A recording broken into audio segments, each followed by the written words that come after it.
All right, so I am just getting started. As you one would expect. I am in the process of just kind of, well, continuing the rat race run. I took a bit of a day yesterday to have some variety, and I do intend to do more variety days, but I want to get back to racing and having fun and enjoying. To the Google form submission. Yeah, so from now on, if you want your score to be updated, you can place it in the character updates, but also make sure to put it in the Google form. So the Google form is essentially an update process that will be eventually like it gets submitted to the team that updates, and then the team will update when they get time. So like when we have time, we will update. Um, my tea selling was great. We did a good job selling tea, and it will probably sell more tea at some point in the future as or play some other games. But the thing is, I'm going to be somewhat focused on rat racing, obviously. And even if after the rat race is like kind of played out, and we either maybe do a 2.0, or if there's any other things that are done in the future, um, Zomboid will always be a staple. I absolutely love the game, and it's something that will stick around forever, probably. Um, Even though we're gonna splash into variety every once in a while. Anyways, but yes, so the rat race is now being updated and is now shifting away from Lamprey. Lamprey has thrown in his resignation, and he is no longer going to be part of the rat race. He changed his settings, and as a result, it's nothing personal. It's just to keep it simple. He is now opted out of the rat race. He's still on the complete board, but he is no longer on the active board. So if we're the complete board still stands as is and will be there, and I will update both boards, and so will the remain like the rest of the team when we do our updates. Um, that said, um, it's the active runs are going to be the primary focus. So yes, should involve the restaurants. So like Spiffos, or do you mean like the pizza places, or like or I've done Gigamarts in the past. Gigamarts was fun. There's not very many Gigamarts around the map, but yet they're all in very busy areas. Anyways, so the rat race is going to continue. It's like I mentioned in the Discord to several people. It's changing of the guard. So we're taking over with a small moderation team. The rules are going to be as is. So like if in the event that they're the same rules that they were previously. So no exploits, one character, fresh world every time you die. Um, and then all of the settings need to be the same, so like configs and stuff like that. So no setting adjustments, otherwise it doesn't count as rat race, right? And then because that's the whole point, is that it's the same. So we're gonna carry forward the and if in the event that all of our saves brick, in the event that there is a big like super update, right? We'll take the Mega Man's distracting me. We'll take time to um sorry, we gotta re-find my place in my brain. But the if a huge update happens, like a really, really big update, we may take the time as a moderation team to look over the settings and give them an adjustment. But only at that point, because I don't want us to change things now when so many people have already gotten their runs going, and or because that throws those runs out the window, and that's not really fair. That said, so that's why we're going to continue the way that things are, and we'll if folks want to adjust their settings, they can let us know, and that would be considered opting out of the rat race, in my opinion, which is not a big deal. Like, I mean, their score will get locked in wherever it is. They will be included on the completed board. They would just be moved off of the active board. That's all. So Anyways, hopefully that gives some clarity. And if you want to if you want to update and be on the board, you need to have like your VODs need to be available. It needs to be streamed, and in finality, it's the same rules as before. Because when I was going through, and this is nothing personal to anyone, of course, but there was a lot of folks that didn't have any VODs or they didn't have any recent VODs. So, like, it's been a long time since they played. Now, in fairness, some of them may have died and decided that they didn't want to play anymore, and that's fair. That's not, there's nothing wrong with that. But that said, if there are no VODs, and VODs last for like 90 days, even if you're like not affiliated, partnered, or anything like that, right? So that's a decent chunk of time and a decent chunk of VODs that can exist, right? So yeah, it's more so for verification, but like not really verification as much as it's for us as a community to collaborate and enjoy the runs. Because that's the whole point, is to see things from different perspectives, watch different playthroughs, go through and just enjoy, right? And that's what most of us are doing when we hop through the other rat racers, is we're taking a look at their perspective. How did they get their run going? How like what route did they take? Did they go to that fabled cabin? Did they go somewhere else that's better, maybe, or worse? Maybe they've been in through some adversity, anyways. uh, Even if they have copyright detection, it's fine, because on Twitch the Twitch will automatically mute part of the VOD, so it's fine. It'll just mute some of the VOD. It's not going to give you a strike or anything. It'll just mute your VOD a little bit, and that's not that bad. Don't worry about it. If you don't split the audio, then that's what it is, right? Anyways,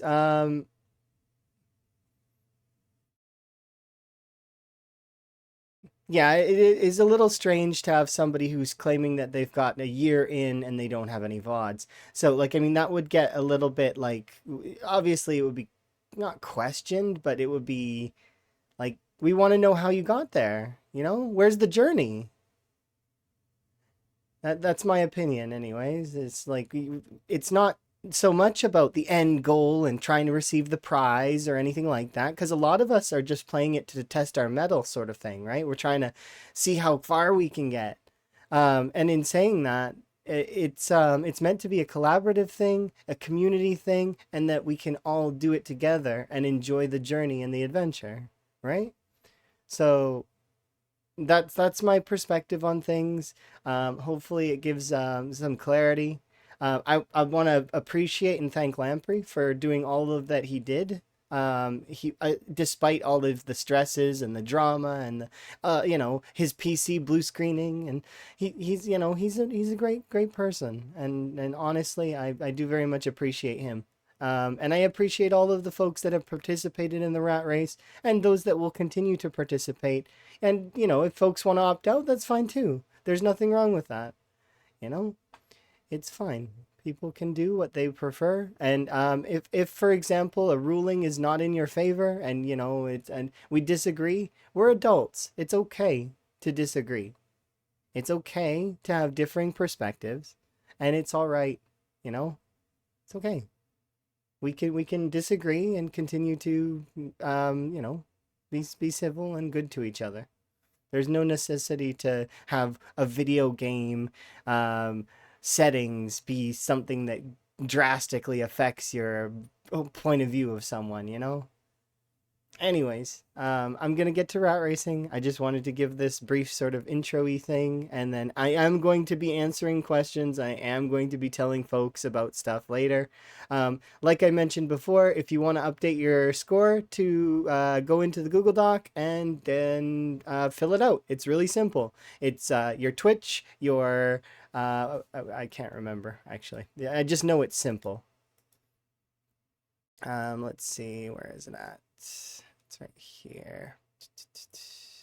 It's under the character update section. It is a form that is your Twitch username, your how many kills you're at, your time alive, how many levels of skills you're at, and how many outposts you've cleared. So essentially, it's you can yeah, it's the parameters of the challenge. So it's very simple. So you can update it there, and we'll have it all settled eventually. Like I said, the team for doing the leaderboard is going to be somewhat diligent, but the don't expect like your kills to get changed immediately or adjusted like instantly. And if your kills in survival time are off right now, I'm sorry. I did it yesterday. It took me 3 hours to complete that. So if your kills in your survival time is off by a little bit, I apologize. I did try to peruse through every single VOD, and I tried to get it as accurate as I could. So I put in the effort, and I want to make sure that folks are aware that it is a process. And I have to put it plainly, if it took me 3 hours to do it, it probably took Lamprey about the same to do it every time he had to update. So just to clarify, he did a lot of work for us, and we should be appreciative. So anyways, was Time Alive added? Yes, I think it was, because it seems to be on there, I think. 1 second. I'll Control Shift T. If you ever close a tab, by the way, that you want to get back, at least I think it's at least a Google tab or something like that, you can Control Shift T and it'll bring it back. It says Twitch username, how many kills you're at, time alive. The Twitch username specifically so that we can come see the VOD and or watch your stream, like essentially. How many kills you're at, time alive, how many 10 skills. Yeah, it's just the criteria for the challenge in general. I'm pretty sure Outpost is going to stick at 0 for most folks for a long time, but that's because it's really hard to claim an Outpost. The parameters for doing an Outpost is pretty tough. It gets easier though as time goes on. So yeah, feel free to resubmit, and if we see duplications, we'll just delete them. So feel free to resubmit. Don't spam the document though, like, because we'll see that the document's getting spammed. So it's like, if you've got put in like 30 requests, we'll see that, and we'll probably there's gonna be some moderation in a way, like the warnings issued and such if folks are misbehaving. So it's sort of like a 3-strike policy, just to keep order, so that people don't constantly cause drama and folks don't constantly cause strife, right? Because it's meant to be a fun challenge. It's not meant to be like it. Yes, it is a competition, kind of a collaboration, but it's not meant to be like overly serious and like us constantly being toxic and stuff. Okay, but yes. And I don't consider 2 or 3 postings or a posting a day spam. So if you want to update your score, let's say you stream every single day and you want to update your score daily, go ahead. That's not spam. Spam would be if you sent in like 25 requests and each one is like, I killed 1 zombie, I killed 2 zombies, I killed 5 zombies. Stuff like that. That's a little ludicrous. You don't need to be doing that. Um, Anyways, let's continue, and we'll be civil, we'll be adults, and I know that that's is what it is, but yes. Hopefully I'm clear. I was clear with all of what I've been saying, and that everything is coming out good. If like I said, if anyone needs clarity or me, feel free to ask me.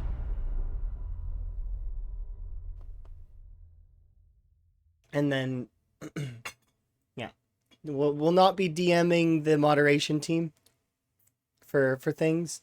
A lot of stuff should be just kept in discussions.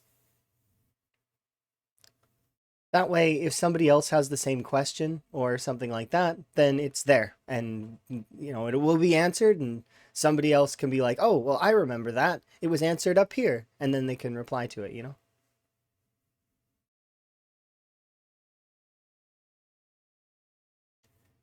Achas.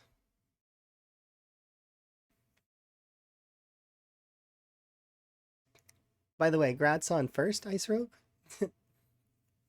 Just figured I'd mention that. It is an accomplishment.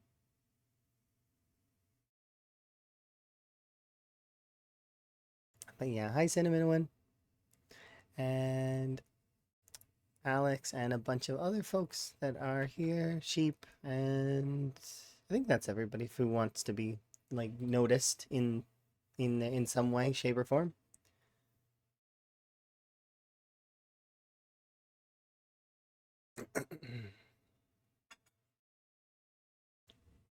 Notice you. Okay. Hi Rhett. Science guru. You're great. Just so you know. Like, you already do know.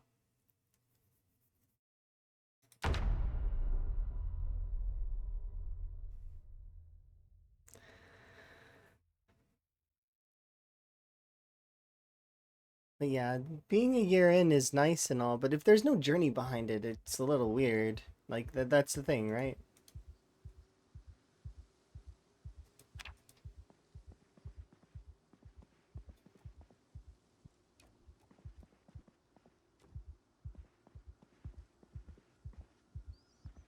All right, let's see. Do I need weight? No.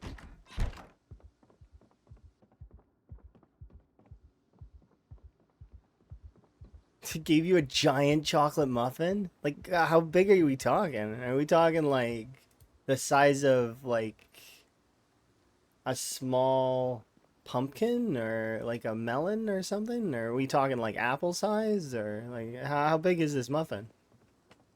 Is it gargantuan? Is it like the size of a pie?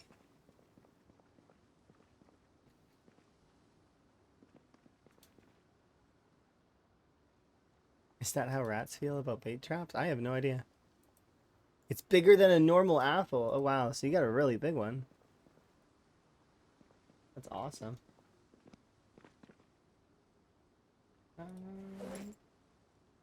Eat some food.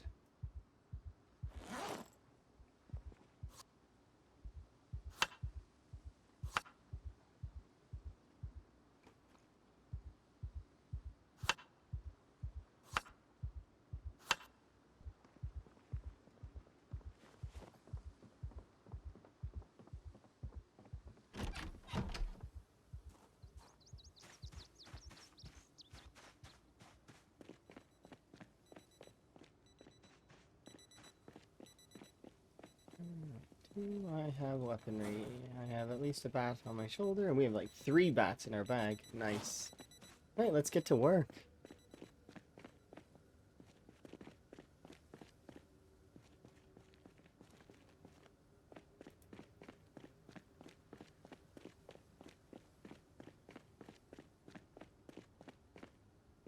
Just to make it clear as well, despite me being part of the team that updates, I am still submitting a Google Doc form as well. So, like, I will be putting my own stuff into the Google Doc. And then the way that it's working at the moment, at least the way that I hope it'll work, is that the Google Doc stuff will get transferred to the main leaderboard when we update. So, and it'll get updated fairly frequently, but not like it's not like gonna be every hour on the hour, you know? Because like I mentioned before, it took 3 hours to do that. So like, I mean, that's a sizable chunk of time that I and all of the other folks are going to have to put in, right? So we'll make sure that, and it'll get easier because you know, some folks will be streaming, some folks won't be. But if all 50 people plus are streaming at the same time or stream daily, you know, or have submitted, it's going to be one of those things that's very kind of adjusting, right? But we'll figure it out. I'm not worried about it so much. I figure it won't take 3 hours next time. It'll be a lot smoother and a lot quicker, and hopefully we can cut down the time a little bit because I can go faster. I used to update the scoreboard really quickly before for the Build 41 archive stuff. That scoreboard I used to only spend like maybe an hour on it most. Just perusing through VODs, and people would send me stuff sometimes.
The size of a Smurf. Depends on what kind of Smurf you get. You can get those big ones. Like the ones from like the toys. They're like garden gnome sized. I'm cold now. Not what I meant to do. Are 2 apples tall? Oh, that's neat. I did not know that. It's been a long time since I've seen the Smurfs. I just remember, is it Gilgamesh or no? What's his name? The guy was trying to get the Smurfs to smelt them down into gold. I remember that guy kinda.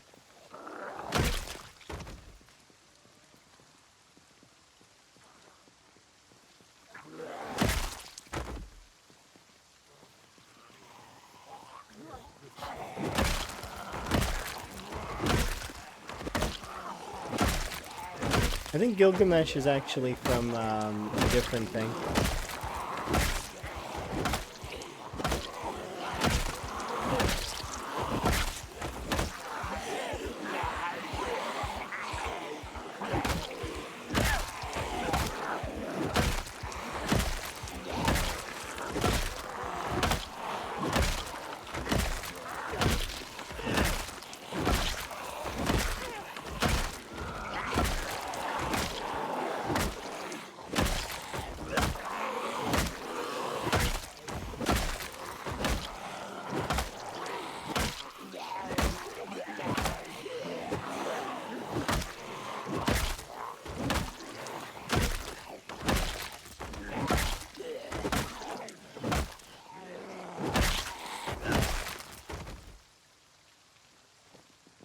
Rest.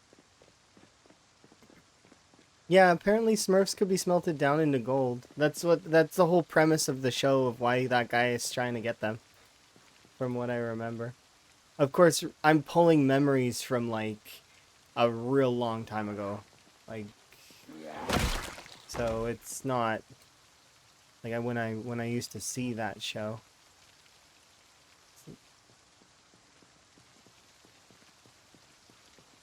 Apparently trolls make you happy if you eat them? Do you mean like the troll dolls, like with the spiky hair? That like their hair is like straight up? Or, well, some of them. Most of them. They were like Cabbage Patch back then. Now I feel really old. I am ancient. You remember VHS?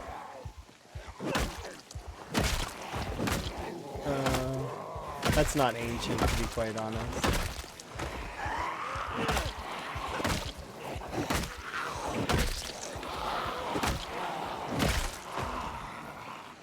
I remember VHS. Sure you do. 100%. It wasn't actually that long ago, though. It's actually, like, recently if you've played Zomboid.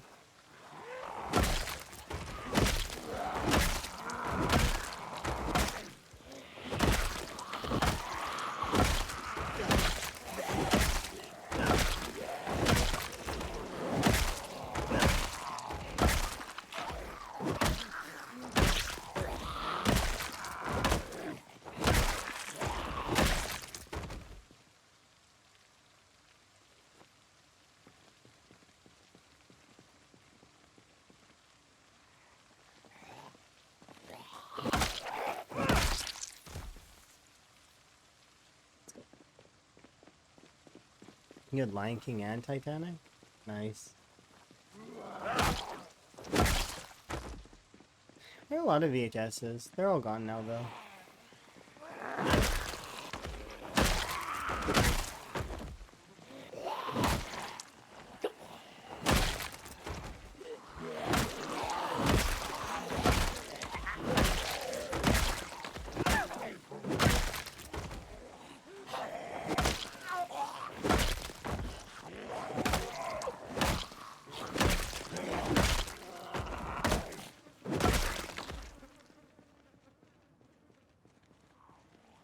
I'm gonna need to rest for that.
Hey!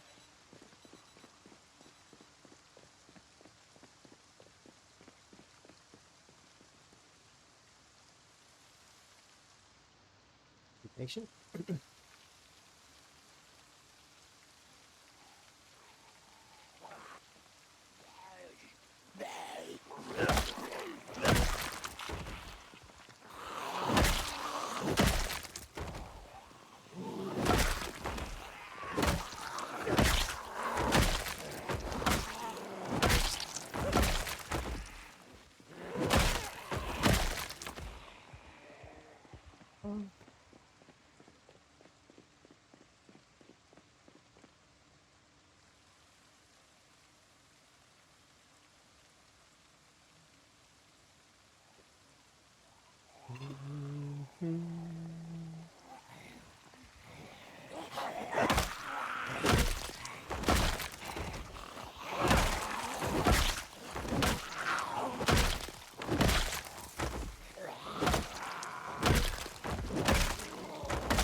Oops.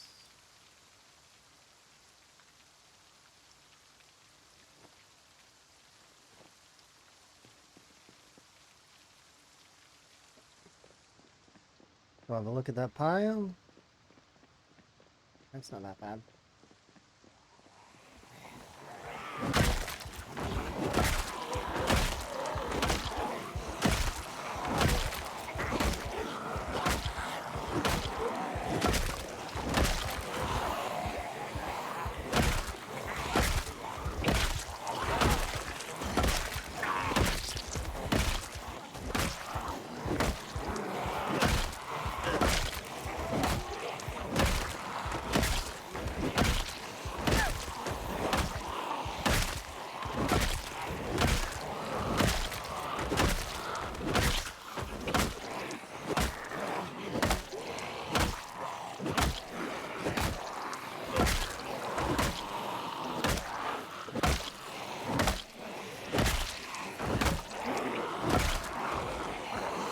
Probably.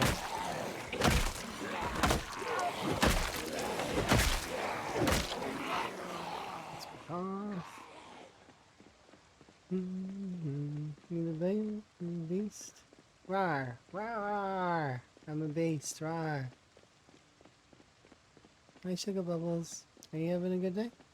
Hopefully you had a good day.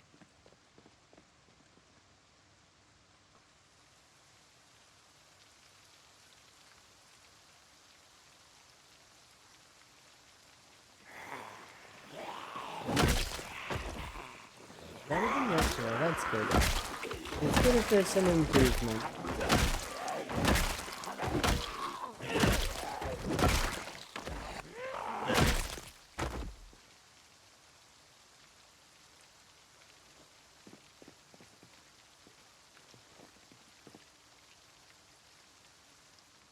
Okay, let's keep going. Have another in-game day or so of pressing.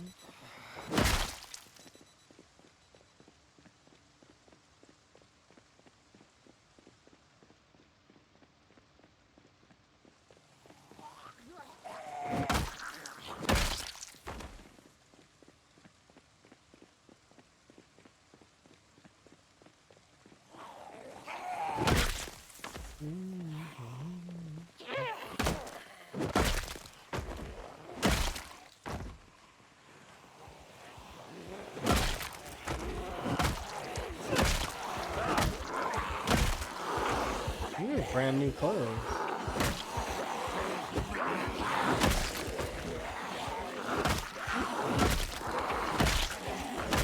I don't know how that happened. I want those.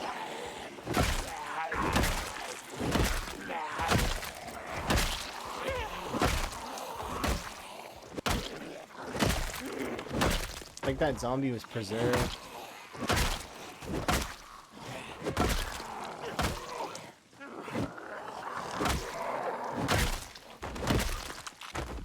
Because this zombie right here, the farm zombie, brand new clothes and thyme time. Nice.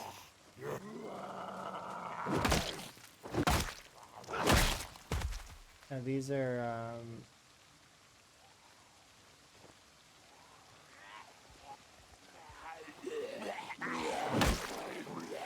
those are new clothes, so I want to swap them out. Not that I want to wear them right now or anything, but it's good to have extra fresh clothes in case my clothes get ripped, and currently my tailoring's not great, so if I need the extra insulation, it's good to have. I don't really need it, but oops.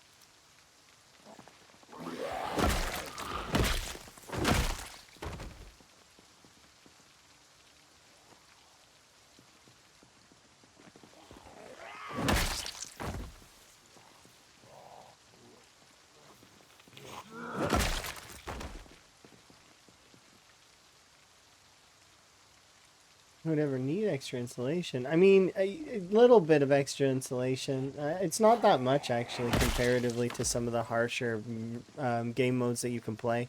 If you do cryogenic winter, you need the extra insulation.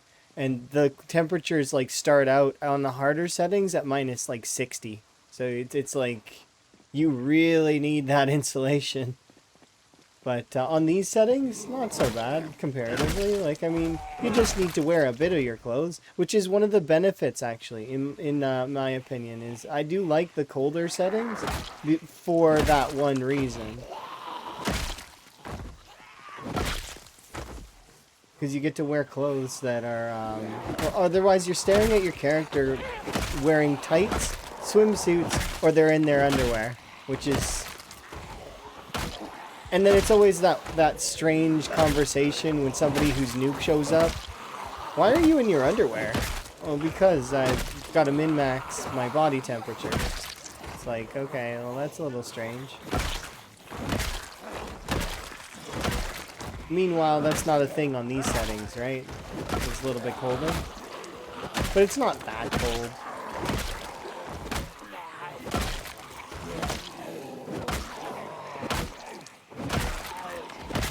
And if the snow is really bothering someone, they can use that mod that makes the snow, like, less of a flashbang. Because that one was approved.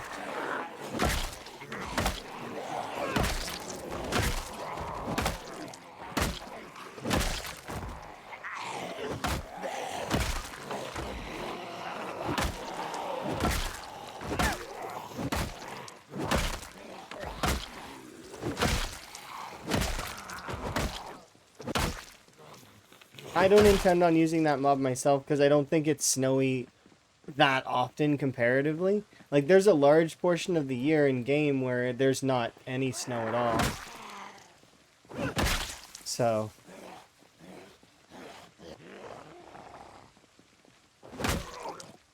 yeah, you could do all those darker settings, kind of.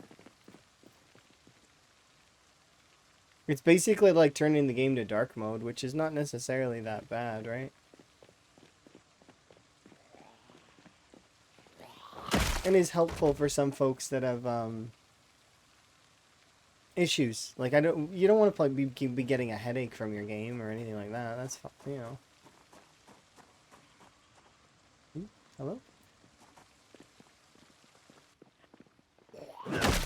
Quickly, while we're in here, loot.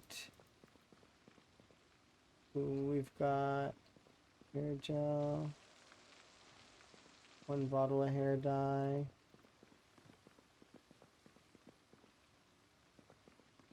Pink hair dye. Well, do I even need to do a vote on this? Because you guys almost always pick pink hair dye if it's available. Yeah, I get my hair done. Okay, because so we did get a like a, I don't know, it's like a brighter uncommon one, but this one, it says it's common, right? I mean, I could do a vote if somebody wants me to have this hair, but I'll give you guys a couple of minutes to, if you want me to not have pink hair, let it be known now. It more than likely is gonna happen.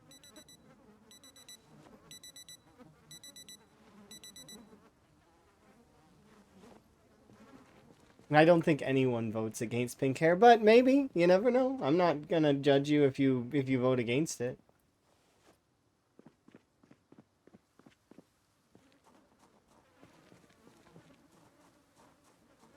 Giving out crops in like a week. I wonder how we can't plant trees. I mean, I don't think planting trees is necessary on these settings. Even like even on these settings, we've got it's slightly slower, but even these settings it's still too aggressive. But it's still, like, I mean, it is what it is. Settings are locked in, so to speak. So yeah. It is what it is. We're doing what we can with these settings for now. There we go. All right, we got pink hair now.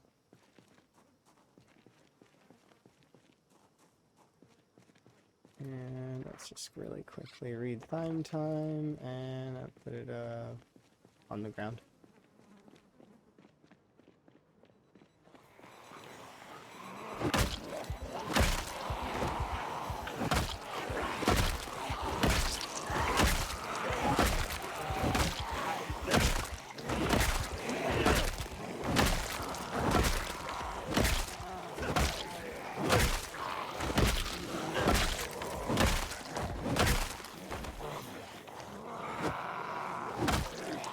It only picks the trees 4 times and then never again? That's so strange. Is that really how that works? That's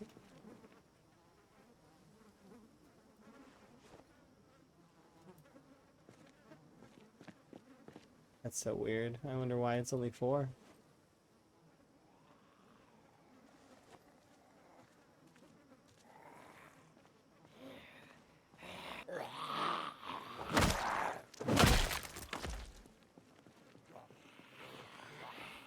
The erosion is still way aggressive though, even like on these settings.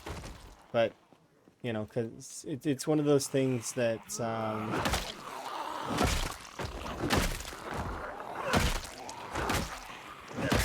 interesting.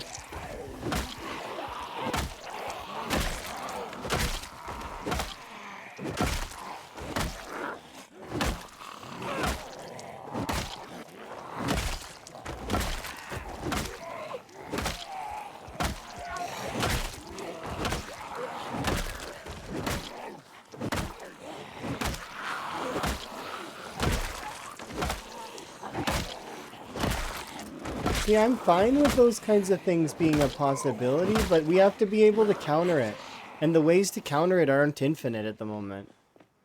Like, we need to be able to repair the roads. We need to be able to repair the lines on the road, the buildings and all that stuff. Those aren't infinite. Some of them are very finite in their capability. I like the idea of erosion, but I also like the idea of claiming an area back from nature.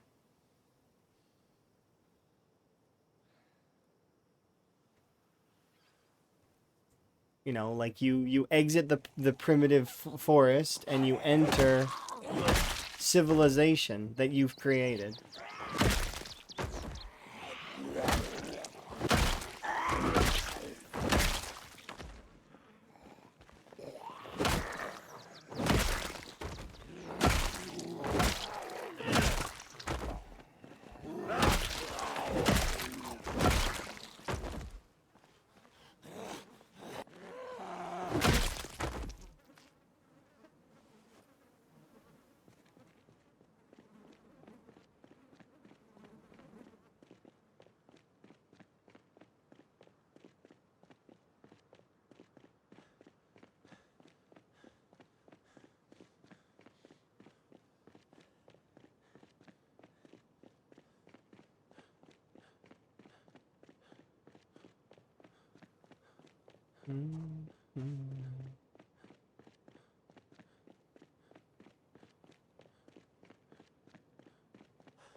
We're making in like a dirt road, like over time, like as things grow, you drive over it. That's a kind of cool idea.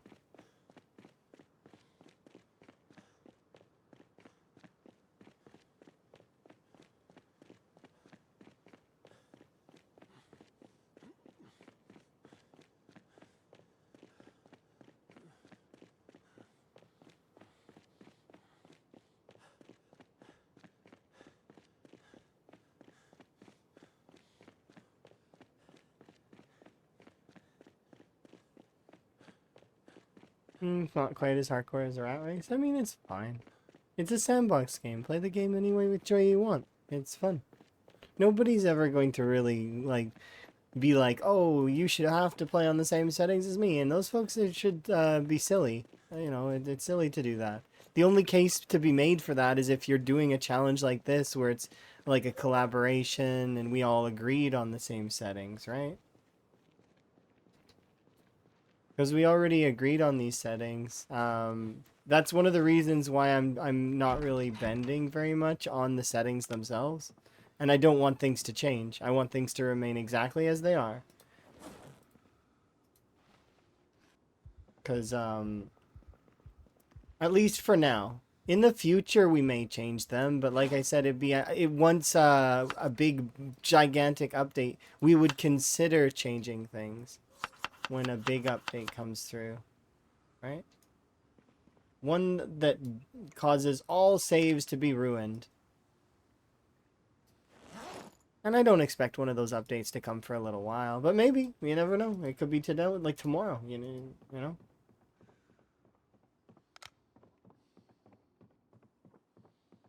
But it's at that point that we would, as a team, we would sit down and be like, okay, so what settings would be preferred in these ways? you know, and then so on and so forth. And then we do a 2.0. But for now, let's keep things as they are, right?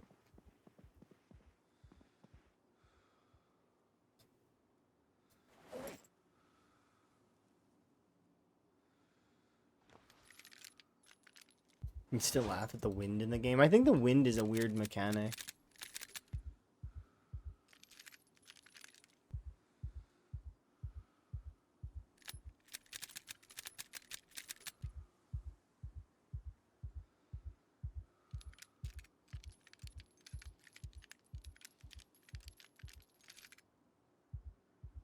Yeah.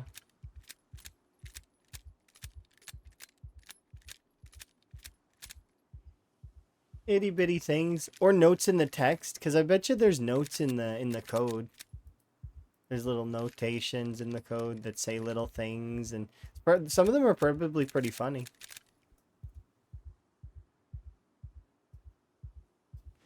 Nobody's gonna see those except for the devs and the code divers, and if they post them, I suppose.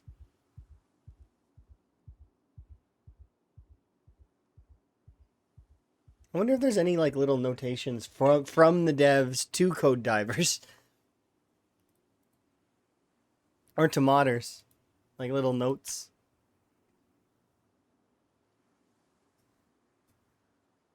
Let's check records. I'm up to an average of 58.7, which is not too bad. We're starting to get up there in terms of our averages. Given how many days I've put in that are like 0, it's gonna be a slow grind to get that number to go up. And then we'll continue to do 0 for some days, because some days are weight gain days. So there's like a stretch where we won't get any kills, really. But we'll be able to weight gain a little bit while, like for example, right now we are still up arrowing because I'm still eating fish.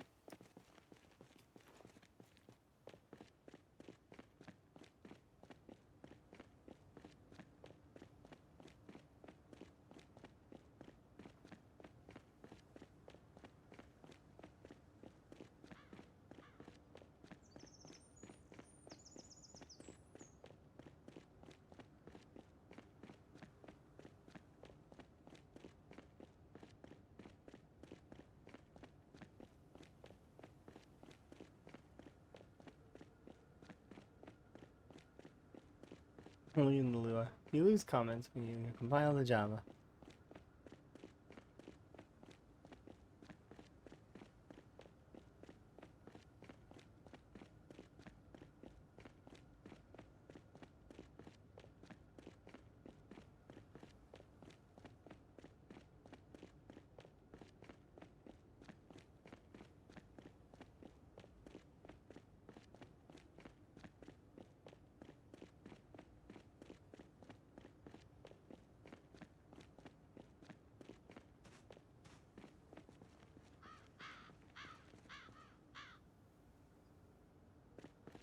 Mm-hmm.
Let's go over here and sit in real time.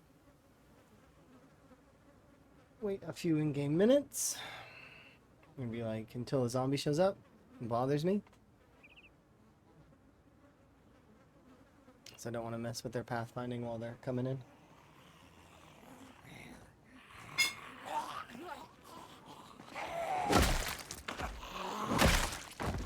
I don't like intentionally messing with their pathfinding via the fast forwarding either. It's just, it's one of the things that happens when you're trying to get through actions quickly sometimes. And it sucks. And it can get you killed too, because a zombie could show up out of nowhere. Like, that you don't expect when you're in an area that you are fast forwarding while you have, like, you know, let's say you're doing mechanics or something.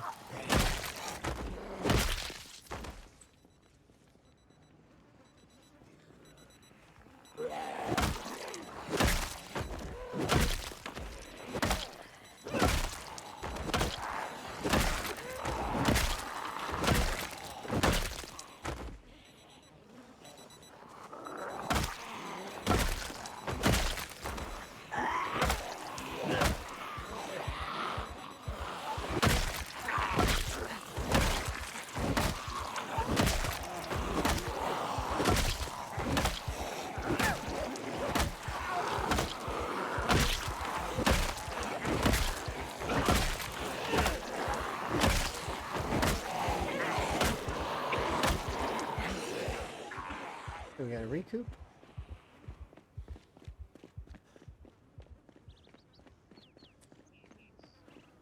We're almost level 5 nimble.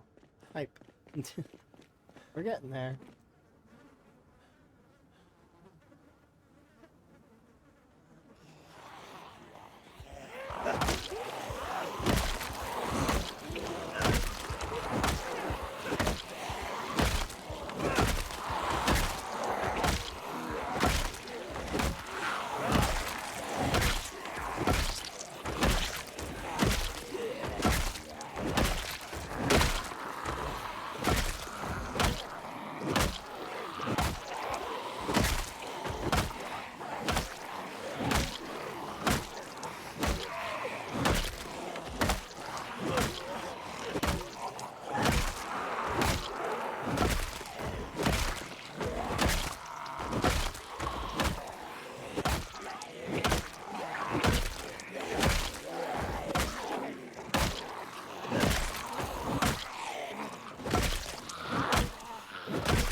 I thought I heard a zombie. Maybe I did. Maybe they're in the restaurant? No, don't see them.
Oops.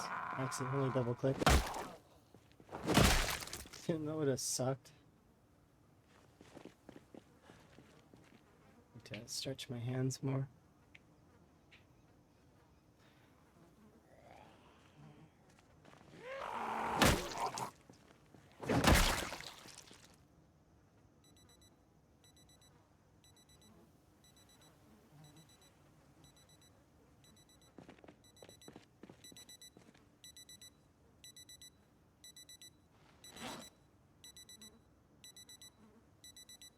It's not this watch. It's not this watch.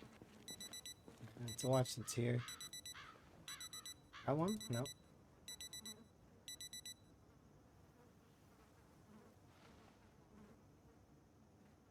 This one. Yeah, this one.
Billy.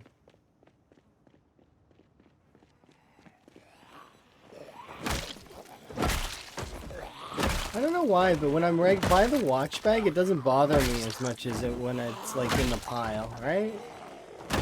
Is that strange?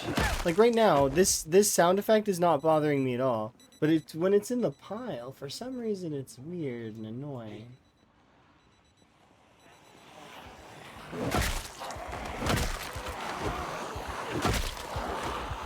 Maybe it's because I made that myself, right? It's like if you set an alarm yourself, sometimes it won't... Well, actually, that's not true at all. Alarms can sometimes annoy you very much if you set them yourselves. You're like, ah, it's that time again.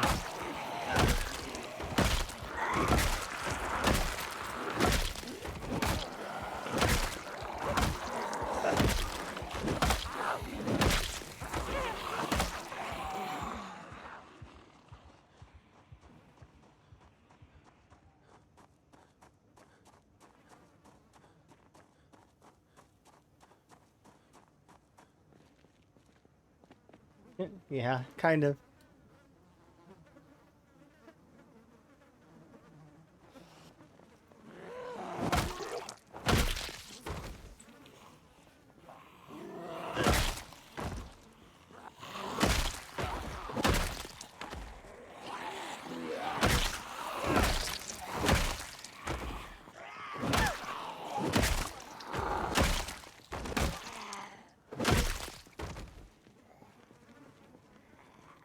The apartment manager had to go unplug it? That's funny.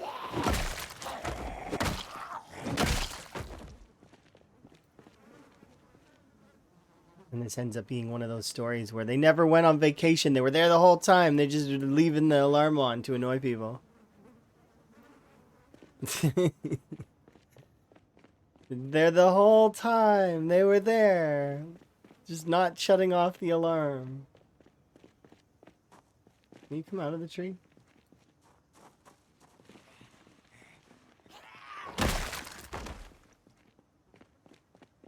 Oh, that little beep noise? Oh my goodness. Chirp, chirp. Replace the battery. It's all it takes. Chirp, chirp, chirp. You can even ask the fire department to come change the battery, I think, if I remember right. But I might be wrong on that. It might depend on your area.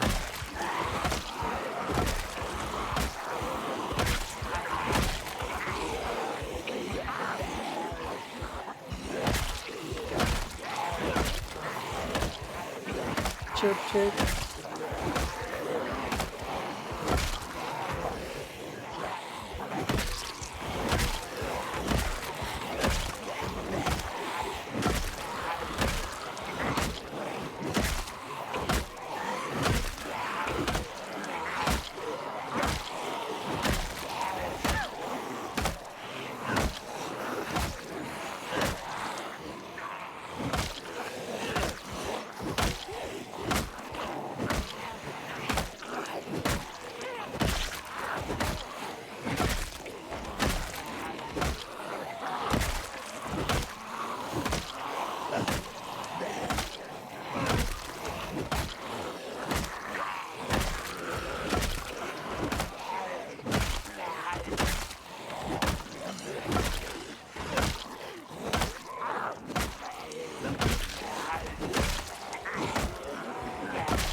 Gotta go. My lungs, they're hurting.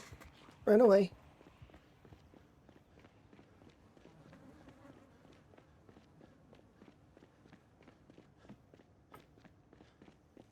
I'm glad that they didn't, though. Like, I'm glad that they were okay. And that it was just that they were gone.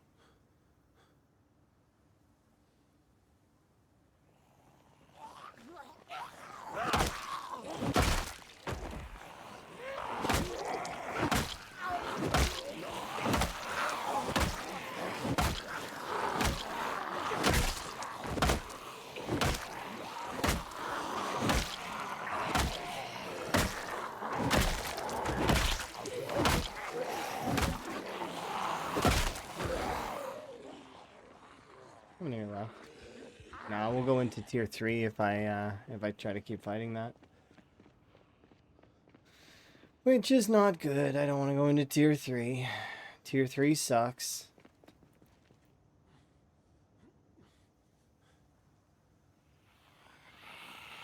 Okay, we should be good now.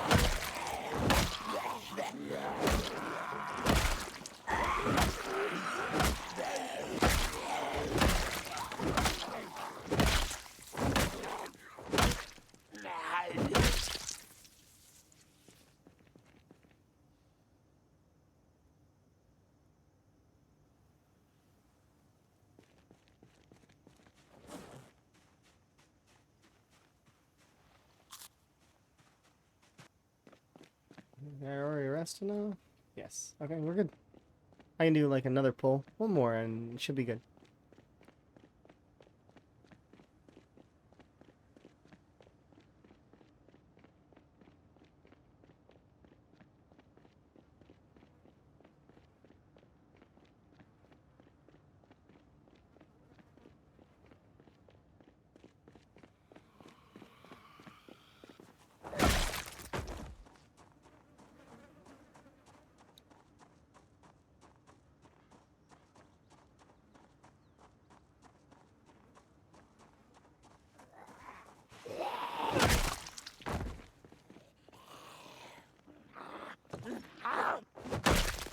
Oh, she's broken. I broke her.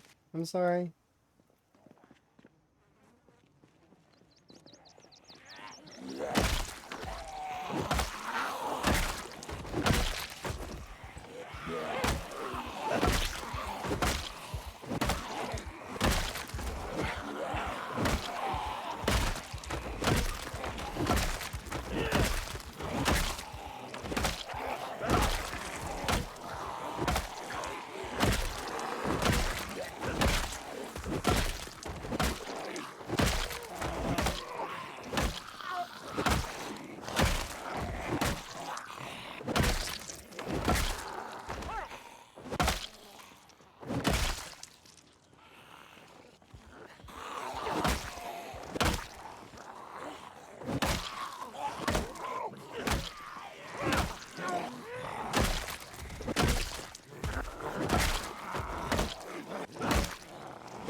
Need one more, I think. Then we'll head back.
Alright, well.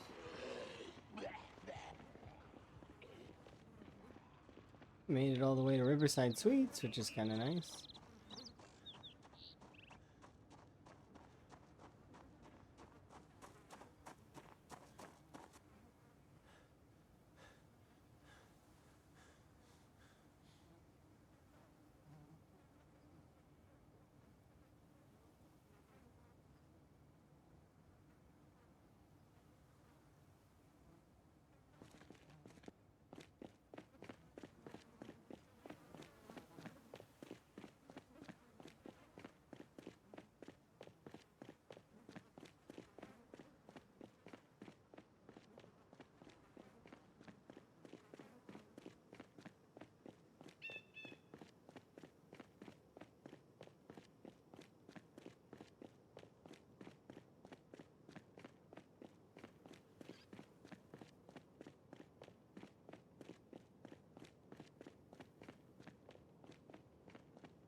So I have a funny Minecraft story that is kind of mean at the same time, but it was a funny story.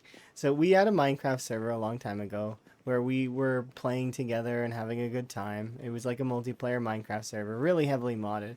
Um, there is an item that lets you record the mob sounds in the mod that we were playing, right? It was a mod pack. There was a lot of mods, but one of the mods lets you record. It was like a special instrument that lets you record mob sounds. So we had a friend. His name was Expert, and he liked to prank people with that. So like, you know, he'd record a creeper or like the zombie noises, and he'd play them and you know, scare folks, and it was funny for a while.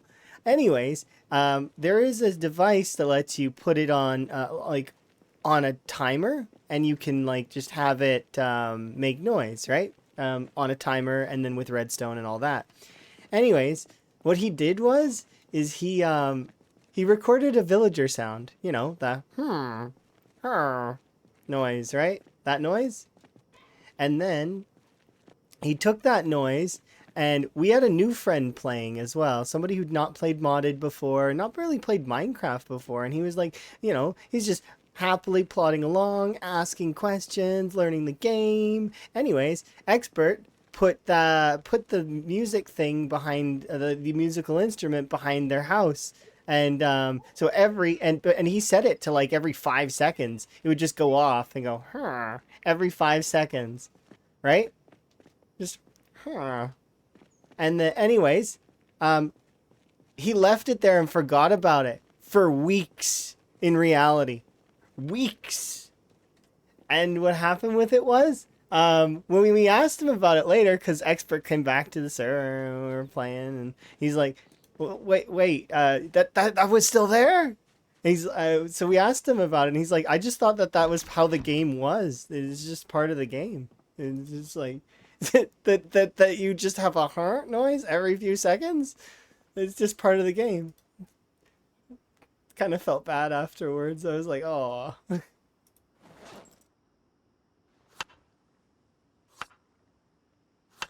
We had a lot of good times with Minecraft and other games that we played. It was really fun.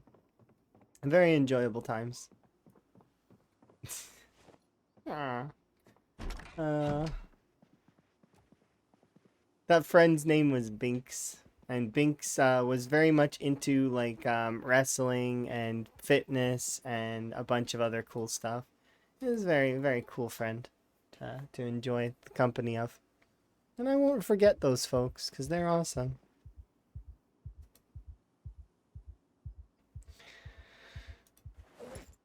All right. Well, we're making progress. It's slow, but it's true.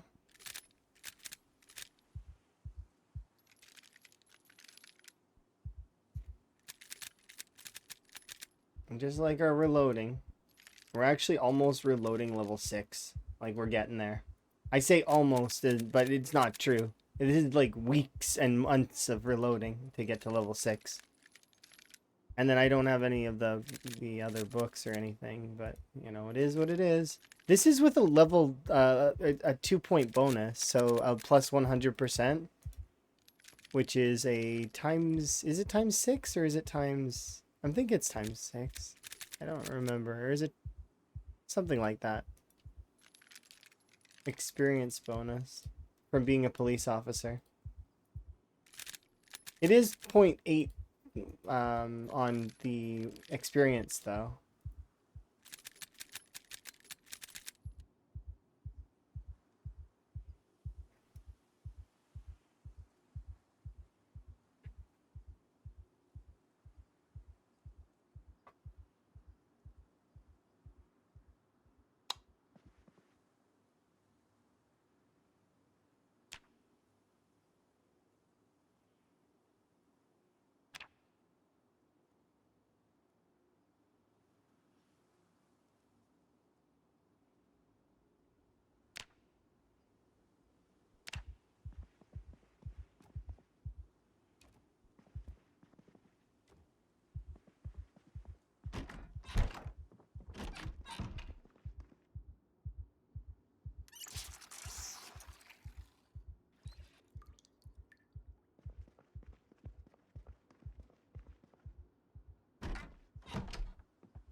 Gonna do some foraging instead.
That is not false.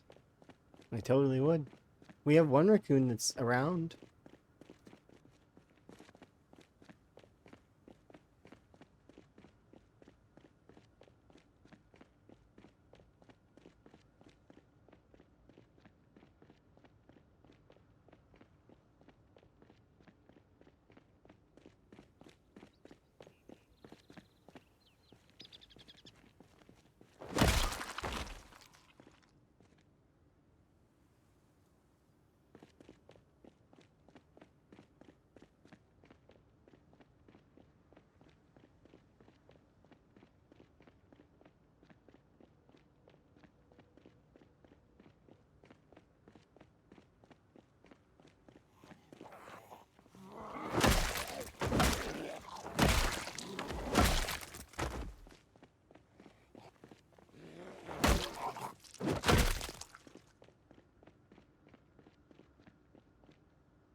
noticing my exertion nearly as much at the moment. I feel distracted by combat in a way.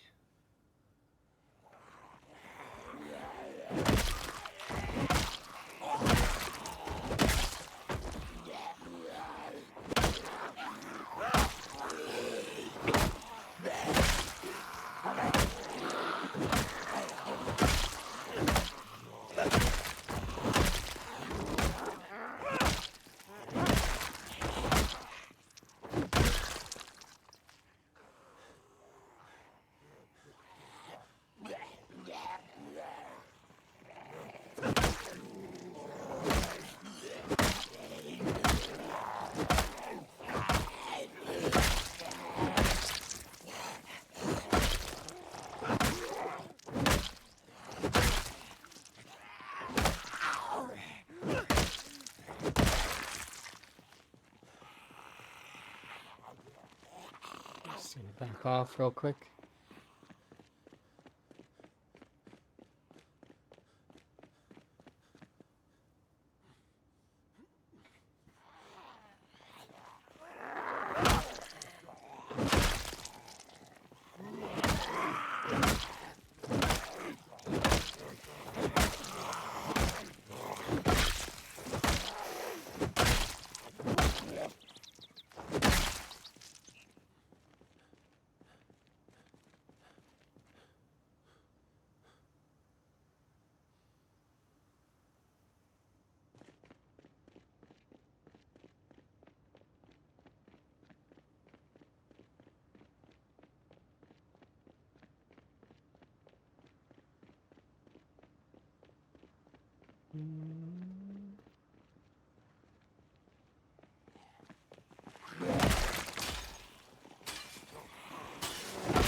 Come on, break it down.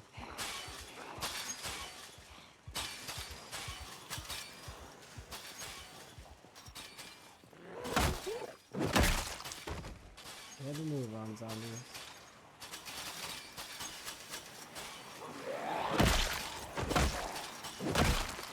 Can they break it down yet? Or does it take more than one, like, doors?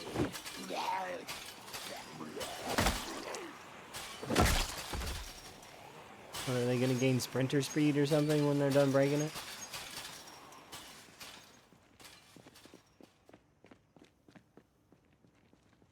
Are they gonna break it? Can they break it? Is this gonna break my game? I don't seem to be breaking it.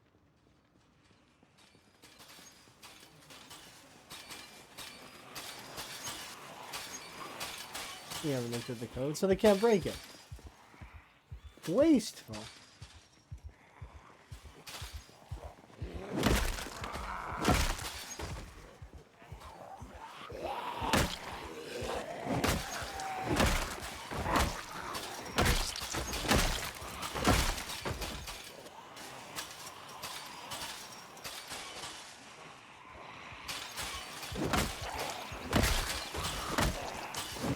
Or maybe they can break it and they will break it here in a second.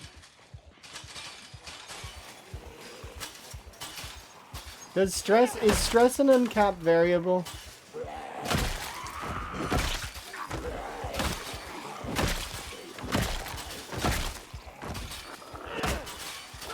Because I know they've uncapped some of the variables. I bet you it's unintentional, but they've uncapped pain, they've uncapped food sickness. Did they uncap stress?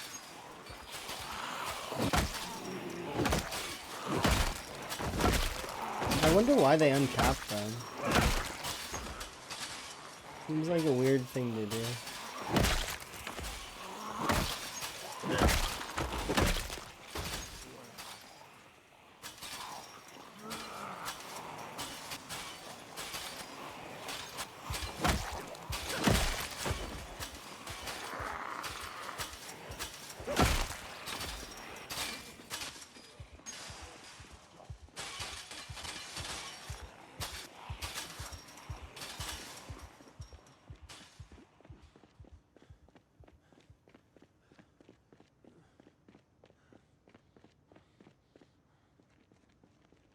It stops your zombie climbing the fence mod.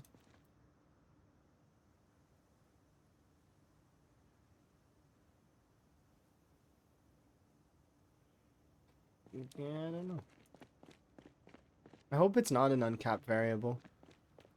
And I kind of hope they bring back the caps. I don't know if this is enough to break down the fence. Doesn't look like it.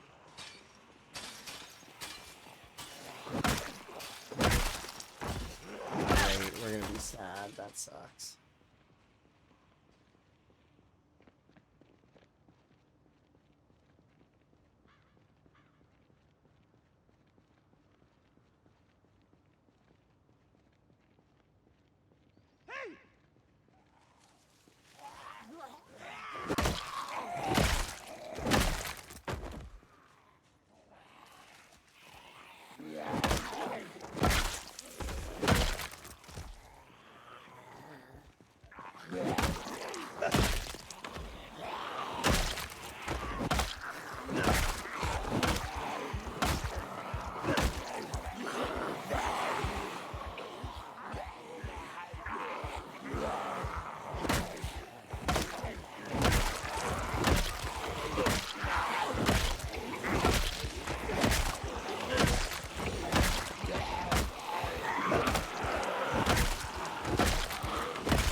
Looks like they're going. Part of them are going that way to go around and out, which is good.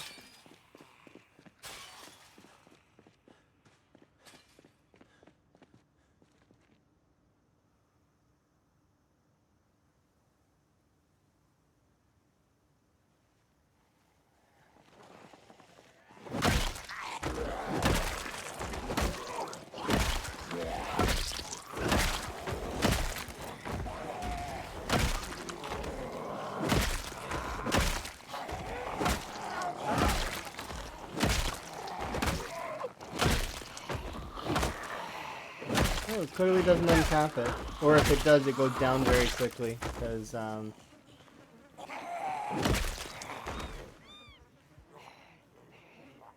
we're already tier 2 stress, which is not too bad.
Fair amounts of exertion, fair amounts of leveling into long blunt. We are actually getting closer and closer to level 10 long blunt, which is kind of nice.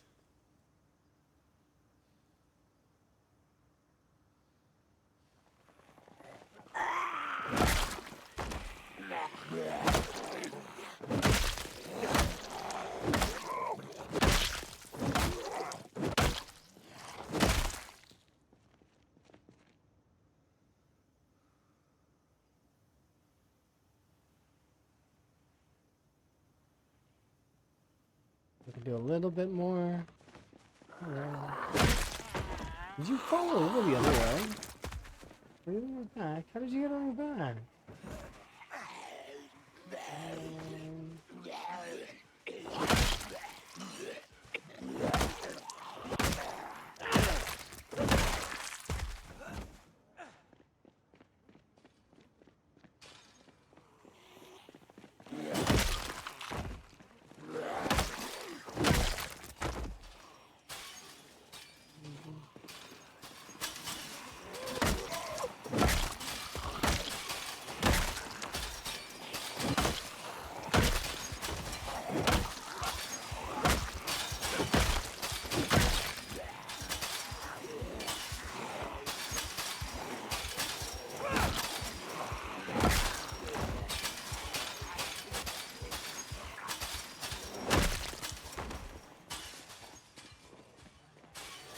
Oh, these are on the wrong side.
How are we doing today? We're doing pretty good. I'm having a good day. Making some progress. We'll see if I can hit the goal that I set for myself in my mind. And if I can hit that goal, then, kudos. And then maybe I might play more of that Schedule 1 game, maybe, after such goal has been achieved. But I wanted to continue with the rat race, and we are continuing with the rat race, as well as the stuff has been changed a little bit. It has its own Discord. There's new team that's behind it, and it'll be interesting to see where it goes and how it sort of progresses. I'm very much looking forward to it. It's still really hype. It's still really good. But things have been adjusted, and I feel like it's good. That's all.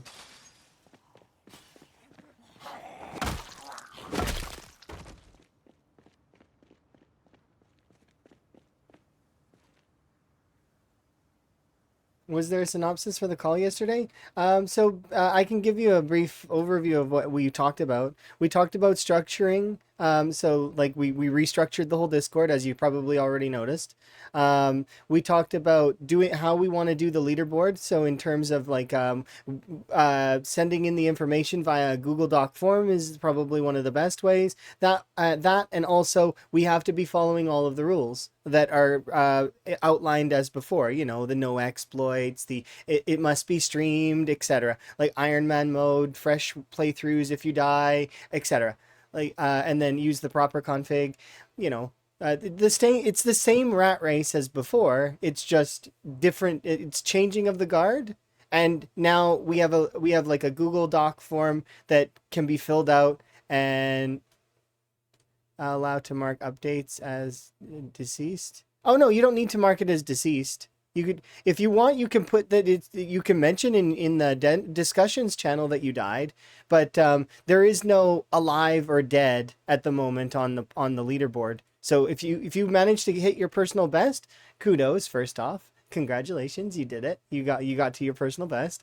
But yeah, you don't need to put alive or dead on there. You can just post what like an update of your information every so often, depending on how often you stream or how often you play. And then anything that's sent into the Google Docs will be gone over by the leaderboard team, and the leaderboard team will update accordingly every once in a while. They're not going to be updating every single day, but they're going to be updating when they have the time.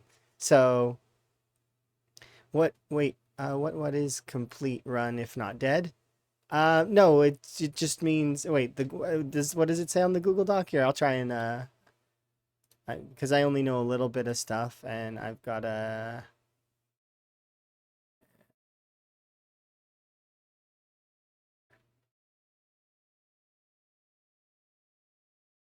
Uh,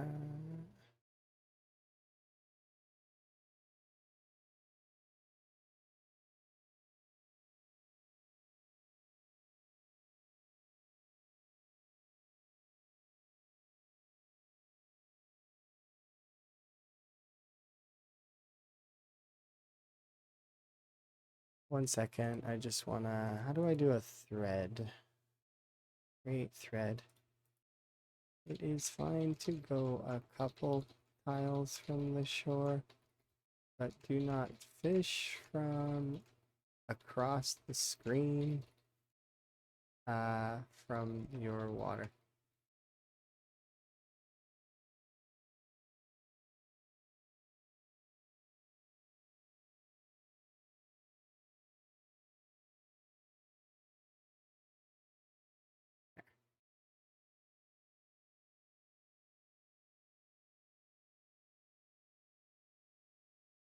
I'm gonna do 50%. Like, so.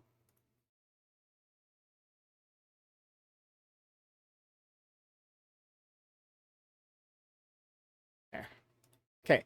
Anyway, sorry, I just was answering some of the exploit questions. Just 1 second.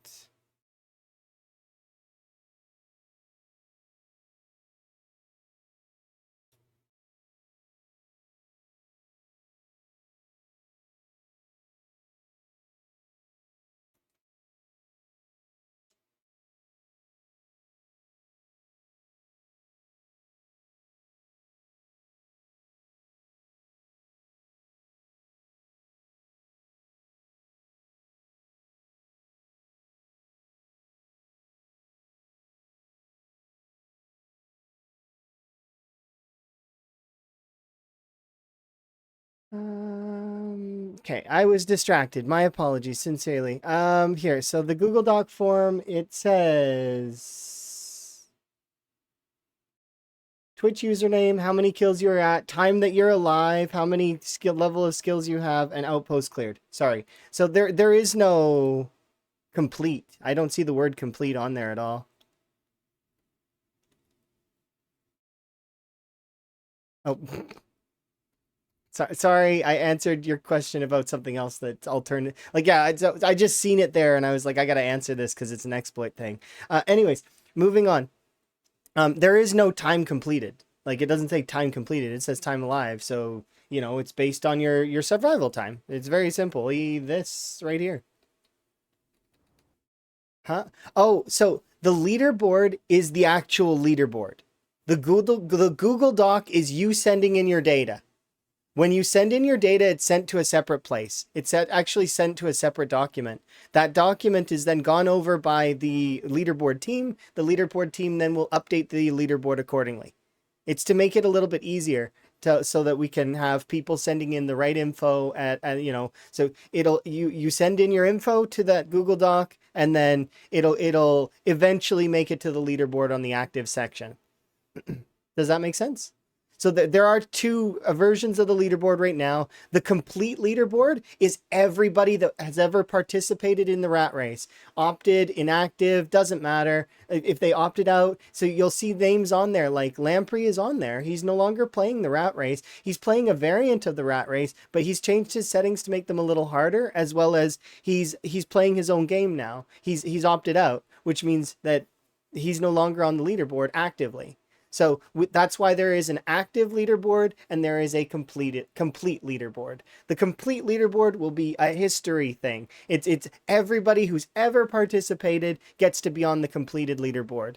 And then what's going to happen is the update team will just update the section, both sections, simply.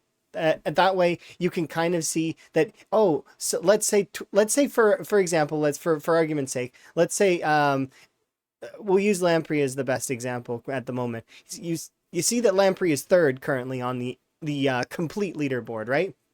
Historically. But let's say somebody gets higher than him. Let's say, for example, my number climbs up a little bit higher than his, right?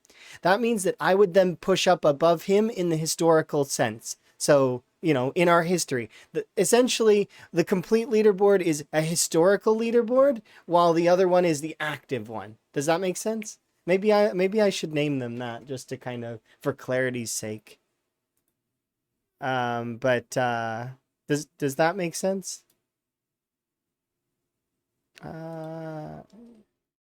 Yeah, that's too far. 2 to 3 tiles max, if you can, please.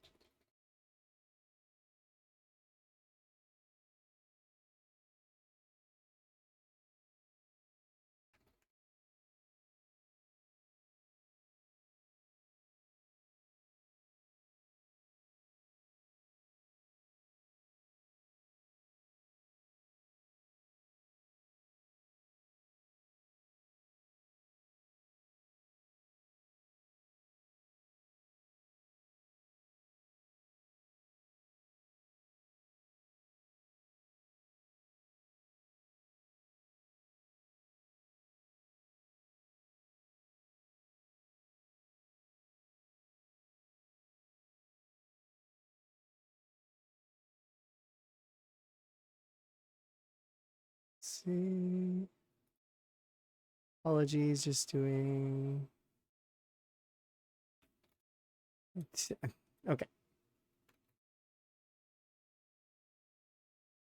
Vaguely. Okay. So I'm going to I'll switch that over right now really quickly because it won't take me very long to do that. I'll just rename the tabs. So in this one, rename, and instead of calling it the complete leaderboard, we call it the historical leaderboard. Historical leaderboard. Perfect. Easy peasy. Because historical well, that, it's an archive. Because I don't want to forget the other people that have played the rat race. That's the thing, is they were once part of the rat race, and regardless of if they, decided that it was too hard, or they decided to opt out because of stress, or, other such things, that maybe their life got too busy, or maybe they went on vacation. Doesn't really matter which, right? They will be remembered as participants in the rat race. They get a little sticker, like a metaphorical sticker, for participating, and they get to be remembered. And I have the same sense of my old scoreboard, right? I liked to archive it all as best I could, and anyone could be part of it.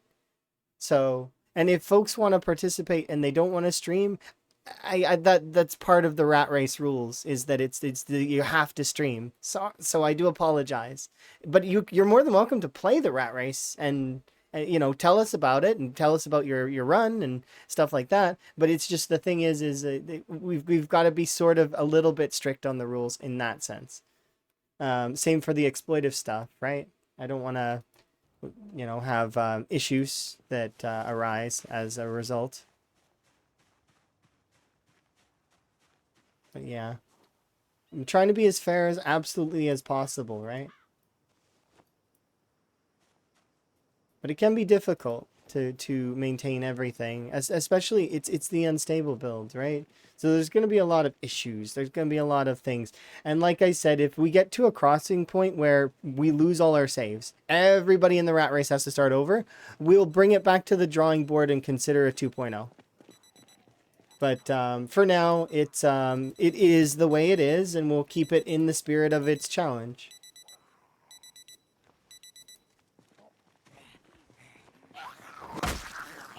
But yeah, hopefully that is understood, and I've been clear in how I'm supposed to present things. And I will remind everybody that it's not just me on the team. There is like we've got a team. Well, Sui is on the team, and then I don't really want to divulge too many names because I don't want people to get spammed. Even though it's in the rules to not spam folks, and people still do it, and you know, I don't want to cause folks to have their DMs blow up for no reason. So I'm trying to be vague in a sense with it. Okay.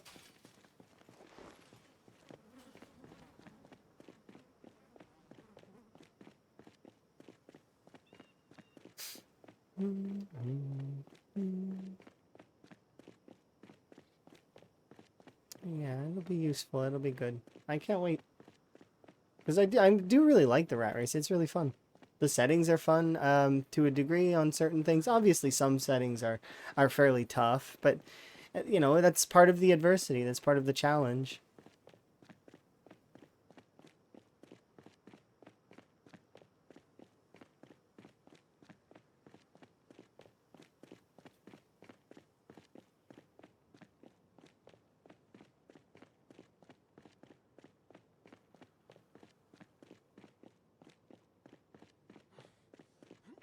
I'll get back. I'll take antidepressants.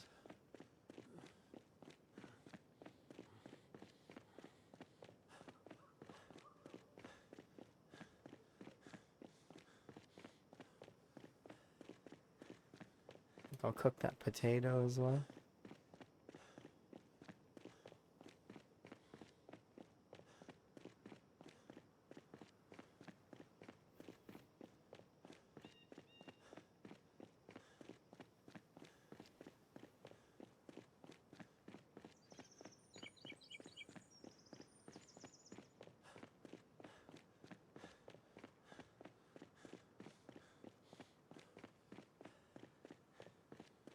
But yeah, I'm gonna keep people on both on both for sure. Both leaderboards.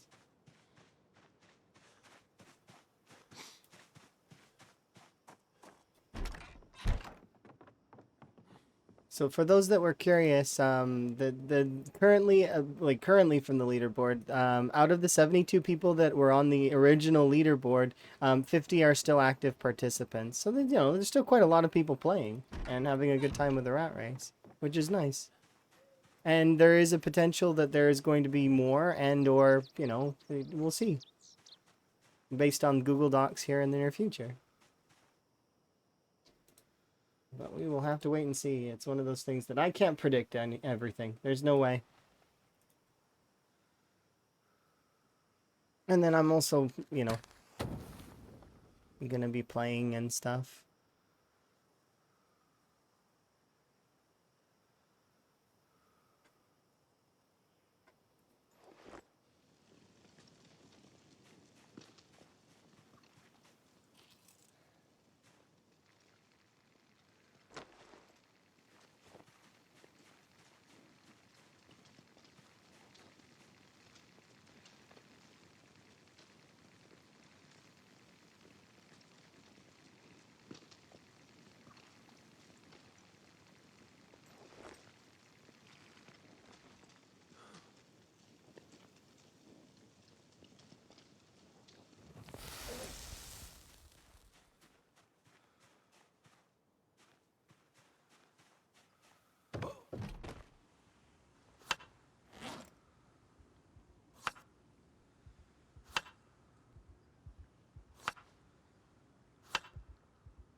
Brought the notch blanking with me. Didn't mean to.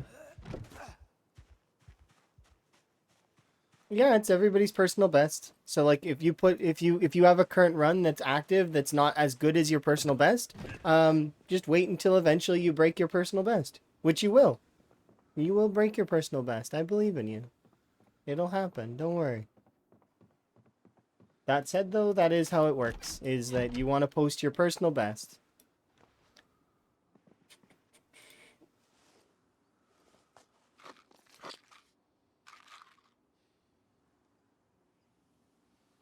So if you haven't quite made the survival time, that's okay. You can still post your kills if you make more kills, or if you manage to survive longer but you have less kills, that's fine too. You can post your survival time, and that would get updated. You know, you can do whatever you think is best. Whenever you want to update your stats, you'll post it, and then if you know it'll get decided on. There we go. Kind of thing, right? Okay. Let's see. Panic. Really? Why are you anxious to this degree?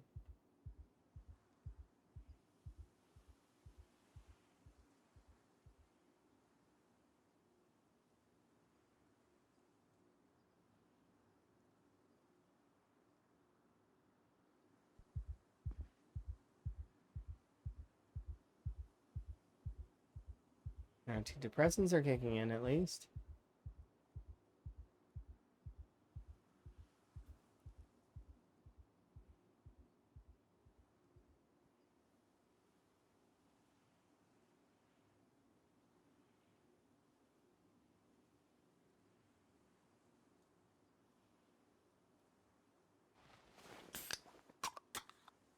I'm not dealing with this.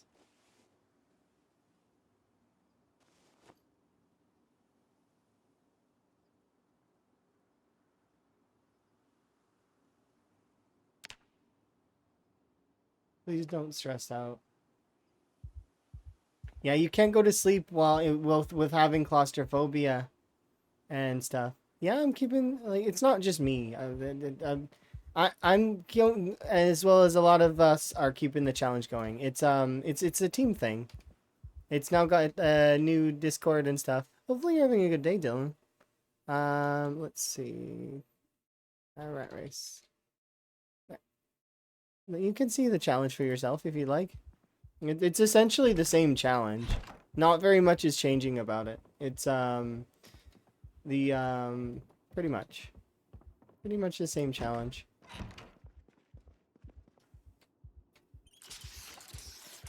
Yeah, me too. Like I was a little disheartened when I seen that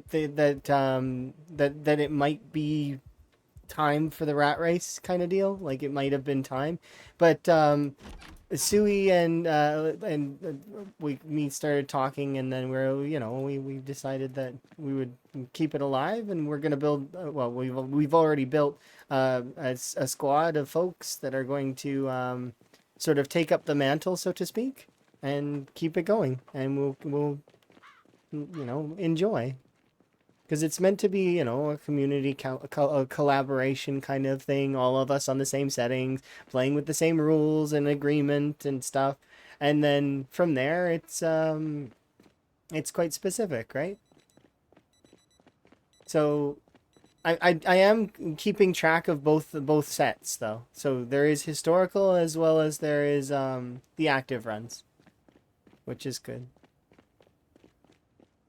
And some of it will adjust slightly, and then we'll answer questions as time goes on. Like especially one of the big ones for the minutes was what is an exploit and what isn't. And if it's essentially an exploit is defined by a gameplay mechanic that is probably unintended and or can be abused in an aggressive way.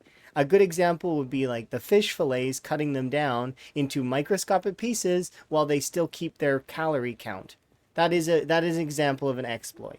Now, obviously, you need to cut down the fillets in order to fit them into your backpack, or you need to put them into like a campfire, and that's fine if you cut them down a little bit. But dropping them down so that their hunger value is super duper low, and then abusing the calories to gain extra weight, that's exploitive. So you see, in that way, that part is exploitive. There's a few other exploits that exist in the game that are, like the attack speed bugs and the attack speed exploits and stuff like that. Um, uh, yeah, I was very uncertain. Oh yeah, no, absolutely. We've got this as a squad and as a community. We can carry forward the spirit of the rat race and keep it going, and strive. We can strive for our personal bests. At least that's how I feel. But circling back to the exploitive talk, it's just like stutter stepping when you have a broken leg, or a good like I mentioned before, the attack speed stuff. If you stutter step when you have a broken leg, well, I mean you're avoiding the broken leg. If you use the attack speed spamming, you're giving yourself bonus stats that you didn't have before, essentially, because you're able to attack way faster than you're supposed to be able to at that point. It's abusing things like animation canceling, all those sorts of things. Those are exploits, and that was also on the docket yesterday and discussed. So those the structuring of the Discord, the where we're gonna go and how we wanted to organize the data, and then did we want to change anything? Ultimately, we said no for now. That maybe in the future we may do a Rat Race 2.0 if everything gets bricked, which is fine. By bricked, I mean that our saves are no longer functional, that they stop working. So we have to all start over at once. So we may consider a 2.0 at that point, but we would discuss it in consensus, which means that we would all group up and we would be like, okay, what do we want to change? What did we find not enjoyable? What did we find that could be adjusted in ways that is positive, but also still keeping the active difficulty of the challenge? Because the whole point of the challenge is that it's hard. Is build 42 live? I mean, it's still unstable. It's build 42.6 currently, but it is still in its unstable branch. But yeah, so hopefully I'm clear on this stuff. If anyone has questions or they want to ask stuff, feel free. There's, you can always ask things, and I'll give the best answer that I'm able to. And I'm gonna be honest with everybody about things, especially if you're like, oh, is this an exploit? Or if you're asking, oh, what approach should I take, or stuff like that. I give you my honest opinions on all that stuff, but it's kind of what I do anyways, right? There's no I don't have any real like secret strats or anything that I wouldn't divulge. I was like, I have stuff that I come up with sometimes that's surprise, but it's not necessarily a secret.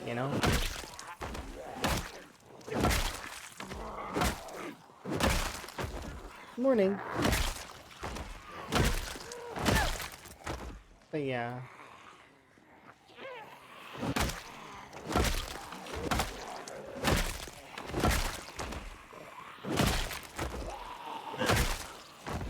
So there was quite a lot of stuff that was discussed yesterday in sense of how we wanted to progress with the challenge, essentially, and how we wanted to orient everything. And I feel like it's being oriented in a good way. We'll see. It's good. And we'll see what happens here in near future.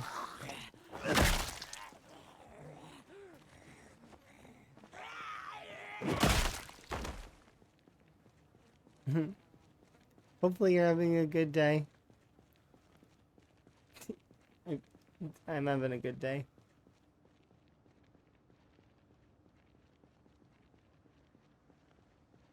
Also, what was it? Oh yeah, this. Just for you, because I know you like this.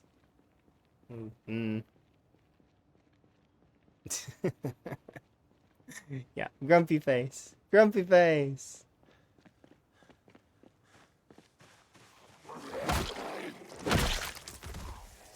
Not sure why. It's the best. It's because I don't really make that face very often. It's one of those faces that I make only sometimes. Normally I'm just smiling. Or I'm inquisitive. So like I've got like a kind of expression. That goes like in reality too. It's not just my model. I actually had to actively turn down my cheeks on my model because I smile too much in reality. Because it's linked to when I smile.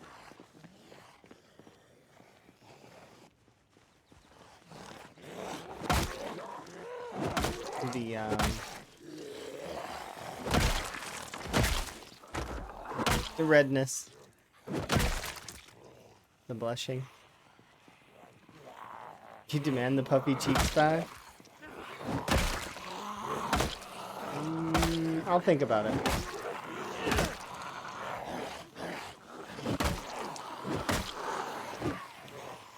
Oh, I'm doing that thing again where I'm overcommitting.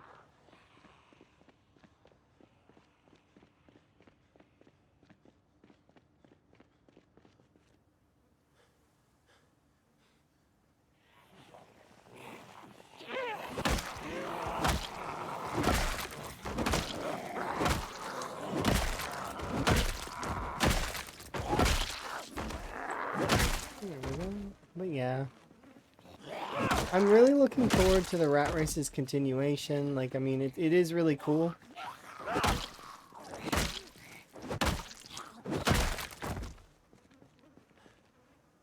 So. And we'll see where we go from here. Like, our journey is long from over. Like, I mean, we've got a long ways to go. Even if I were to die right now, you know, it's fine. I would just start up another Rat Race run. I'd be excited to do it, actually, because I would adjust my build slightly. Because there's some slight adjustments I would make. That said, though, I would probably play pretty much the similar style, where I, you know, start out in West Point. I might stay in West Point longer, though. But that said...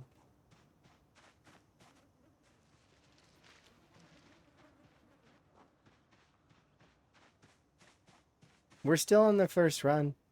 I don't have I don't have brave. I actually have the opposite, cowardly. And it's because I wanted to try out cowardly. I regret it a little bit. I would trade out cowardly and I would pick up masonry. I don't know exactly how I would make it happen, but I didn't take masonry and I regret that. Yeah, Brett, yeah. I didn't take masonry because I forgot.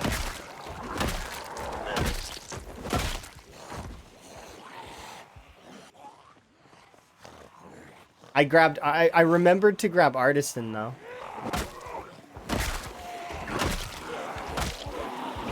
So, like, I got a lot of things, but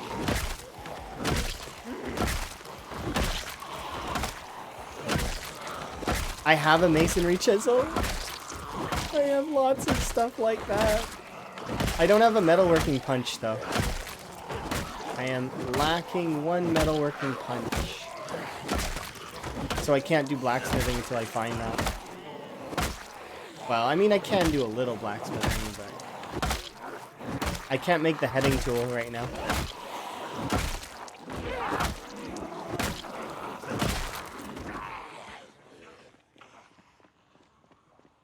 Yeah, I would drop cowardly. I would keep claustrophobia though, maybe, or might.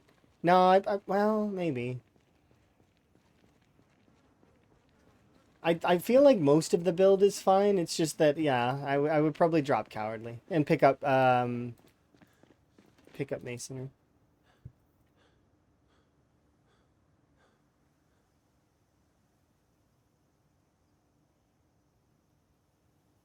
Was it Bonds? I can't remember. Somebody's been using the flint saw as a weapon, which is not too terribly. Apparently it counts as an axe.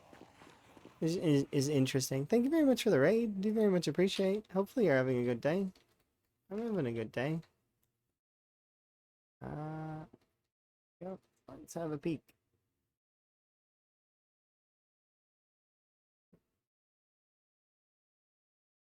Hello. Let's see. Interesting. So you're playing. Oh, you're playing Dark and Darker? No, not Dark and Darker. Maybe you were playing Dark and Darker. No, you're playing Zomboid, right? Zomboid.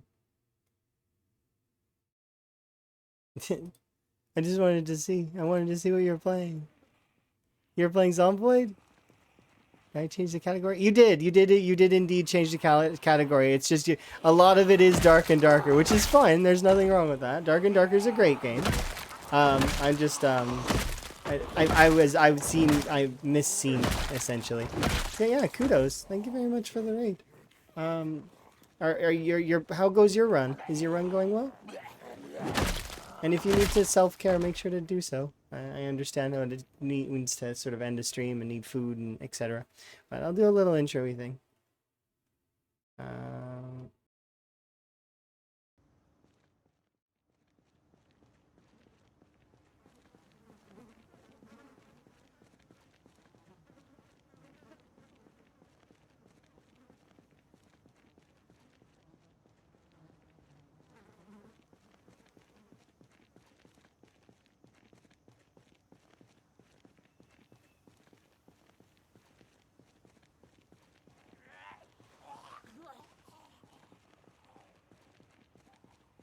Yes.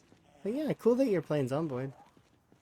I'm playing a rat race, which is like it's a challenge mode contesty thing that's collaborative. You'll see a lot of folks with the rat race tag and that are playing on the rat race settings. It's meant to be like it's a single player game mode for Build 42 where we're trying to complete 3 objectives. The 3 objectives are kill 1,000,000 zombies, make a perfect character, and successfully claim and liberate 13 outposts around the map.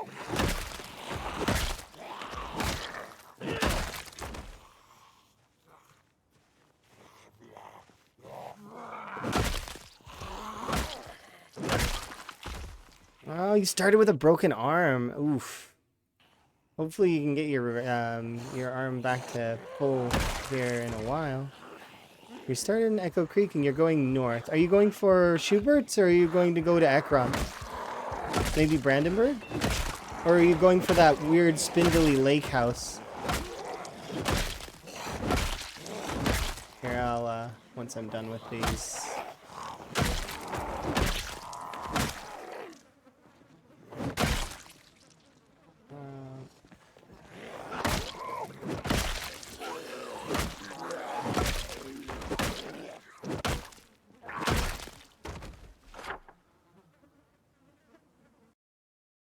So by the word spindly lake house, I mean this one. No, not that one. This one. Here, I'll change the perspective just in case you're used to this one. But this lake house up here that's slightly north of the Guns Unlimited, is that what you mean? Or are you talking about Schubert's, which is this lovely base up here? Further, you just found this one? This one's really, really good. So is Schubert's Estate, which is this one here. It was funny. I was living in Schubert's for quite some time. I think my favorite part about Schubert's is that the entire second floor is a blank slate that you can make into whatever you want. Like it's an empty top part. But I didn't notice that there is this back path here that leads to this, like, it's like a lake party house that's surrounded by fencing. It's really cool. Um, but yeah, right off Ekron, which is awesome. So you can siege directly. Just be careful of Guns Unlimited and this area over here bothering you.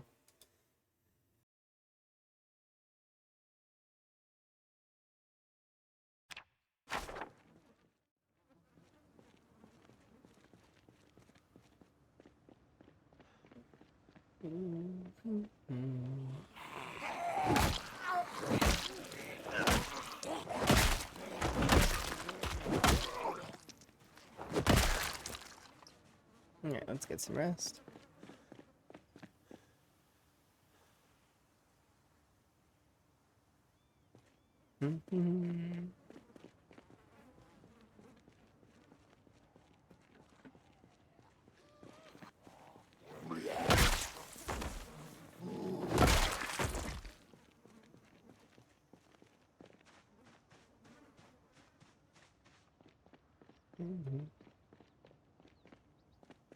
Went directly into the wilderness to get some basic supplies on Echo. I have a bad habit of sticking to...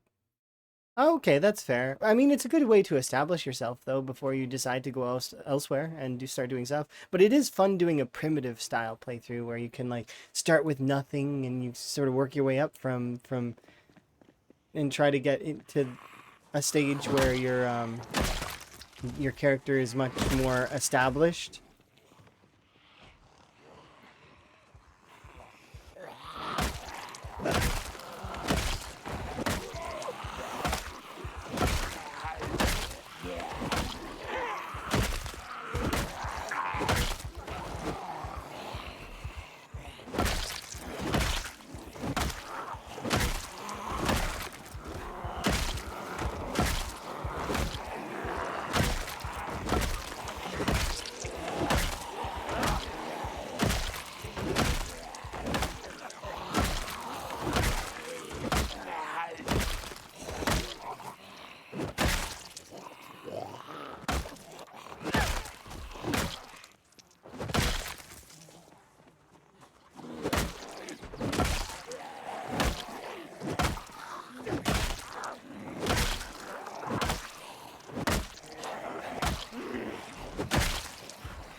Oh dear.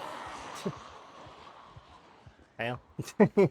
Forging's so good, you have level 5 already. Yeah, isn't it? It's super fun, isn't it, to forge? They made it a lot better, for sure. There's certain aspects of it that they're still working on, like they're still working on quite a lot of the zones, but I do appreciate the devs' effort that has gone into it, and it's really, really good.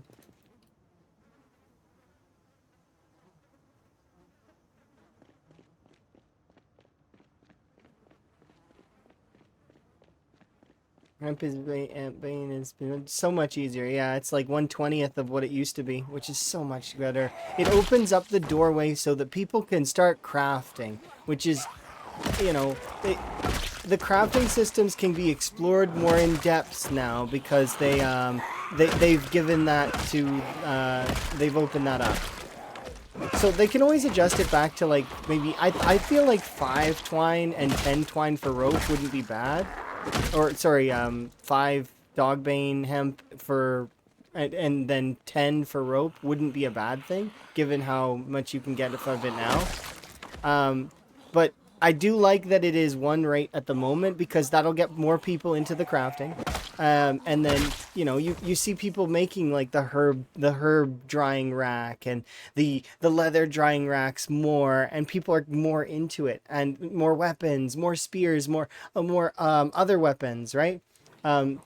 They're really starting to use the twine, which is awesome. Yeah, we'll see what happens in the near future. I'm definitely looking forward to what changes that are coming. Fire axe.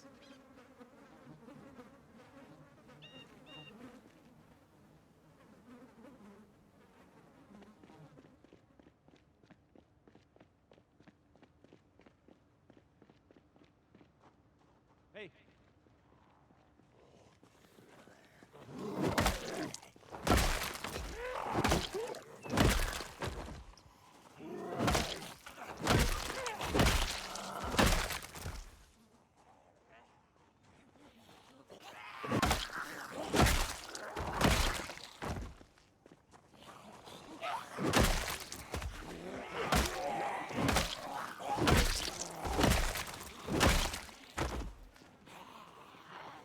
Is leveling is carving to 1? I don't think so.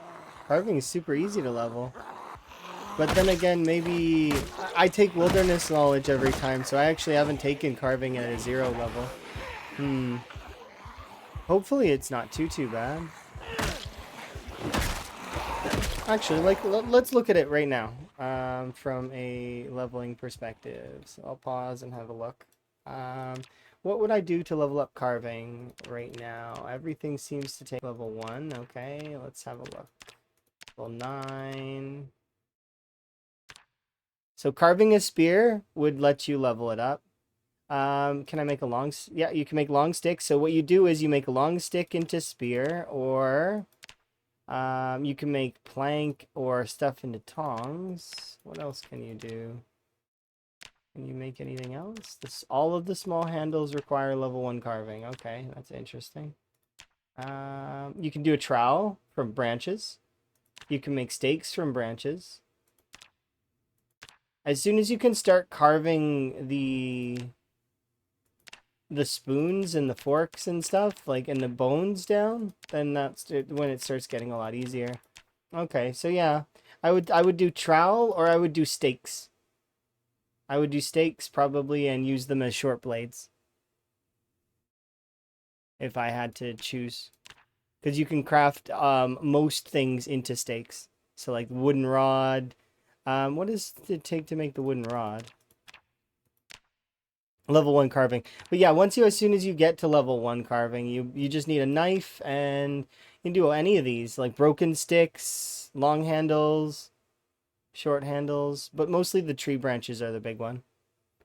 So if you can get a bunch of tree branches, which would require you just to make a stone, the stone axe, like this, the primitive axe. Is it called? It's called crude? No, I'm in the wrong section. That's right. Yeah, so you need maintenance 1 in order to make a stone axe. And then you can chop down like bushes. There's also debris on the ground that you can grab. Some of it is branches.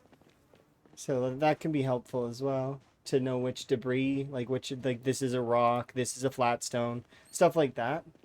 Is good to know. But yeah, it's one of those things where PZ is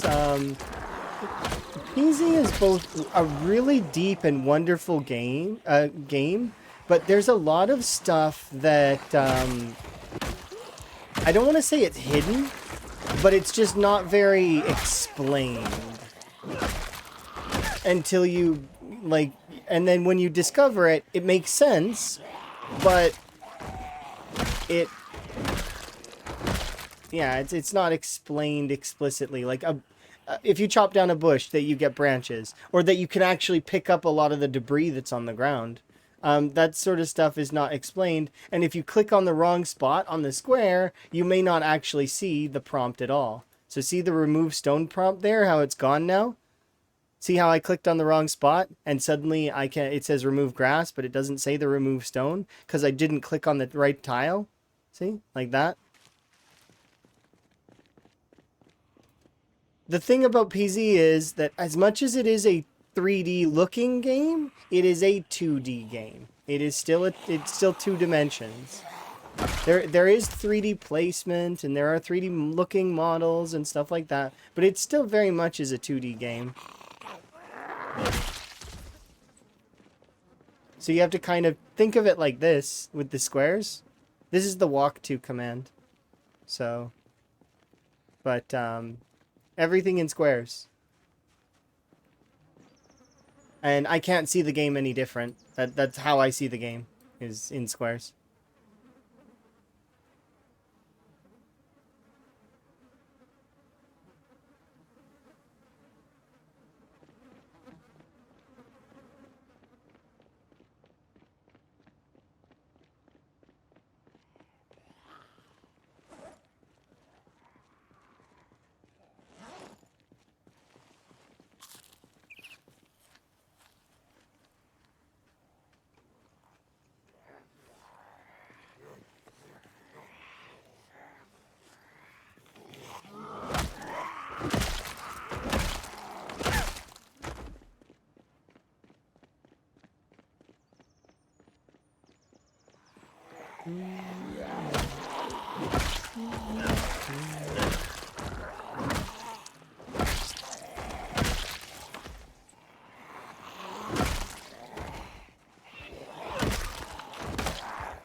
little more clarity in the menus would be nice.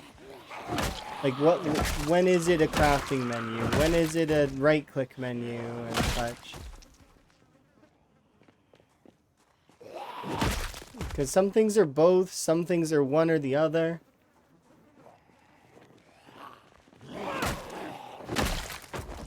And then eventually, and that's going to be hard, but the controller folks are kind of, I don't want to say they're left behind, but currently like playing on like a Steam Deck or I'm pretty sure eventually that it'll get looked at, but control schemes for those kinds of things are still being worked on from what I remember. Because I've got a couple of friends that play this game with controller because they like the combat better. They feel the combat superior with controller.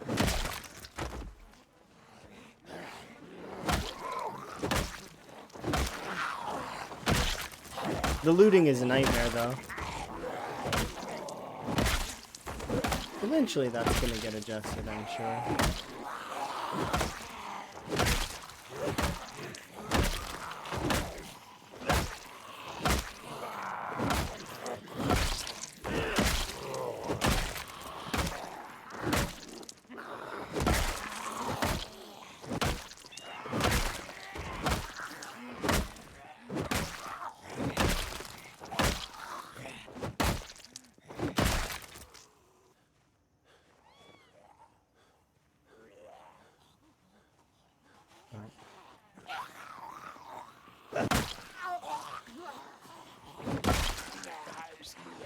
Real quick.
Ooh, ambulance.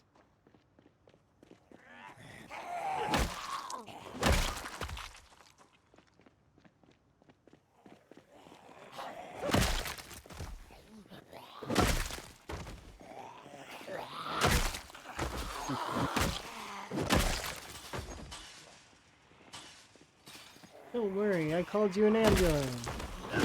You're an ambulance, you're an ambulance. Those videos are funny.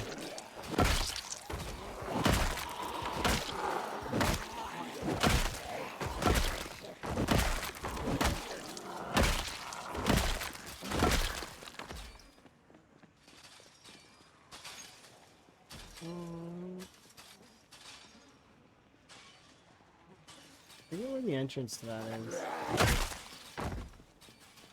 Nope, don't need that.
What's that, Susan? And stuff losing their cap. I would assume it's a result of them refactoring the noodles and the person doing not knowing why it was capped in the first place.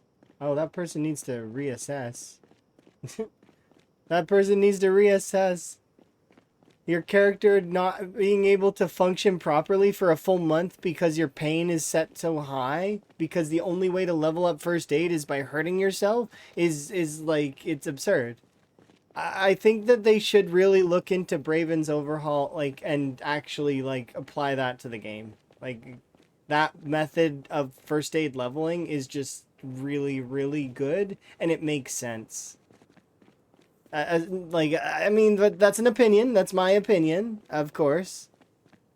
It's a good method, though, of leveling first aid that doesn't include maiming your feet or throwing yourself into the woods / over a fence a bunch, right? It doesn't really make sense as it is anyways. But yeah, that's for pain. And then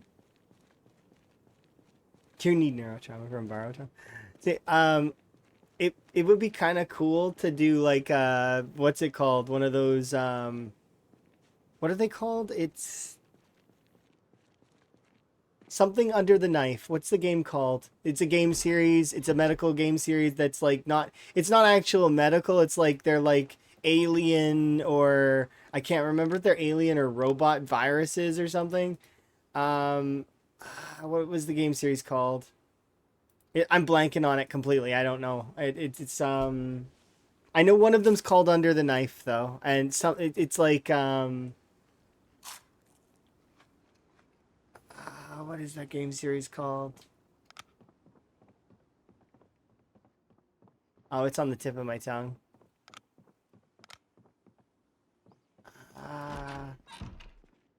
I know the characters, Angie and Dr. Styles. Like I know the characters. I don't know the title of the game. Yeah, yeah, that one. The one with the surgeries and operations. Was it like yeah, yes, but it was also it's on the Emma and I played it in co-op on the what's it called? I can't remember if it was it the Wii? I think we might have played it co-op on the Wii. I can't remember.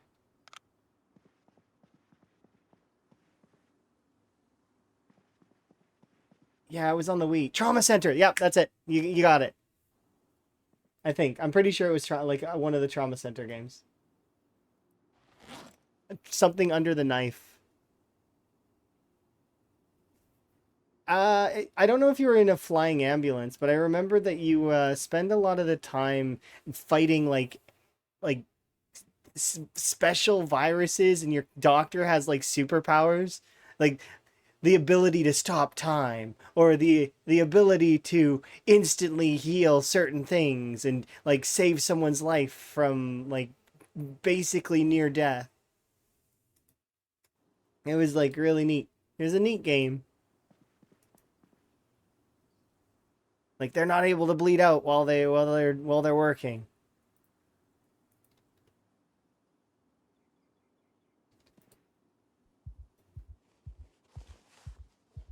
All right, I'm gonna drink this.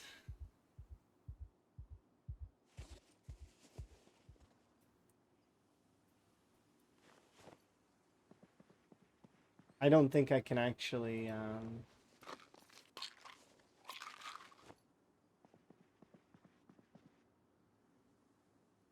I don't think it'll let me sleep because I have anxiousness or I'm agitated. So it's gonna give me tier 5 like 4 after a little bit of sleep. Oh no, it didn't. It did it twice earlier. These two are weird, interactive.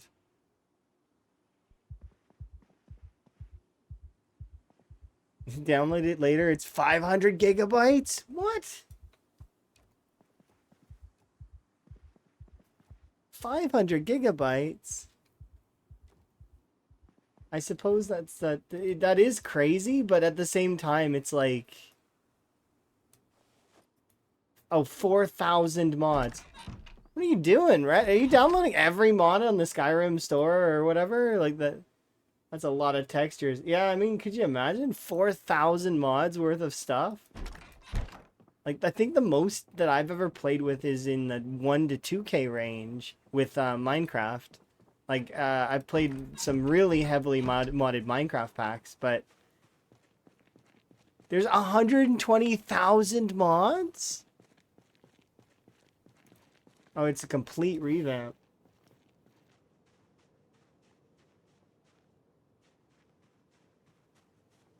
Arc is 400 plus gigabytes for the base game. That's just the main menu, too.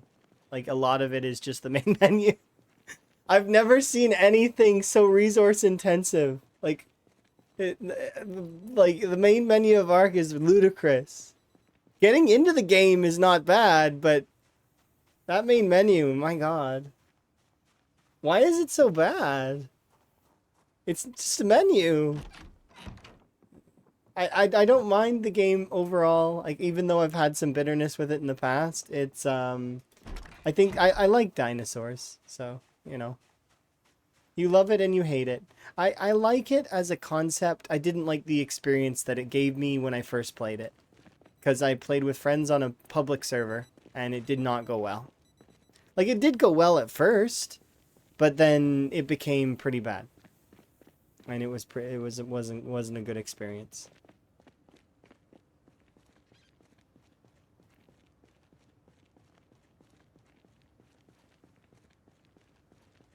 I mean, I'm sure that there's quite a lot of stuff that they do that's a little bit surprising.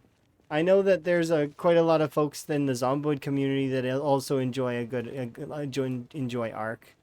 Um, but I don't know anything about their devs, nor do I know, I'm in the dark about that stuff completely. Hello, and hope your run's going well. Yeah, it's going really well. I got to see your run for a bit too. Because I remember I did recently update the leaderboard, so I went through like a lot of VODs, like a lot of VODs, everybody's VODs, best I could. Some runs though, some folks they don't have anything on the screen at all, and they never really bring up their kill counter and never bring up their professions tab, and it's a bit of a surprise to me. Like, if you're not gonna have kill counter and survival time available to see, like I mean, it's good to at least bring this up every once in a while, just to see your weight, right? Or at least at the end of stream. But the thing is the new document that we have for the rat race is so much better for that particular style. I hope. I've not really tried it yet, but we'll see. I still do want to go through all the VODs though, because that's one of the things that I very much enjoyed when I was doing the archiving. Because I like going through the VODs and seeing how people's runs are going. And I had a cool idea that would take way too much work, so I'm not going to do it. But it was going to be like kind of a map doodle of where people go. Like I said, I'm not going to do it because it's way too much work. But could you imagine if there was like a map for the rat race where it's just this map here, but you see like different colors of lines going different ways, and you get to see like where people have decided to go towards. You know, some folks will go here. You would see like a gigantic, like, it would make like a squeaky noise with the you know that squeaky noise that markers make when you pull them down. It would be like that from Echo Creek to this house here. It'd be like thick line all the way down to this place. Meanwhile, there would be like, you know, some other smaller lines going in other places. But yeah, it would be cool to have that kind of thing. But like I said, it's way too much work and it's way too intensive. How do you get this stuff on the screen? Oh, this is part of Twitch stats. So what happens with Twitch stats is it creates two text files. One is called Z kills and the other one is called Z survival time. And all it does is copy these numbers here and put them in the text file. That's all. That's all it does. And then from there, you can link it to OBS or XSplit or whatever you have, right? Whatever streaming software you have. You can link your text file to the text on the screen like this, right? So this right here is 4 pieces of text. This is linked to Z survival, and this is linked to Z kill. It's within your Zomboid folder. So Zomboid is located in 2 places on your computer. It's located in your documents. Most of the save data and stuff goes in there. And then there's one that is located in your Steam app folder. I don't remember which one is which, like where the location is exactly offhand without looking. Like I'd have to go looking for it. But it's in one of those 2 locations. So. But it's hopefully that explanation is good. If you need more help with it though, I'm sure someone on the Discord can help you and explain it better in a better way. There should be a mod to track your movements on the map. I mean, that would be kind of cool, but it would get kind of repetitive, right? Like in terms of me walking back and forth, back and forth, back and forth. Eventually, they would just be like lines all over the place, and yeah. As much as I like the idea of that though. I like it would look cool in terms of like a video or something, right? But like it's kind of like a time lapse, but I don't know. Time lapses are cool, right? I like time lapses. But yeah, absolutely. If I'm a bit confusing, because I'm assuming that you're a visual kinetic and you might not be in terms of learning. So a majority of folks are visual kinetic. There's a handful of folks that are audio, and there's a lot of folks that are a mixture or a gradient of the 3, and need a swath of it. So it's important to bear that in mind, that there are sometimes clarity issues as a result of that.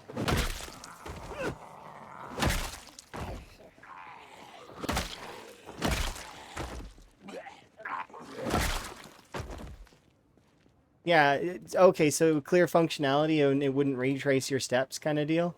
Like, for example, this me walking back and forth, killing on the same kind of roads, um, and then running to the riverbank to fish, it wouldn't retrace those as often.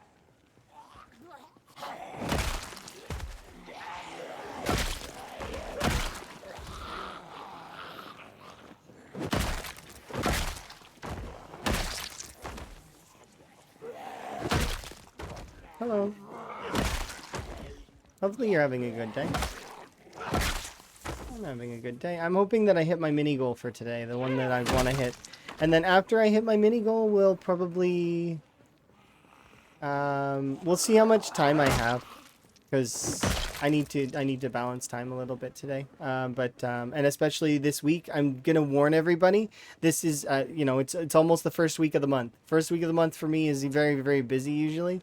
If I have time to stream, I will. If I don't, I will try to keep people informed of when the my availability is. But the first week of the month is always rough to organize and lots of stuff to do. So I try to keep people as informed as I can about it.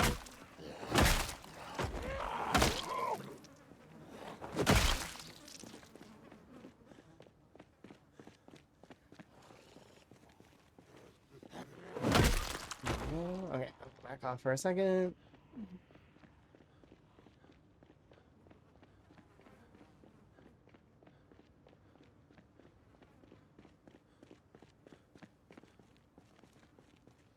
Okay.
Recoup stamina and then re-engage.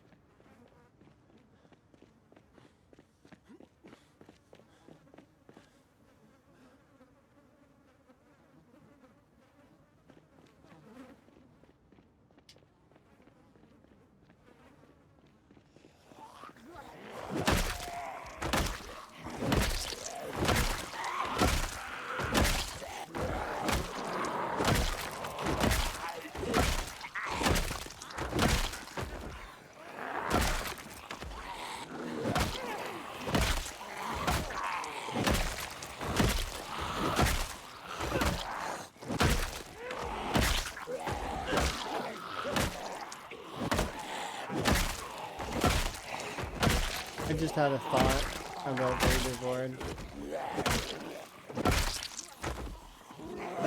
Need to check it later. For Masters specifically. Because I didn't think about that till just now, but it's okay.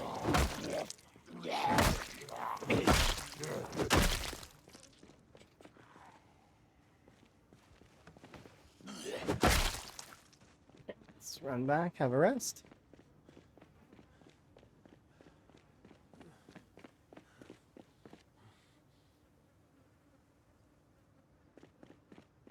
You're still where you are, weren't you? Yeah.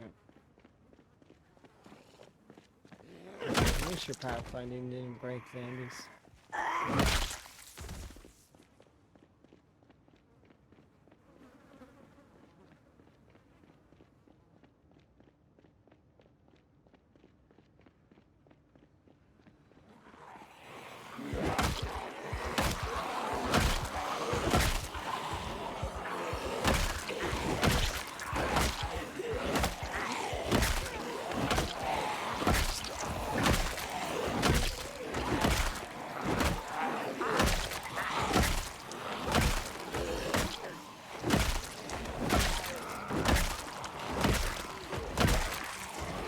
Is there another jacket, bro? Keep an eye out for another jacket. Regular jacket's fine.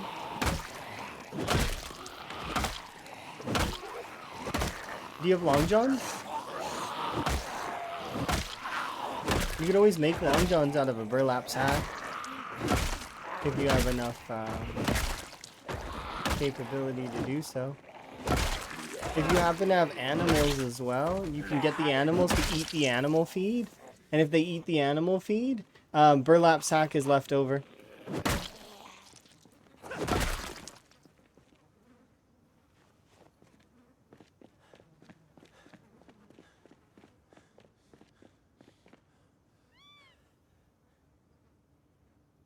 Let's go. But yeah, I'm barely wearing any clothes right now at the moment, like in game. I'm wearing socks, shoes, and a shirt. The tights that I'm wearing currently are not counted as clothes. Like they are visually, but they're not. They have no insulation. I wear tights and swimsuits very frequently because I prefer to wear clothes. But it is summertime in my game right now, so.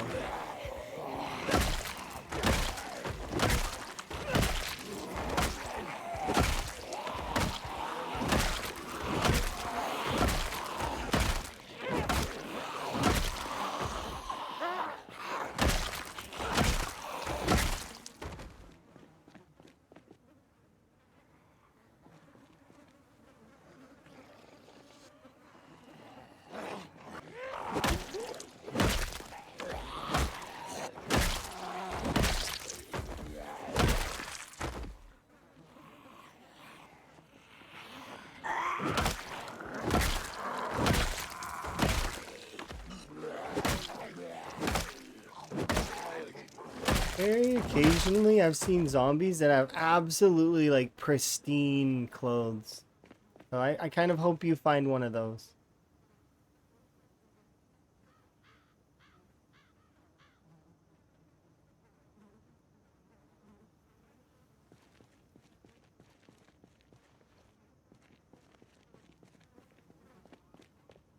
Yeah, if you could find a zombie that has, like, a brand new jacket, that would be awesome.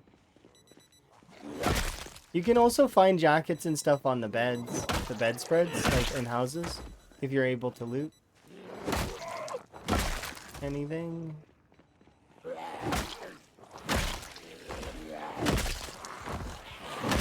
Because right now I have 3 jackets. You're amazing. Thank you for the follow. Do appreciate it.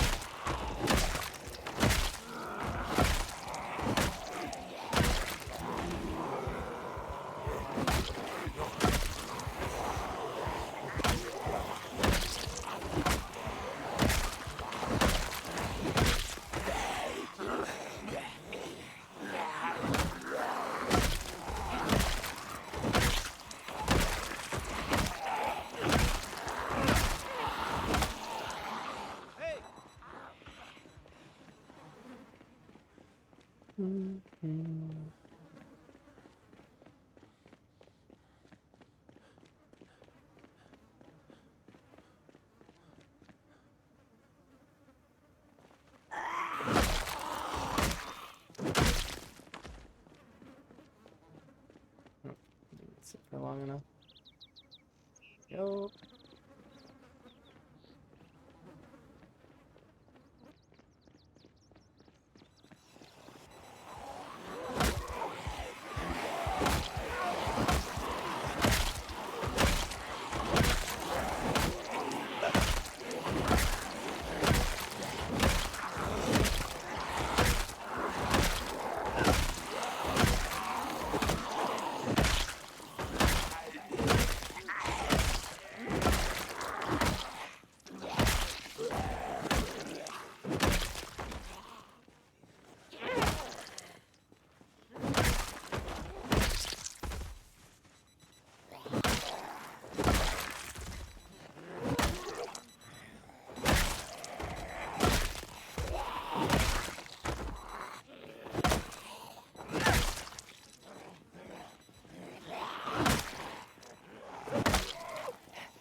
my run? My run's going pretty good. How was your run? Do you have a run going? Good. Hopefully your run is going good if you've got one going.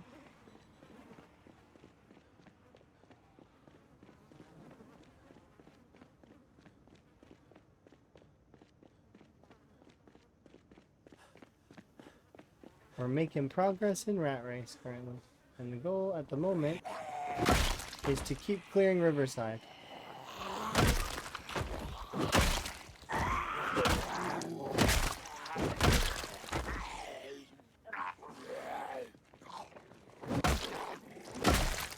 We find we fresh, we grinded yesterday, making some progress. I'm killing it. Yeah, we're making progress. Hopefully you can survive for quite some time and you can hit your own personal best. And then from there, if you want to, if you're streaming it and following all the criteria, etc., you can post on the Google Doc and get put on the leaderboard, and it's for fun. Try to climb that for fun as well. It is interesting. I like leaderboards and scoreboards and stuff like that. It's fun.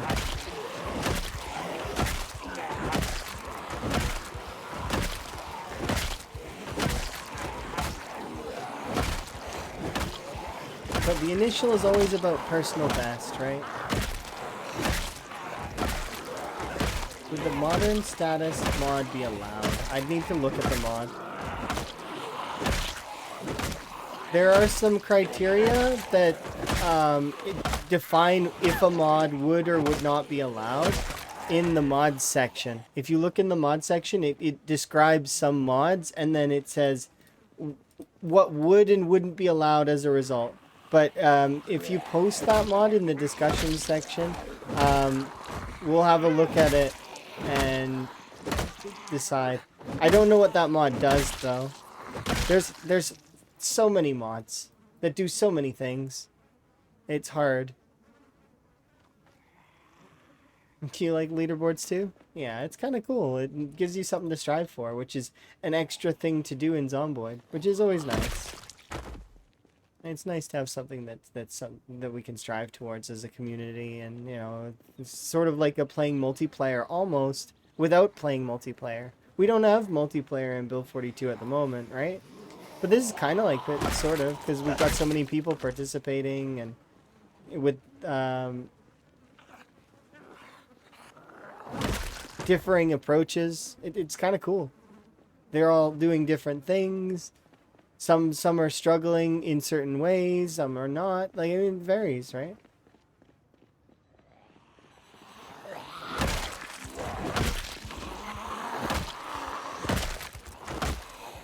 Yeah, I think it's a cool challenge for sure. But yeah, I'll look into that modern status mod later and see. I don't know what it does though. By the sound of it, it sounds like it. I'm not sure. Is it like a weight thing? I don't know. Sorry.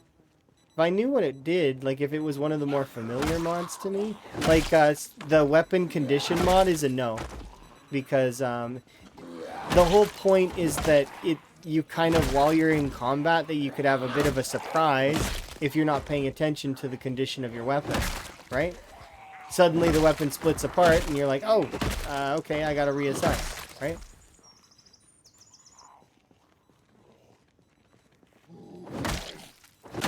This particular panel here got passed in the rat race initially because it's the same as this.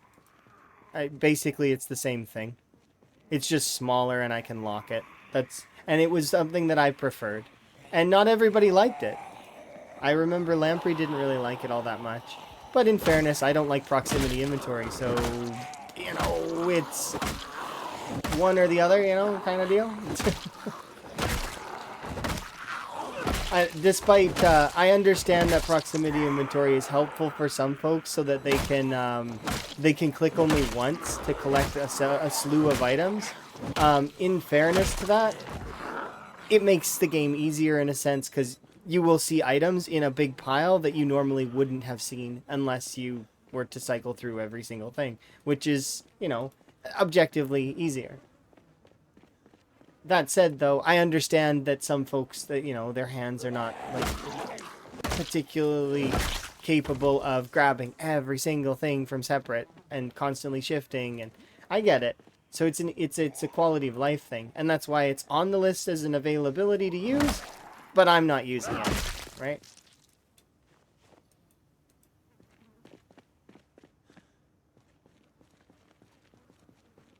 It makes status looks like circles that go up and down. Don't start silence. Oh, is it a Moodles thing? Is it Moodles? Is it a Moodle based thing? Like it's like the quarters, or it's like the tags, like the things. Yeah, if it's Moodle based, probably, unless it gives you some sort of advantage in combat. Like, if it's just like a different look for the Moodles, that's fine. I don't see a problem with that. But we can look into it. Like, I'm not giving a for sure yes, because we'll bring it to like some mods I can say no right away because they've been said no to before. But I don't know about that one, so we'll ask everyone to make sure. It displays exact values. Oh, okay, so if it displays the exact bars, then no. It's a no. Because you can't have the exact numbers. It's got to be vague. Like, see these Moodles here? They're vague. And we get to find out when we're resting already because of this mod that exists, right? Because this one brings back essentially what is the progress bar that we used to have before with resting. However, knowing your calories, knowing your thirst, exact numbers, no, we're not supposed to know the exact numbers. So like the simple display bars or simply display bars and stuff like that, those kinds of mods are a no. But if it changes just the colors of the Moodles or what the Moodles are oriented like for example, Moodle quarters or that other mod that puts little tiny tickies on the side of the Moodles to show which tier it is, that's fine. Though, adjusting the Moodles like that is fine. Just no exact numbers.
There we go.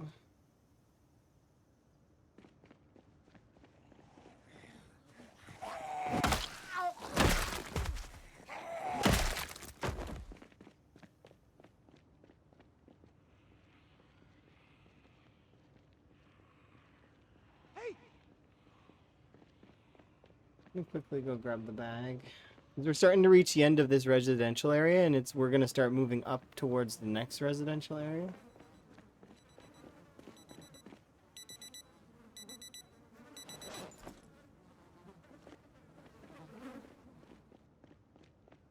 So we'll be able to connect this area to the north side area.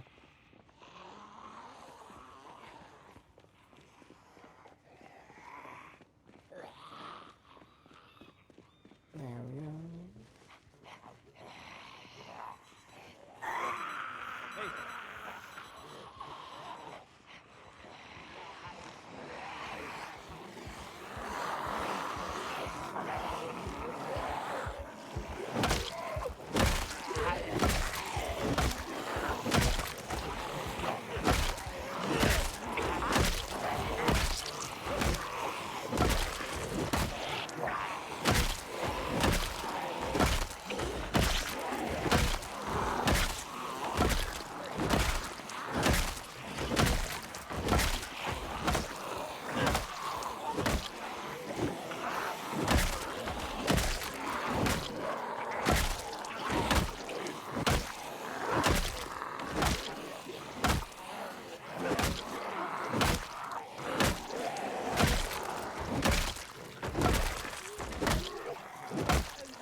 Getting through it though. We should be done this neighborhood very soon, and then once we get past this neighborhood, we'll just be pushing the next residential zone, the next commercial zone, and then we'll nearly be at the gas station, which will be hype because then I can start going through, grabbing all the watches, see if we can get to level 3 electrical and or find the generator mag. And then from there, it's power.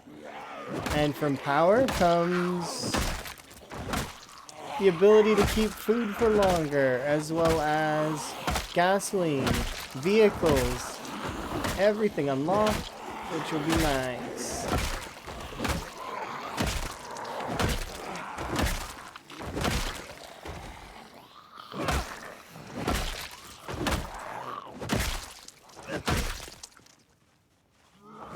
I've been without power for quite some time, and I'm looking forward to getting it back.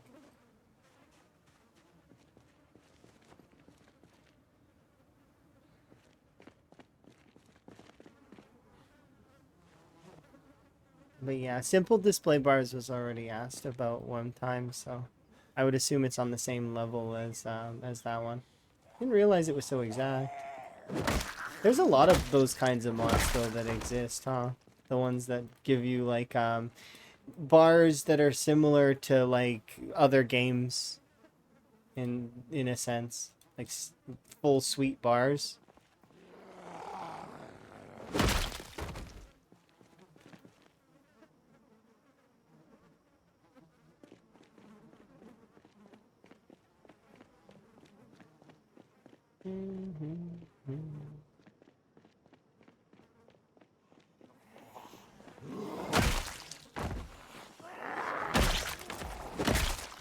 Yeah, it's most mods are like that, where you can put them anywhere on the screen. If it was just like normal Moodles though, and not exact values, then it'd be fine, but because it's exact numbers, like, and you can see like exactly what thirst you're at and exactly where your stamina is, like the exact number. It's I'm pretty sure that's not allowed.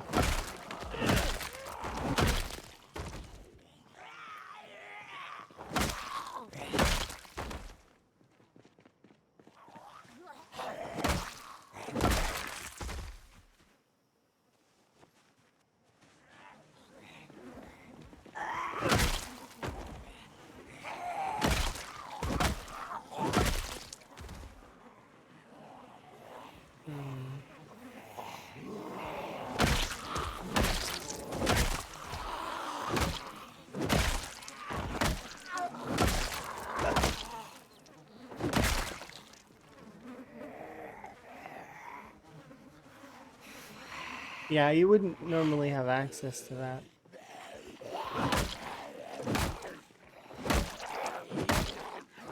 And there's some things though that are somewhat like that exist in the mods that we have selected as it is.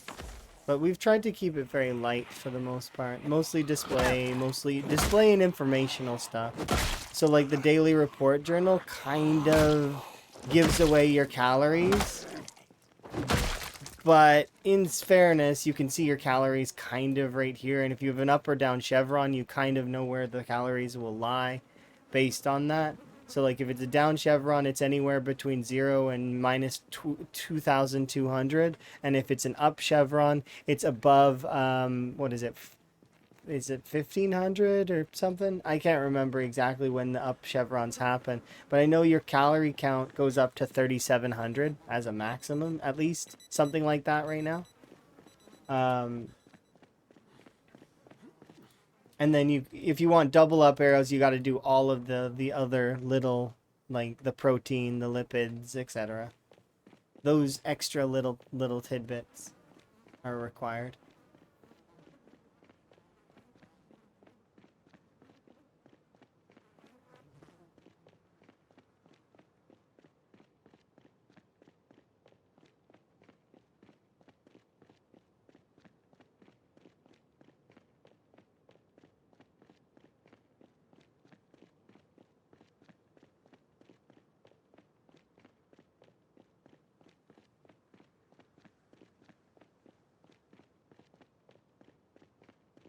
The daily report journal though is really cool outside of some of that stuff, like in that way. Like I mean, I do like how much information is in there.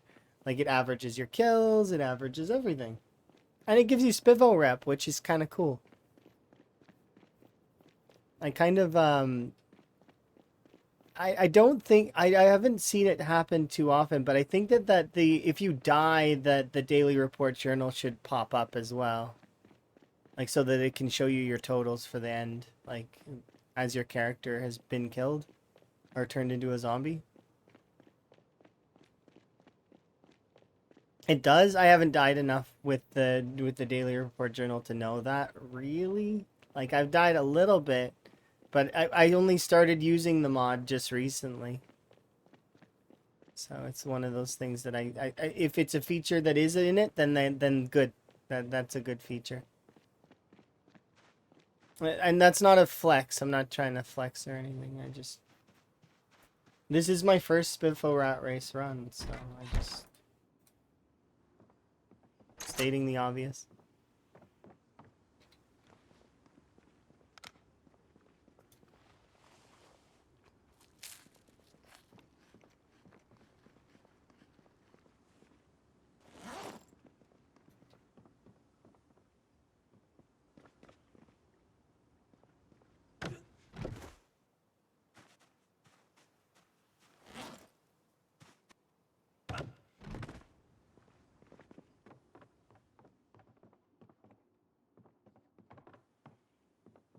Kind of funny because when this run began, I didn't think it was gonna go that well.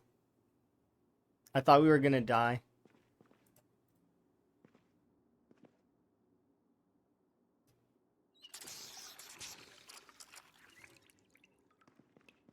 Because we spawned in the town hall. In West Point. West Point Town Hall.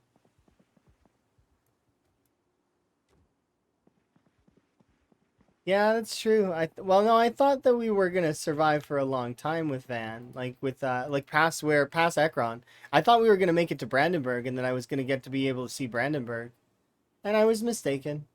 We didn't get to see Brandenburg, which sucks, but at the same time, it is what it is, right? We'll get to maybe see Brandenburg in this run. Fingers crossed.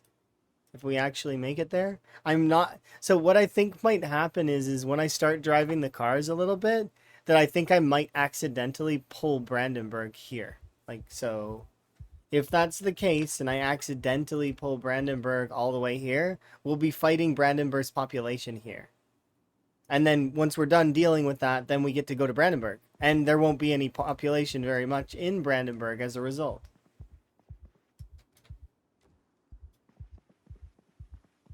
It's kind of like a win-win, right? Sort of.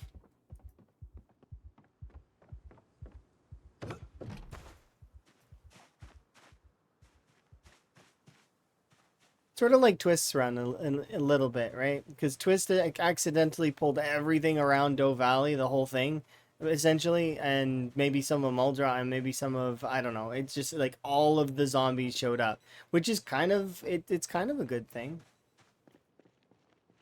Because then you can deal with the zombies, right?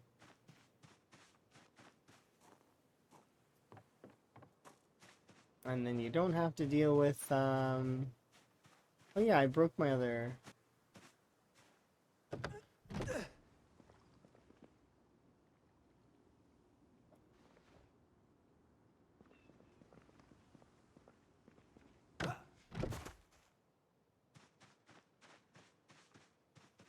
Eventually we'll get the metal working proper.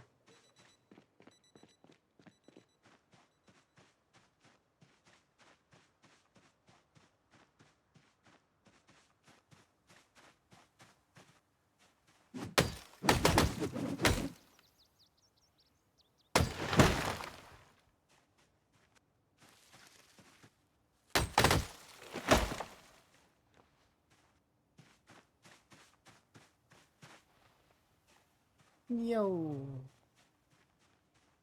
Hello.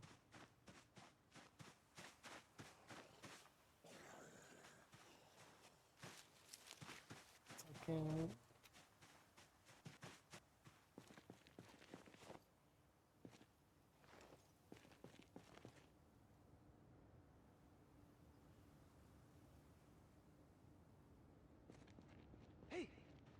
Where? I heard a zombie. Are they on the other side of the fence? Yes, the answer is yes.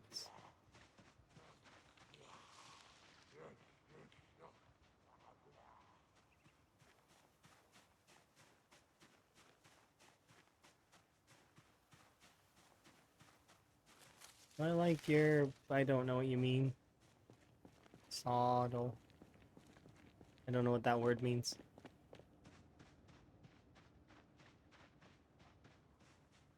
I'm kind of bad when it comes to acronyms, and I'm bad to come when it comes to it's French. Okay, well I don't. I'm sorry. I don't really speak very much French. My French is really bad. Like I've got like a handful of phrases at best. So I do apologize. Je parle anglais. Um,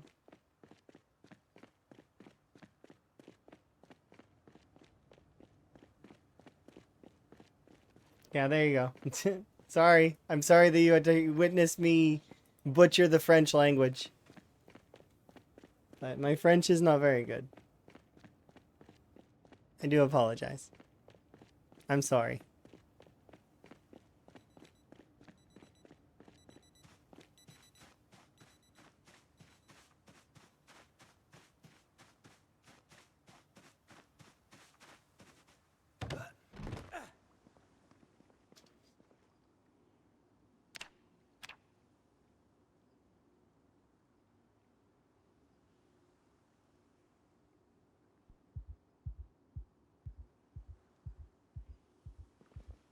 I don't sit. I don't sit.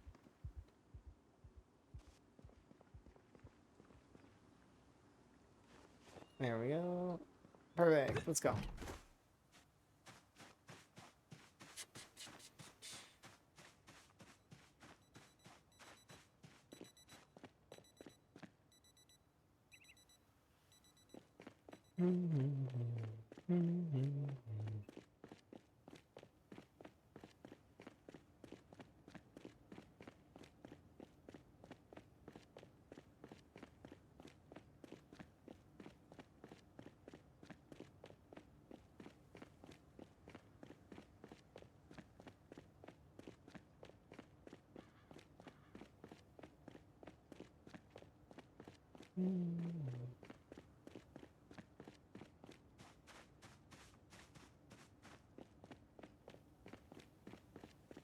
Yay!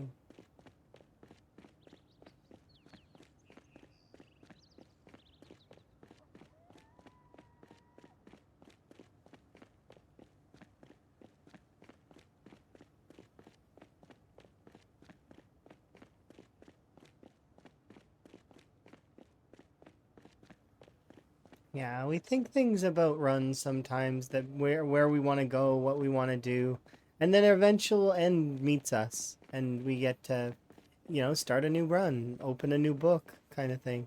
The chapter it closes, and that's kind of just how it goes. For Van, it was with a scratch. He got scratched because he missed a spear stab, and then he hit the 7%. And New Van actually has survived a laceration, if I remember correctly. I think I've taken a single laceration on this run so far.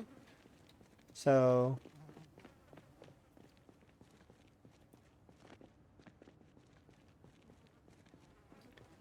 just one of those things that sometimes happens. You take a laceration and ooh, gas can. Okay.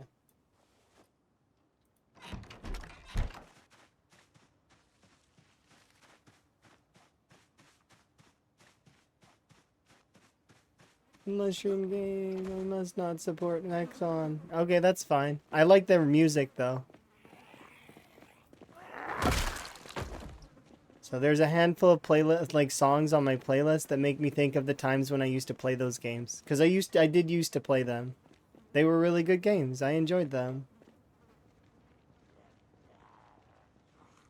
And I think it's Handstone? Something. I can't remember. The music artist is really, really good. We can definitely appreciate good art. Yes.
You're talking about the fishing glove? No, I was loading bait. Ooh, that sounds awful. That's definitely a bug you should consider reporting. You want to know how to report a bug on Project Zomboid? It's really easy. It's right here. This button leads to the forums and you can post a bug report on there. Alternatively, you can also message in their Discord. I think there is a bug section, maybe? I don't know for sure if that's the case, but... And nor do I know exactly how that system works. But that said, yeah, if you're experiencing a bug, definitely you should consider reporting it. But also take into account that it may be one of your mods if you have a bunch of mods. So be cautious with that. If you experience a bug, try to recreate it in a vanilla custom sandbox. Like create a custom sandbox with no mods and try to recreate your issue. If you need to know how to do debug, it's very simple. You just go into the Steam launch options and put -debug, and it will give you the debug ability. Oh, it's Mr. Webber. Hey, Leffy. How goes your run? Shut up for you, and then I will do my little intro thing. But I am very curious where you're at with your run.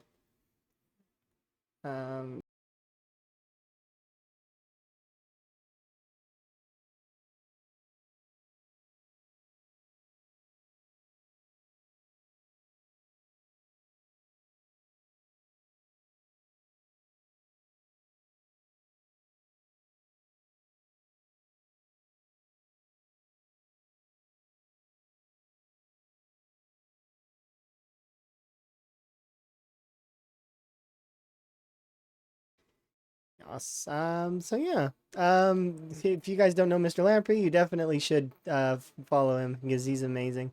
He's also the originator of the Rat Race Challenge, which we picked up the mantle for, and now we have our own little Discordy thing, as well as an updated leaderboard, as well as it's sort of split between an active leaderboard and a historical leaderboard, and both sections will get updated, so it'll be kind of neat. There's rules and stuff. Essentially it's the same rat race that was before, but it's just different guard essentially. I like to think of it as changing of the guards essentially. Pretty much. And then in terms of possible prize pool in the future, we'll discuss that later, kind of thing, later on, when, because none of us are anywhere close to where it's gonna happen. So it's interesting, but yes, hopefully Lamprey's stream went well, and he's doing okay in his Echo Creek playthrough. He was setting up his base building last I seen, and I mean, well, getting ready to at the very least. Did you actually get base building going, or?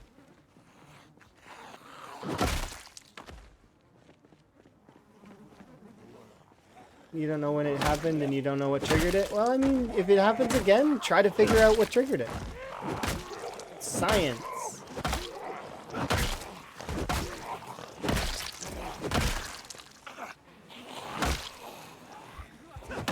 Oops. You're 1/4 on your wall. How long is the wall?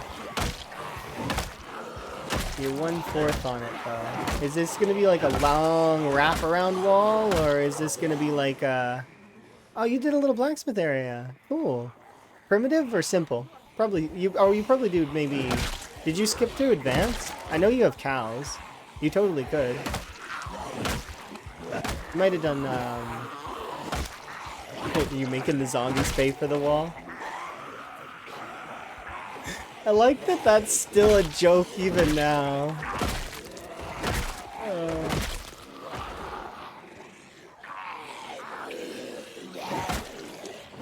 Oh, I'm doing that exertion thing. Yeah, back off. Exerting myself too much because I'm having fun and just banter and stuff. Because I was thinking about walls and I was like, oh, walls. Did you mean like a wraparound wall or like a, you know, it's neat. Depends. I hope he completes it. And I'll be looking forward to seeing how the run keeps going, because like I do think that your run is interesting for sure. And I'm curious to see how the difference is between meta events and the vehicle engines. Like, because it's definitely going to be contrast. I'm keen to see that. Because I know that the meta events are definitely... They are aggressive. But the vehicle engines, I don't know, it's different. We'll see. It'll be cool. Lots of differences. But Lamprey is playing on basically the same settings, kind of, but adjusted a few things. Opting fully out of the rat race, though. So, it's okay. He gets to hold his spot on the leaderboard for quite some time, actually, by the seam of it. Because he was at 38k when he opted out. So that's quite a lot. Long time. But yeah, I'm very much a big fan of keeping like the old stuff, and also, you know, it's keeping the old stuff but also having the new stuff. I like that stuff because it's like historical, you know. It's like it's history, it's archives. It's neat.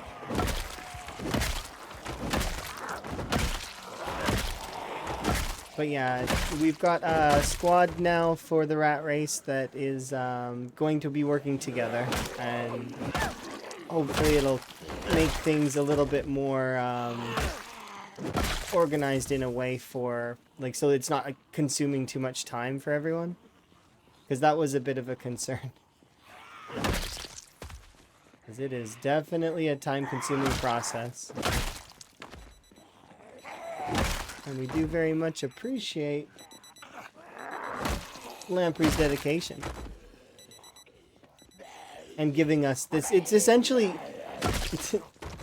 giving us and well, giving me as well, like another hobby. Because like I used to keep scores as a hobby, so I do like this sort of stuff. It's fun.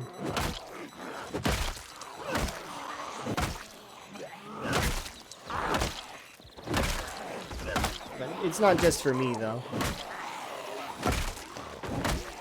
Yeah. That's the hope, organized.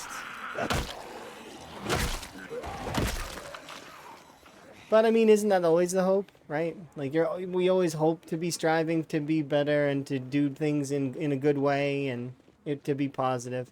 But yeah, I know that Lamprey is likely gonna go off and eat and rest and stuff because he does go ham when he streams.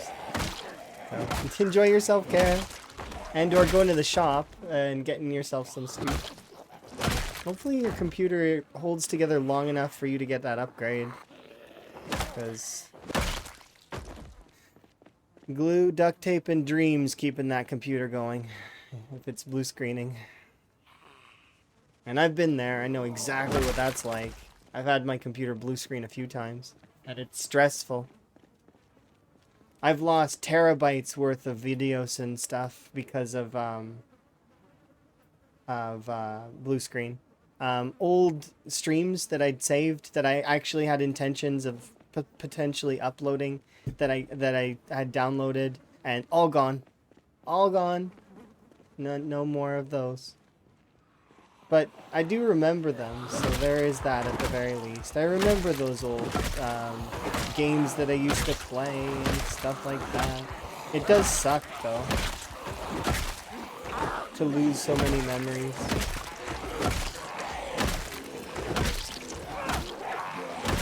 Hopefully, Lamprey's blue screen wasn't like that.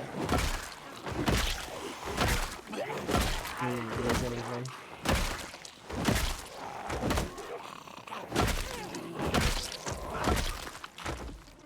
Chouse.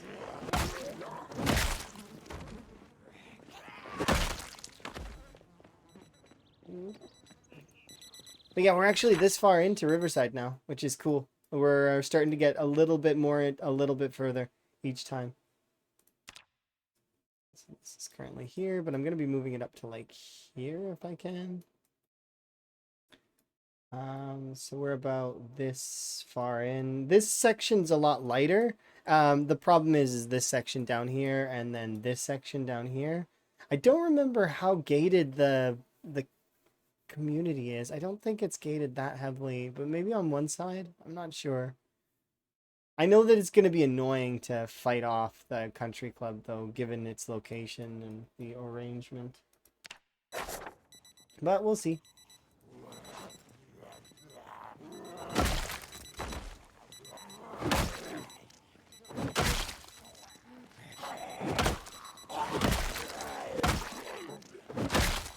I'm looking forward to that fight a little bit, but also because I've lost a character in Build 42 to the country club, to a bug actually, that I didn't like. But at the same time, it's fine. It is what it is.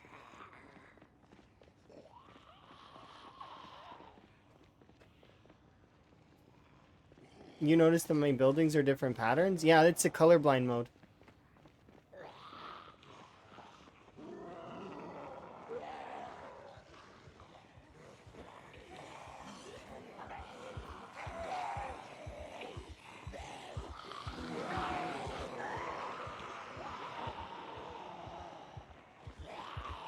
So I have colorblind mode enabled so that folks can, if they can't see the colors, that they're able to still discern which buildings are which.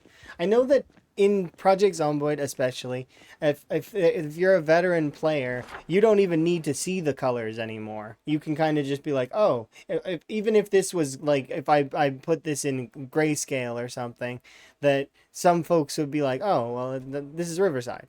Like, but this does help newer folks with sort of like which buildings are which. Like you can see that these are the residential. This is a community building. You know, hospitality, commercial or retail, restaurants, entertainment. And then if we happen to look at like a building like this, it's industrial. Yeah. So you got a little bit of everything, right? So it's a little bit easier. It's just like this dyslexic function for text. There is enabled dyslexic font. It's under accessibility right here. See? Right next to the colorblind option. And then enable light sensitivity mode, which I think that tones down some of the colors a little bit in terms of like the flashbangy-ishness of it, but I don't know for sure.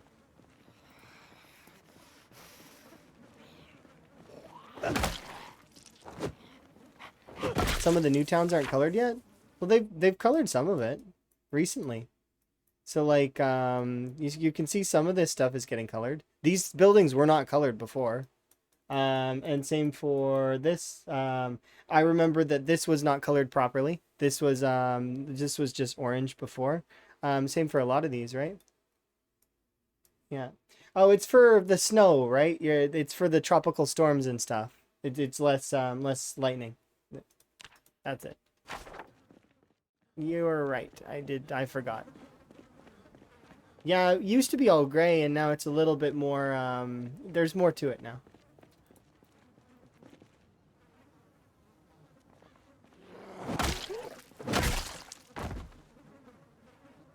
Yeah.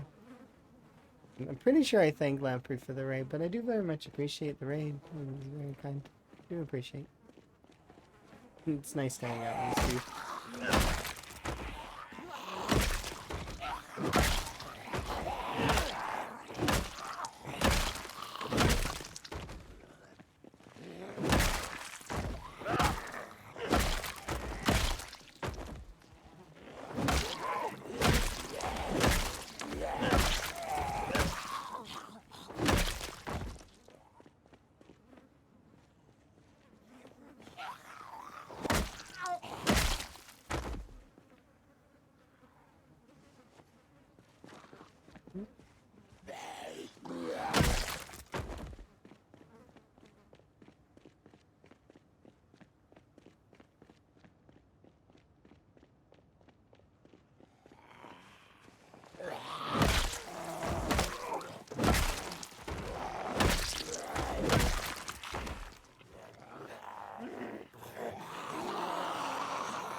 Shoulder bump you.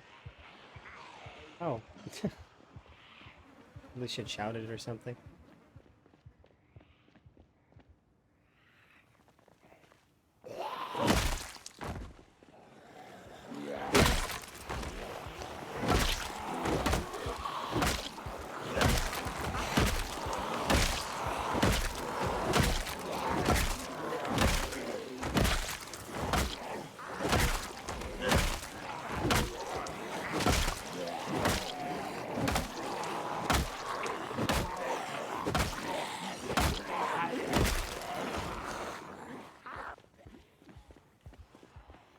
Or maybe. There is actually a sound cue that happens sometimes with the melee right now in build 42. I think it still does happen.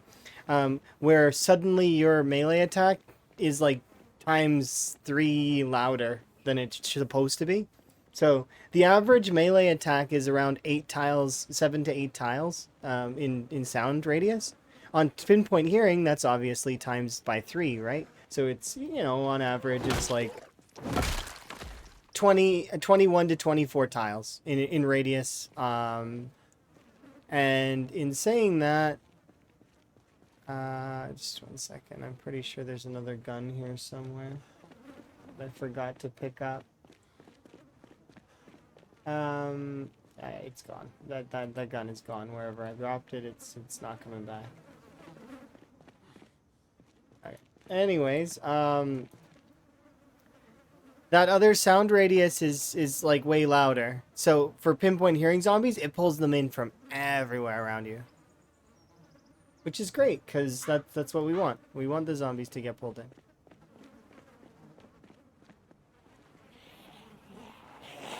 It is useful for me. Because what's happening then is they get pulled into towards the watch bag, in this case anyways. And then they get caught on it. So long as the watch bag is not like completely overwhelmed, it'd be fine.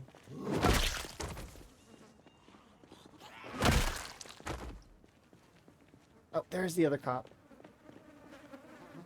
Ah, it's an empty shotgun. I mean, but we can still maybe use it for condition.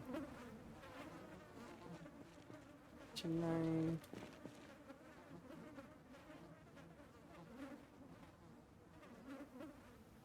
Yeah.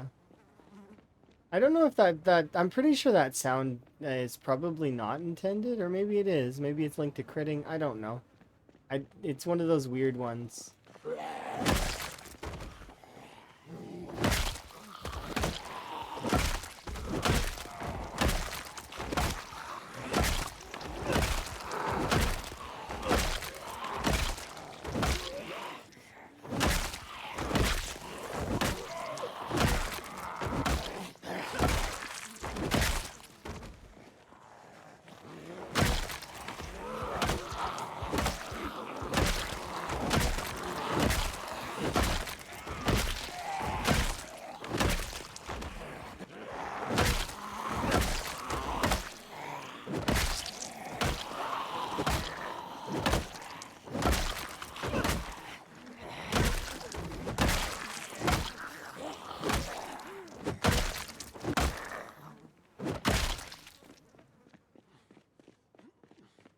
I gotta go all the way back, unfortunately, which means I'm gonna lose most of that group that's over there, but oh well.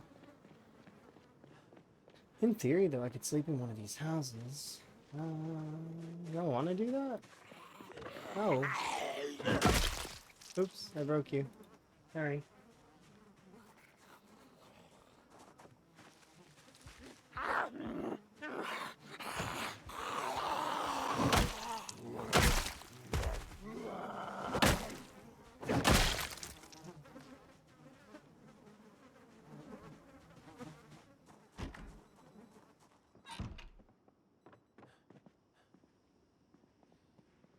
I'm pretty sure I don't have house alarms at all.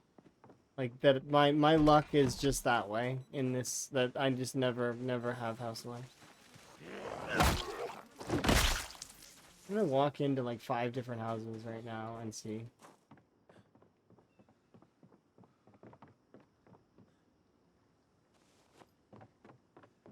I mean, I know it's not a great data pool, but like, here, let's do these like 5 houses in a row and see what happens.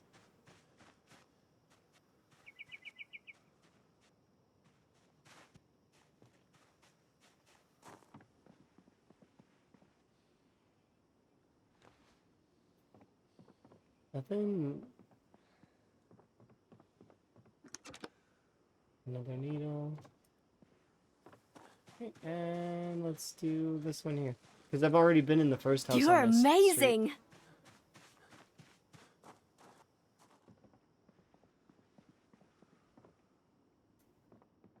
Nothing. Hello. Hopefully you're having a good day.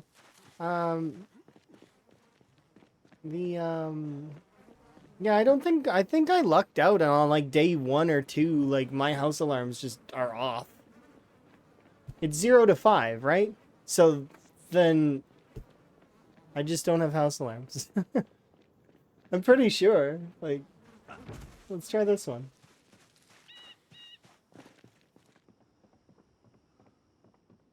Pencil and ooh, green yarn.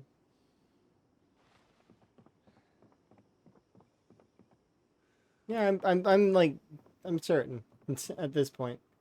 We've been in like half of the houses in the gated community, and like, if there was a house alarms, we would have had one by now, right? On average, like none of these houses, none of these houses, none of all of these houses, and these ones. I don't know. Watch one of the house alarms go off later though, and surprise me. I'd be for it. Do it, game. Do it. Summon the zombies. House alarm me.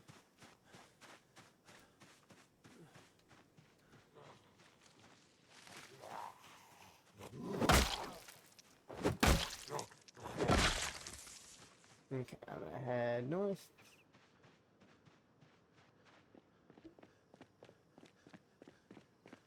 It won't house alarm me because it knows I want one. That's the problem. I've been wanting one. I kind of want to see how many zombies show up to the area.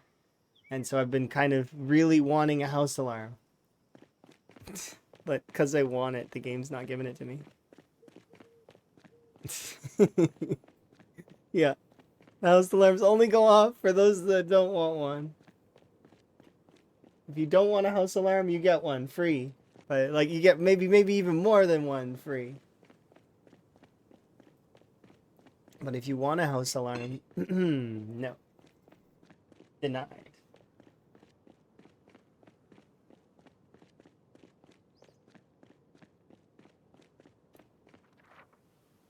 House.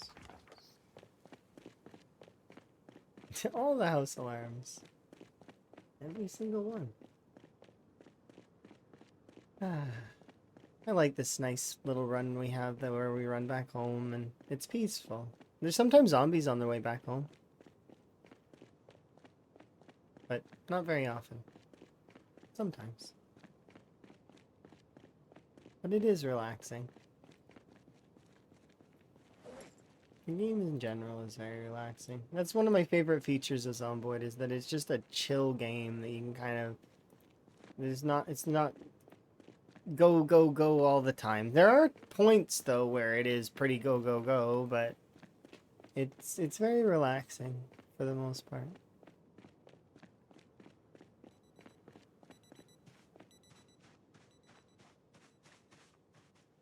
Have to go. Oh, no worries. You have yourself a good one. Enjoy your whatever it is you're up to.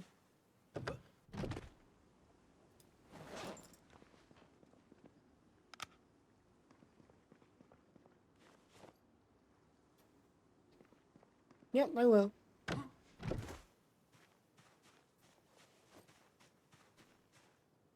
Didn't mean to click you.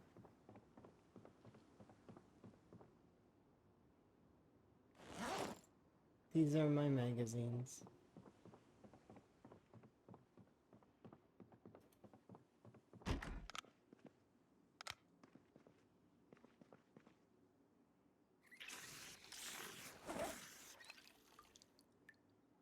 Ooh, I should go see if there's gasoline in any of those cars. Because we're going to need it to start a generator. Initial gasoline to start the generators up. Okay, we'll deal with that tomorrow.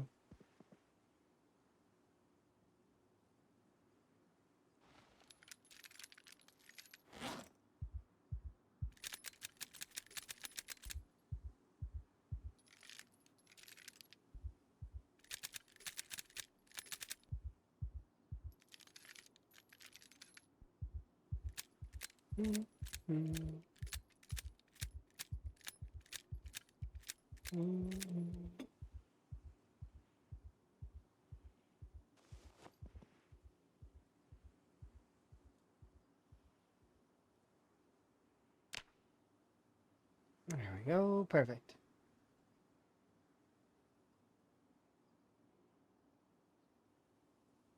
It's kind of like money. You need money to get money. You need gas to get gas. Yeah, I mean, kind of. You invest your money into prospects that possibly can, and not just your money, but your time. And time equals money and all that stuff, right? So, time is the money that you can't get back, though. So, remember to always value your time more than your money. So, but that said, yes, you make an exchange and it's often based on what you think is important, which means that if you're not happy with whatever you're doing, you should try your very best to make a change towards something that you want to be doing, and or, you know, be happier. It's not easy to do. Even just being content is very difficult, but it is possible. It's possible to find contentment. It is possible to find happiness. It is difficult, but it is possible. You can aspire and achieve whatever you want to achieve. Don't worry, be content. Don't worry, be content. Do, do, do.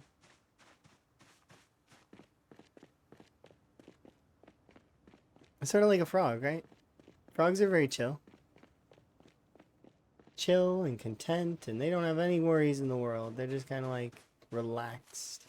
They stress out when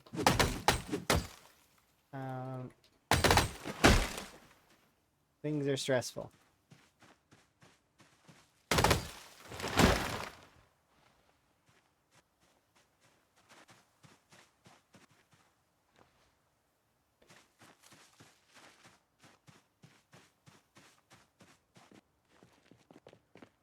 Oh yeah, I can't just carve on the go now. We actually need to go in.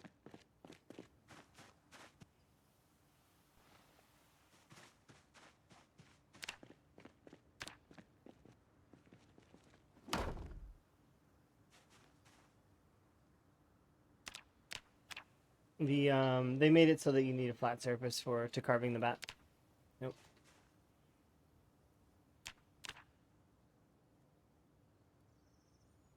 Which is fine. It's not that big a deal.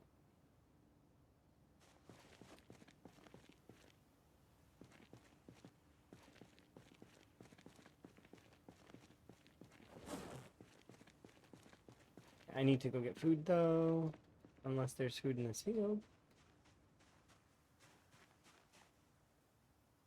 Like, amazing.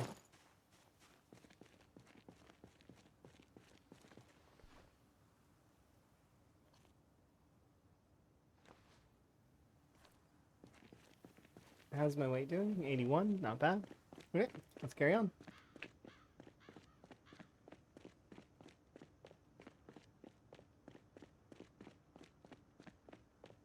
I need to check those vehicles though really quick first to see if there's gasoline in any of them. I think the Gigamart parking lot vehicles might have some fuel, but we'll check the van first. So the or the truck or whatever you want to call it. Work vehicle. Maybe little car alarms? If they did, it would require their battery to be charged. And most of the batteries should be dead. Probably, right?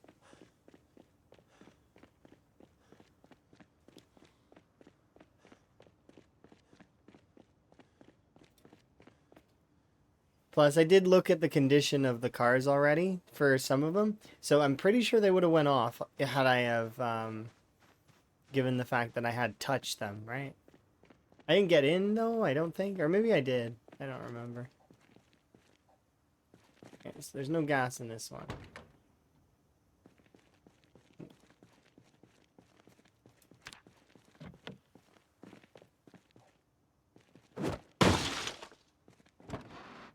Happy 1 year survived.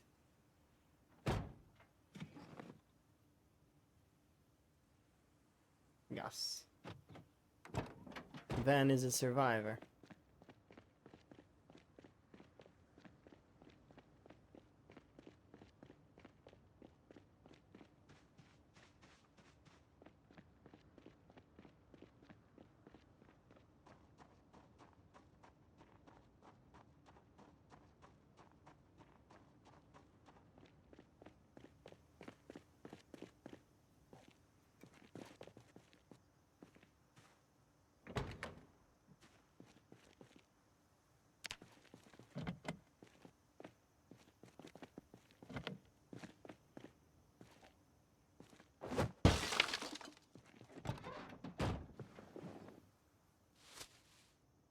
Ratchet wrench.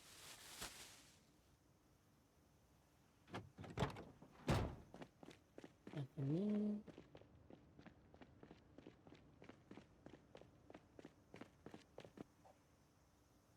Yep. Oh, it's broken. That means I can't look in it.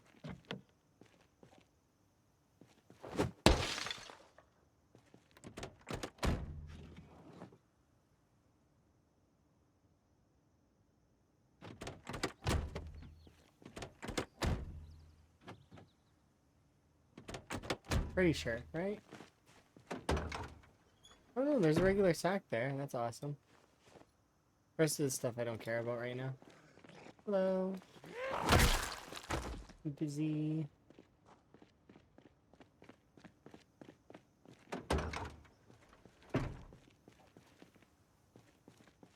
This is the nicest car out of all of them. I'm gonna be kind of sad to smash this back window. Because it's probably in good condition. Or at least fair condition.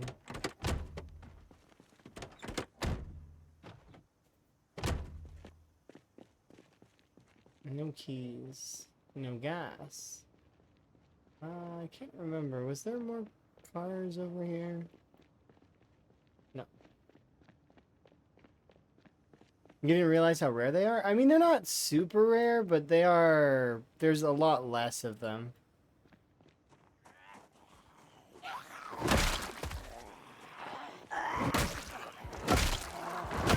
Like I mentioned before, if you have animals, you can just have an animal, like grab a bag of animal feed and get your animals to eat the feed. Because you can't dump the feed out of the bag, but when the bag empties, it's a burlap sack. So it will be a sack eventually. You just need to wait for your animals to eat it all.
Is it possible to turn down some of the blood? I mean, I totally could, but I don't need to, because the blood disappears over time.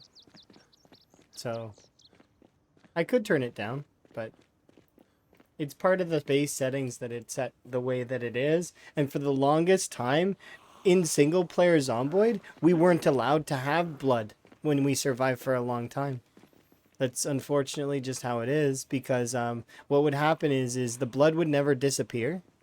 So it would stay, even though it's like it would be faded, all of the little tiny blood splatters would stay. Meaning that if you get up into the hundreds of thousands, your game would just be stuttery and terrible.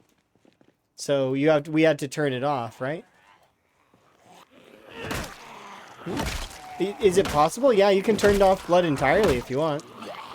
I'm just was explaining the sort of the history on the blood for gameplay, marathon gameplay. I don't intend to change my blood settings outside of if they give us options in the future to change the color of the blood, I may change the color of the blood in the future. Because I wouldn't mind it to be green or it to be blue, kind of like a Resident Evil or a Dino Crisis. How those games had other color options, because those games had the red, but they also had the other color options because Japan can be like, kind of weird about blood in things.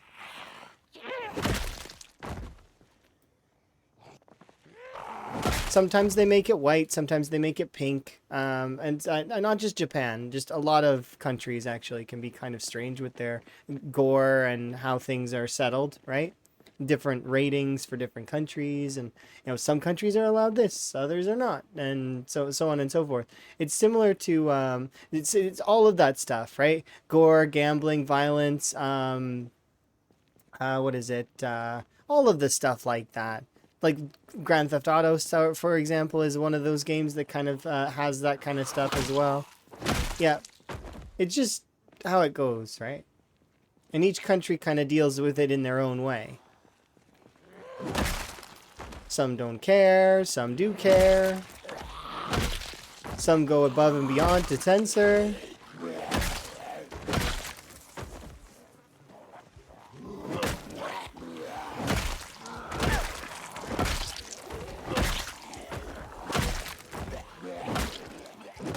It is interesting, though.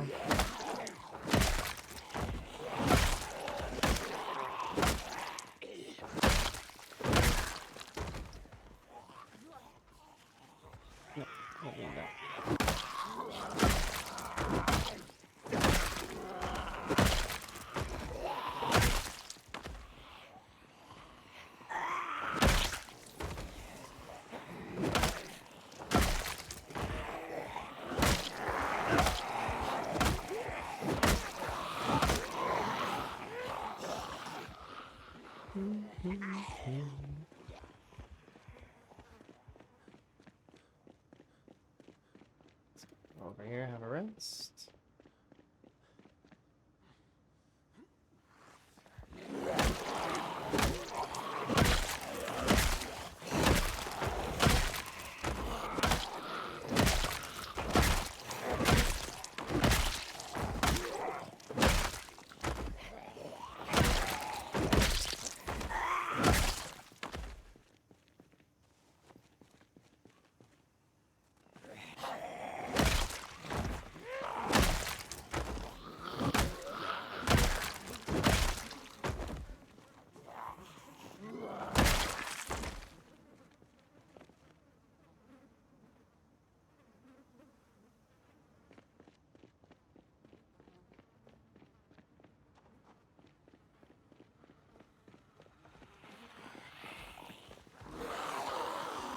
Oh, I didn't even see that one with the blue shirt.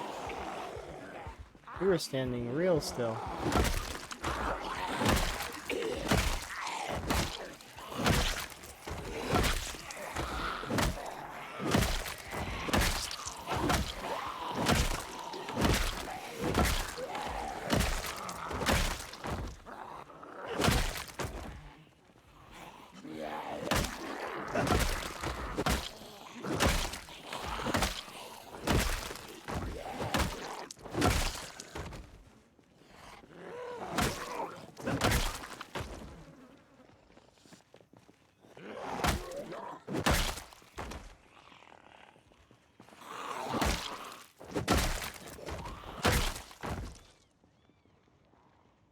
This car parking lot is exactly how I feel.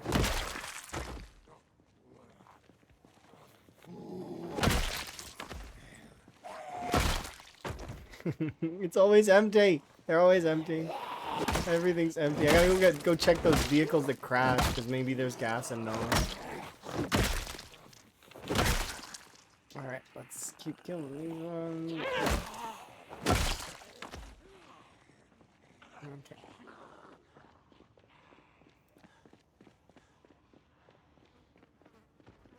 This is a tool store, isn't it?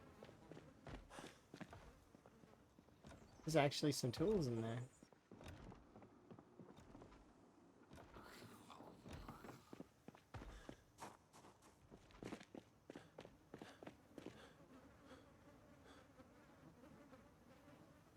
Let's go finish off this group.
almost getting there.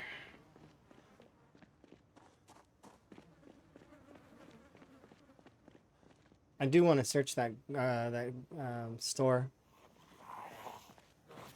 Because with luck, there's a metalworking punch in there, or a heading tool. Either way, that would help out immensely for blacksmithing.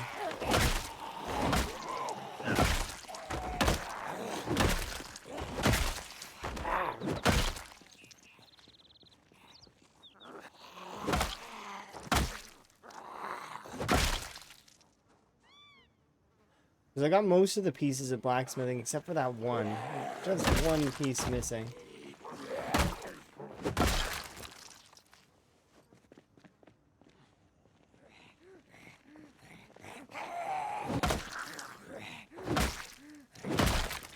There's rainbow? Yeah, it's just darker, or I've seen the darker one. I've not seen blue or green that are like you know.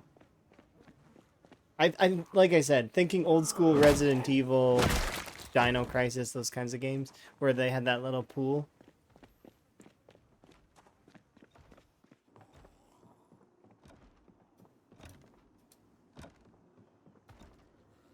Metalworking chisel. That's exactly what we're looking for. Wood axe.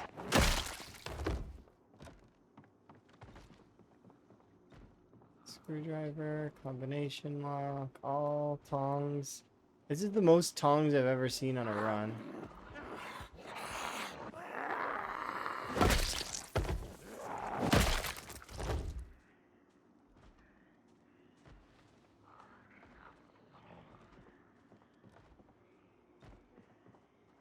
Mason's chisel. I think I have one of these already, but I'm not going to chance it. I'm going to take it with me.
Very cute.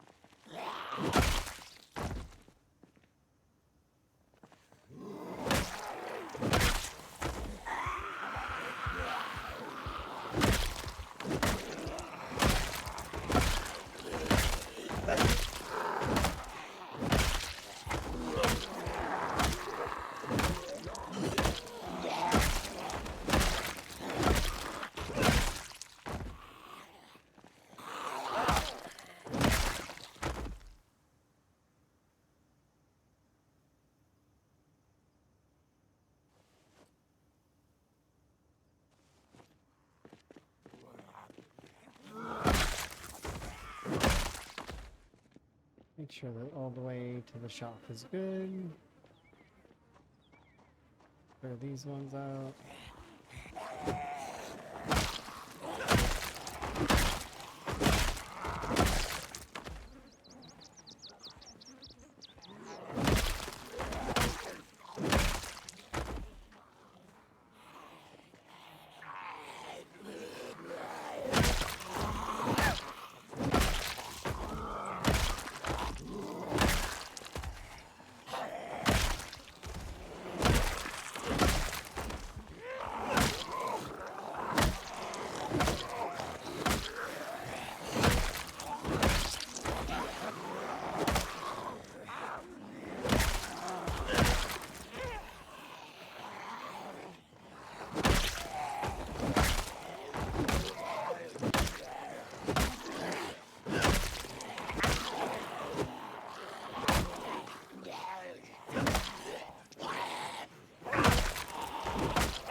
All right, we're good for the most part for right now. I'm going to clear another section.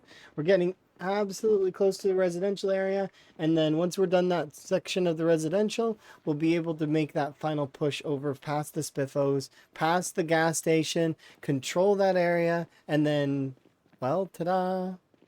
We should be able to get gas. I'm sure there's got to be a car somewhere that has gas. I'm gonna check that car crash though as well, and I should start marking the cars. It's not like there's any of them. I probably should mark them.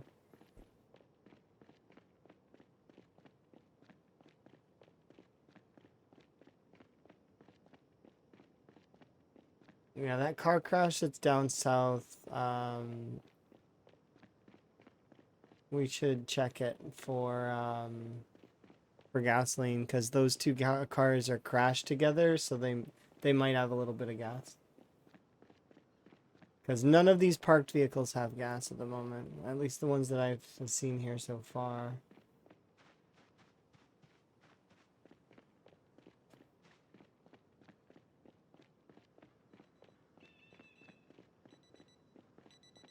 And we're actually very close to leveling our long blunt to 10. After which, we could wait until we get to 100k, or I could try to swap weapons right away. It's gonna hamper me for quite some time, though.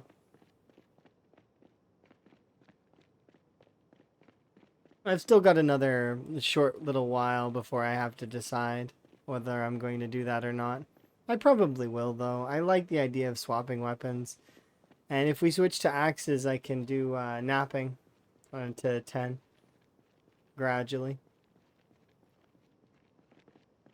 Because we have about a handful of the sickles, as well as I think I have 2 of the flint saws and some of the crude stone axes. I have loads of those axe heads, but I'm not going to use the large wooden axe, or sorry, the large stone axe, because that one's more of a wood axe. It's for chopping down trees and damaging stuff, not killing zombies.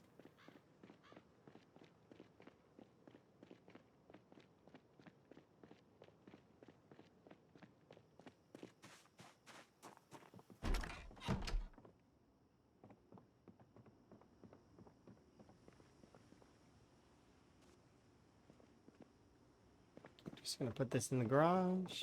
I think I already have one, but don't know for sure. Yeah, we already had one, but that's okay. We've got more than one now.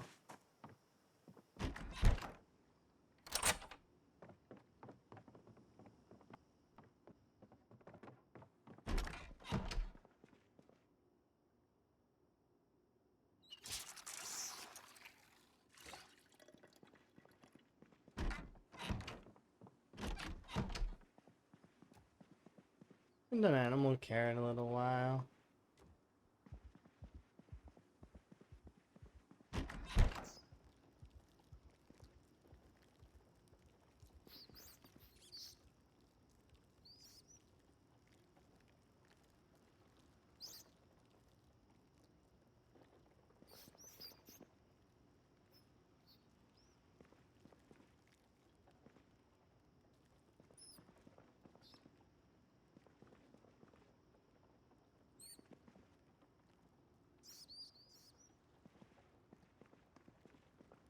Come on.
Nap time.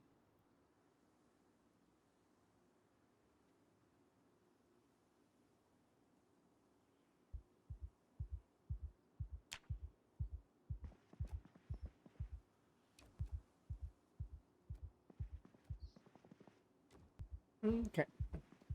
I'm gonna pause for a second. I'm gonna BRB because I want to refill my tea. So I'll be right back. All right.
Oh, come on. Timer wins technically.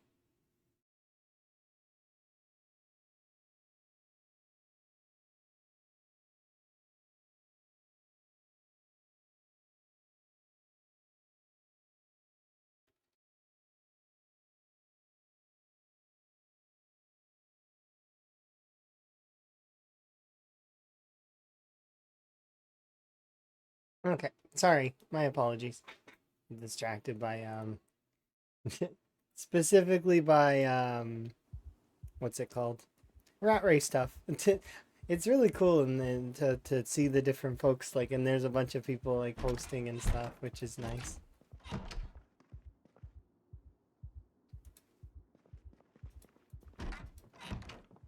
I really like the rat race. It has been a phenomenal time. All right, let us continue. Let's go get some food, and then we'll head over to the next section of the gated community, or not gated community, Riverside, and we'll just keep pushing. I want to push down the residential area, and eventually, if we hit the gas station today, that would be super cool. I don't think it's likely, but whichever comes first, my mini goal or hitting the gas station.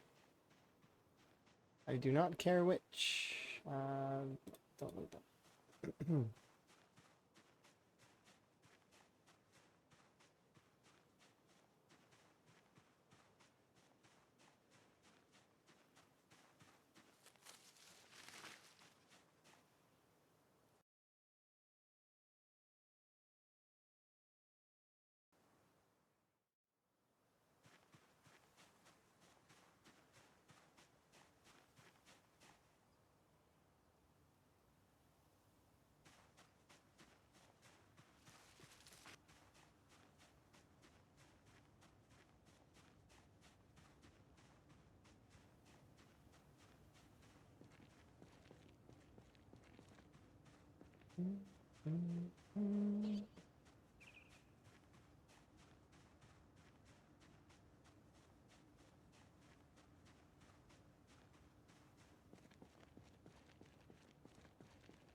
Okay, let's go. Good enough.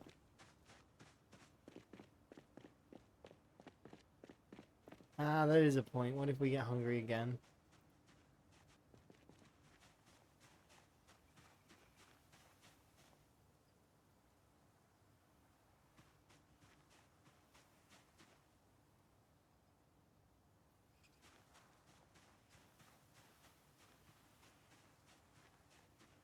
I like when the forageables come fast and furious like that, like all in a line. There's like 4 of them.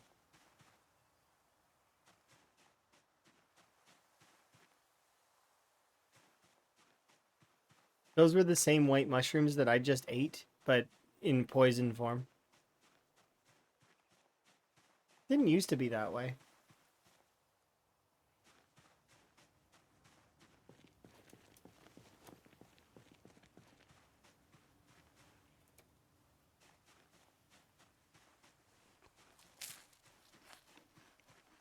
Ladybug. Hooray.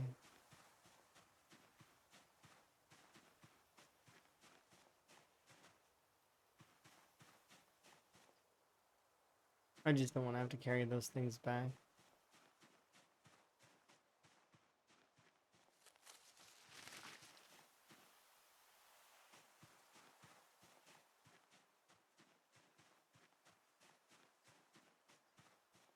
You're amazing! Thank you for the follow. I do anonymous follows so folks can enjoy their lurk. You know, like a frog chilling on a leaf. Folks want to talk to me though, they can. I will respond. So long as my hyper focus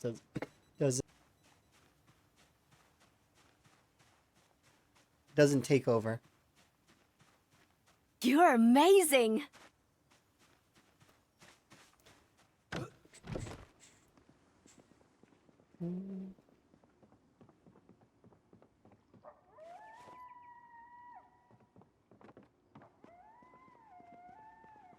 Let's go like that.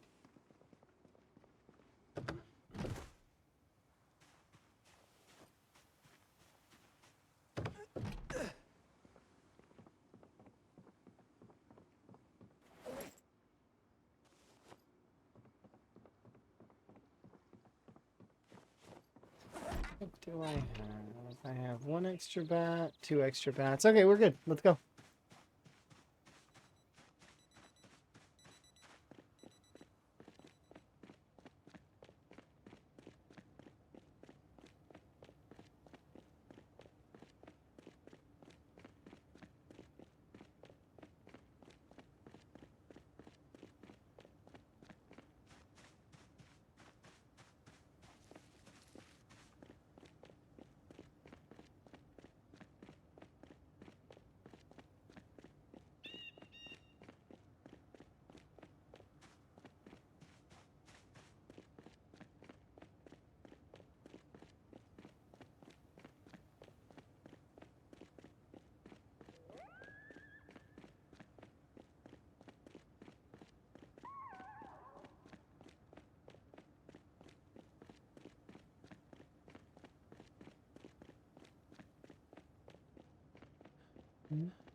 85% of the way to the remaining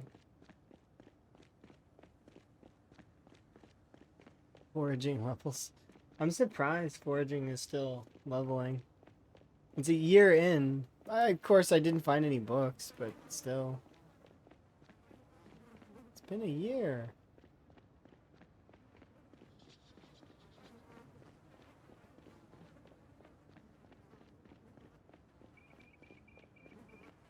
Okay, so the reason why I'm going this way is because I want to check on that ambulance. That other vehicle. And see if they have gas. Because I need some gasoline in order to progress.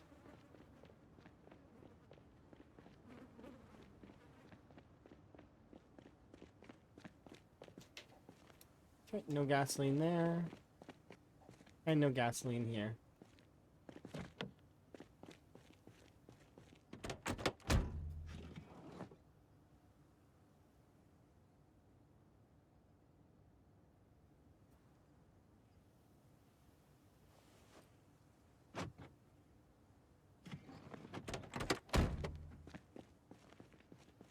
I'm doing a... Nope. No luck.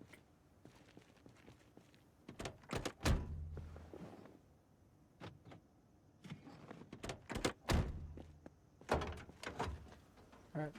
Well, let's forage the ground around.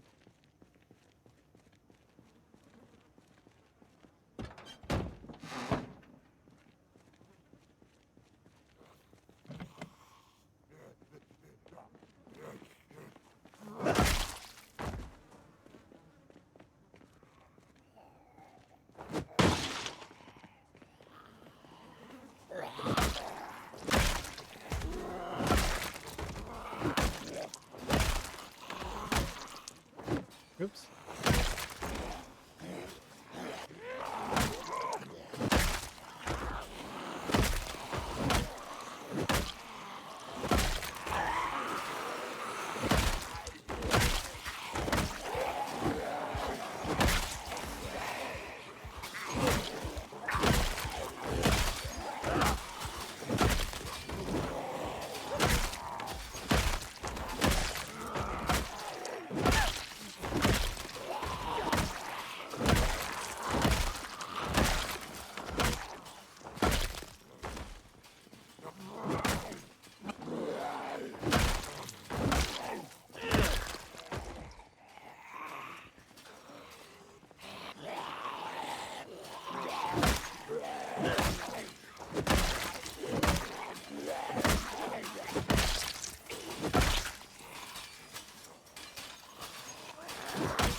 Hey, disposable lighter. Nice. No zombies? Oh, they're all on the fence. Okay, recouped. Oh, some of them came around.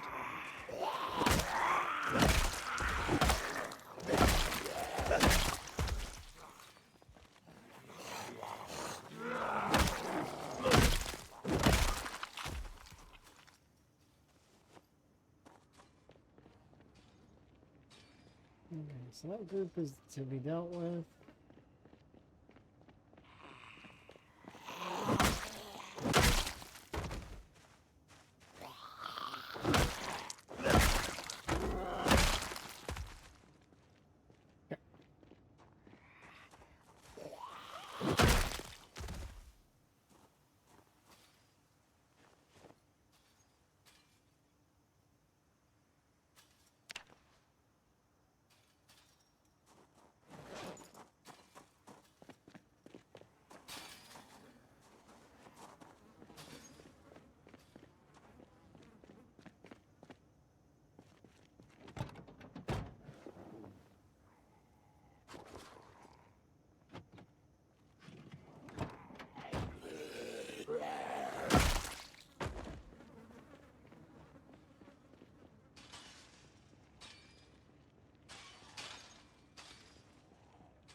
Jumping a fence ruins your body, by the way. Like, real bad. Like, the muscle strain is ludicrous from jumping a fence.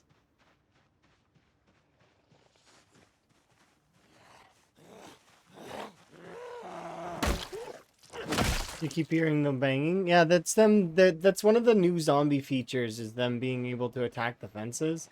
And if there's enough of them, they'll break right through it. But I don't, or at least that's what I'm to assume, because I seen like 20 zombies on the fence earlier and they did nothing. They didn't do anything to the fence over here. Like this fence here had a small group of zombies on it, and they didn't break it down. So I was kind of hoping they would too, because then I could just clear them off real quick. It wouldn't take very much time. Instead, I had to wait for them to come around, which was a little awkward, but you know, it is what it is. And now, as you can see, we've hopped over, and now I'm on this side of the fence, for at least for the time being.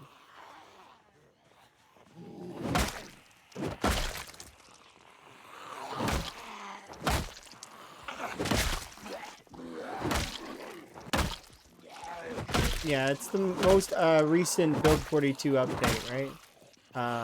Where they've gained the ability to do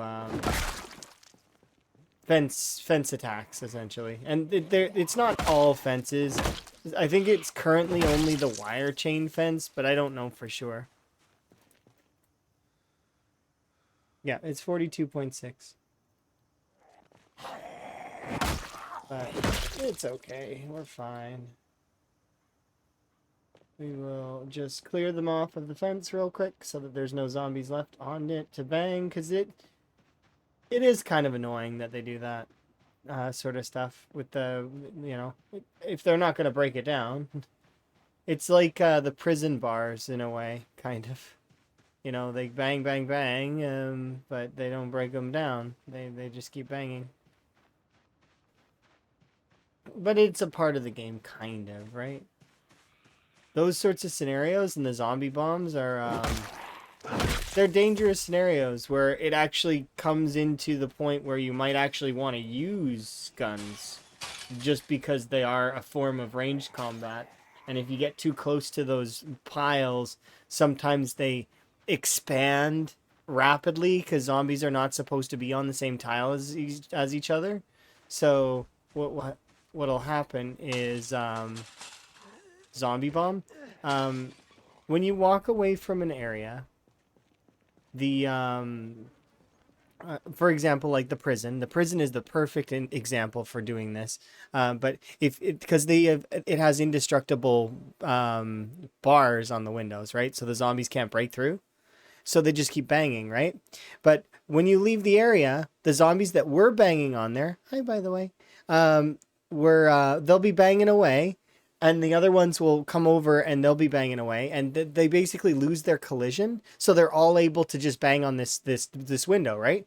And it can be up to a large group of zombies even, all banging on this window together. The second your character moves towards it, they will then spread out. And I don't have a clip of it, but I know that several folks do have clips of it, where essentially it's like a bomb goes off, and all the zombies realize that they're supposed to actually not be on the same tile, and they expand outward and can engulf your character. So you can't really get into melee range in those particular scenarios because it's dangerous. The prison is a good example. The Crossroads Mall is another good example. There's a lot of ones through the unbreakable windows. So you can take them apart, but the zombies themselves can't break them. It's just like the gun store like barricades. The zombies can't break those. They can't break the mall barricades, and they can't break the prison bar windows. So yeah, so they just keep banging on them, and then if you, like I said, if you get too close, you could be engulfed, which is zombie bomb. I don't have a clip of it myself, but there's lots of folks in the community like Rhett and Lamprey and several other folks that have clips of it, that if you're interested. I did shout out Lamprey earlier, but if you were to ask Rhett about the zombie bomb, I'll shout out Rhett as well. because rat is amazing. But if you're looking for like you know, an example, I'm sure there's clips somewhere. But I myself don't have a clip of it because I've only seen it a handful of times, and I've never been engulfed in it because I know it exists. So essentially, yeah, they bang on the window. You get a little bit too close. They change their pathfinding, and then they realize they're not supposed to be on the same tile, so they go whoa, and it's like a small horde just appears around you. It's awful. Awful and scary. That's why you shotgun and or shoot them with pistols or something from a distance. It's like the only use of guns that's good in this game, aside from making, you know, for fun, like making noise and shooting for fun. Because I'm not saying guns are useless, but like I mean, you know, they're frequently just toys outside of that one instance.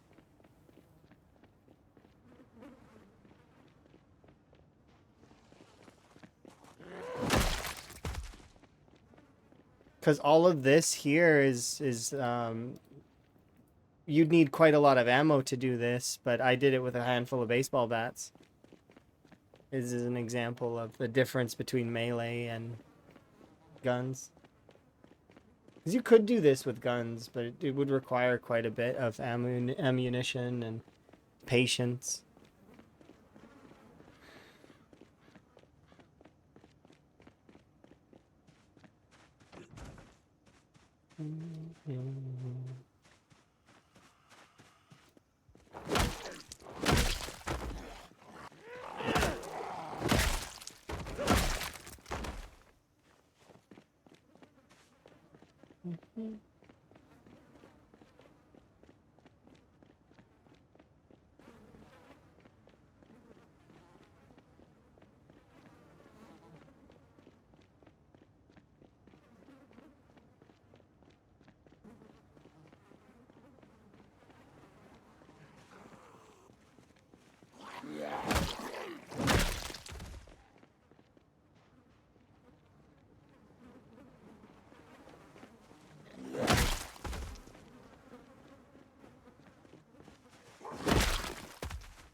Enjoy your lurk.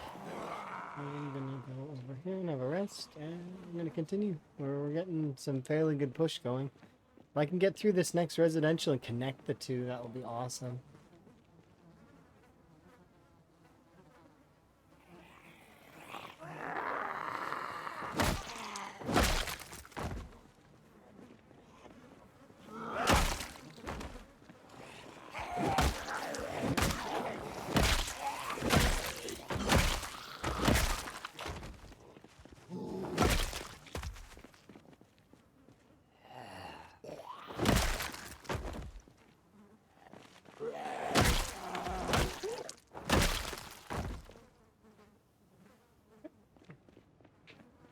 It's me.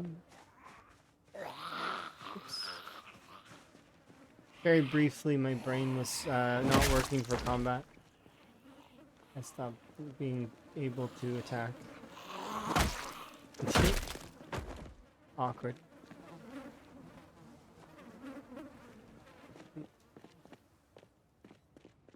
Okay.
Ooh, very close.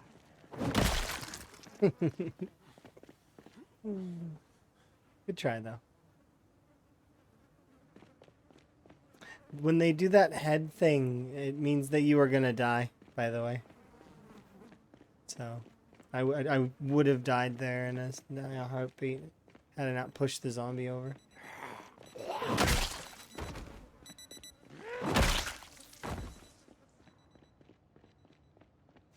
Takes timing, and sometimes I don't have the timing, but right now I do, thankfully.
Let's recoup.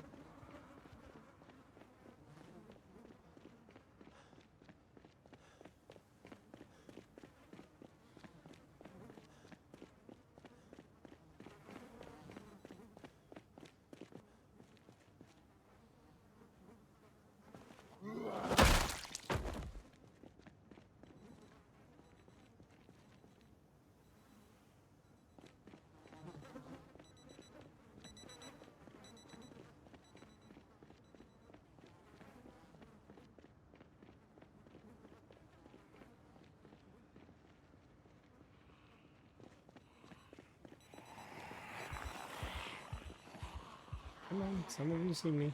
Let's go.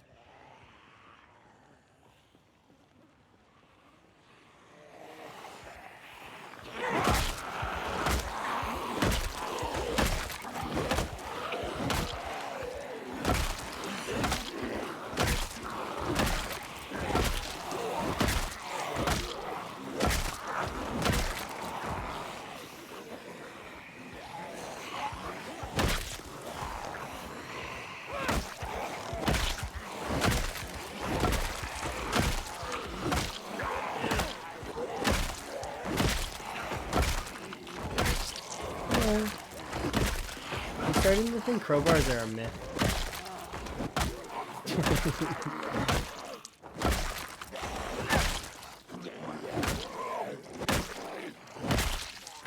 I'm not allowed one. I'm gonna finish leveling long blunt with baseball bats alone. Which there's nothing wrong with that, but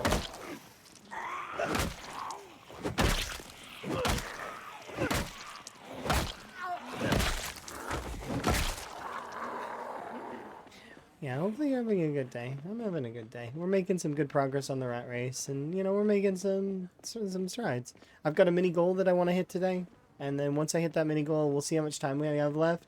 And if we do have some time, I may switch games, but it all depends, right? Mini goal is going to be achieved.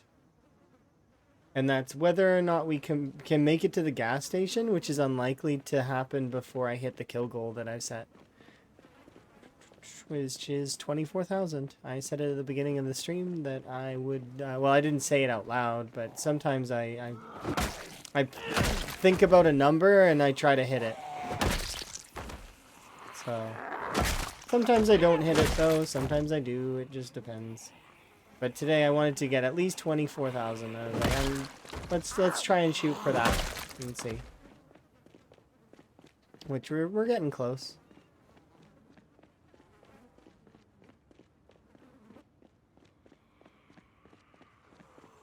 But yeah, I was having fun with Schedule 1 yesterday. It was interesting. It is interesting to play a little bit of variety. Just a splash. Splash of variety. In my Zomboard.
Ah, we gotta go back.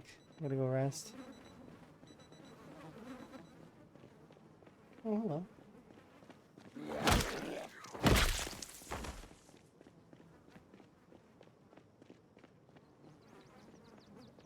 It's tempting to just sleep in one of these houses, though.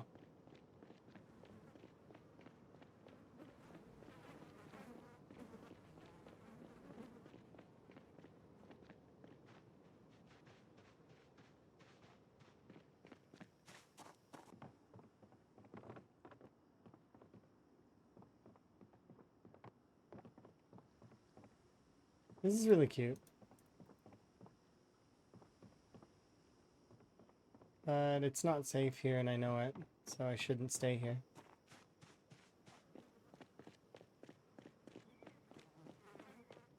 It's way more safe back at the other area. There's no need for me to take any ridiculous chances just because I want to save a little bit of time.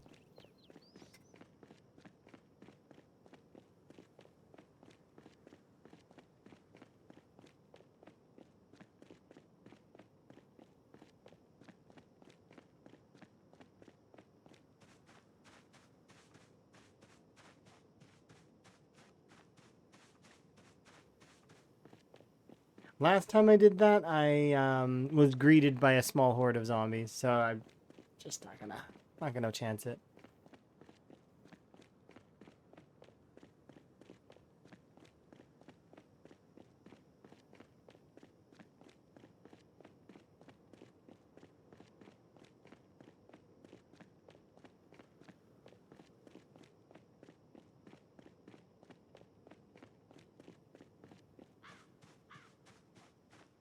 Oops.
Fun fact about petting animals is they actually it reduces stress and it makes you happy. True fact. Lowers your heart rate. Plus the animal's excited, I guess. Usually animals will read you and kind of feel how you are feeling. Yeah. They are my friends. These particular mice slash rats are my friends. And then I've got my little frogs, my frogs that I sleep next to.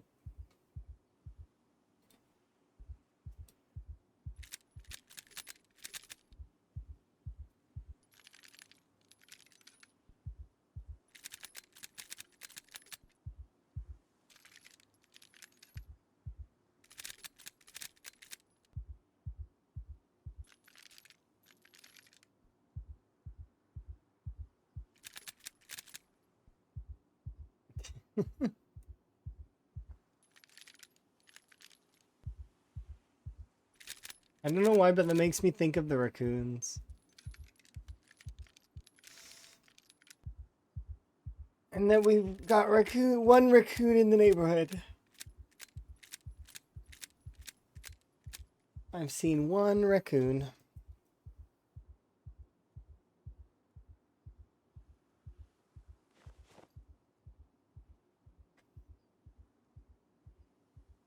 Nico's gonna have baby raccoons eventually. He's got one raccoon that's pregnant, so hopefully, with fingers crossed. Twister's already seen a baby raccoon. That said, I'd like to see a baby raccoon. I bet you it looks like the raccoon, but just smaller. The baby bunnies are cute. Interesting.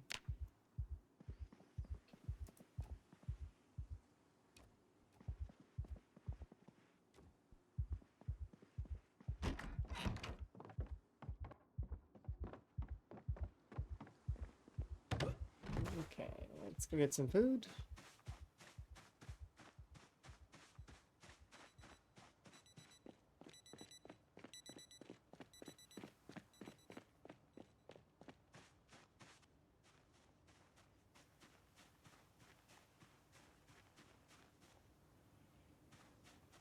No raccoons in Australia, but possums.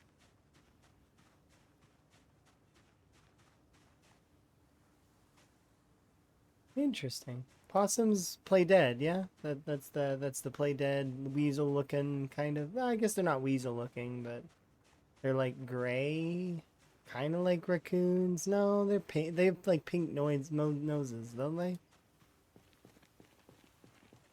They're different types, but they're cool. Okay. I don't know the difference between the possums types. But I would suppose that's difficult for somebody who doesn't really know too much about. Like I know some things about animals, but I don't know. Like I'm not super duper in depth. I don't have any like a degree in different animals.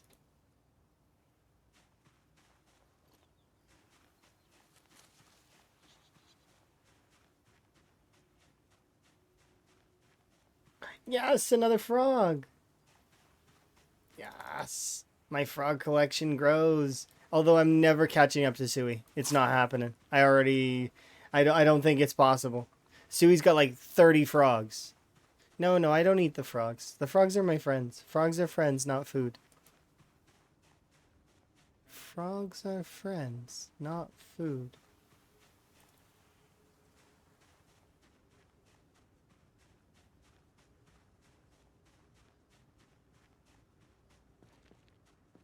Yeah, Suey has like 30 frogs. I've got a long way to go if I'm going to catch up to Suey's frog count. Because the fishing nets give a lot of frogs.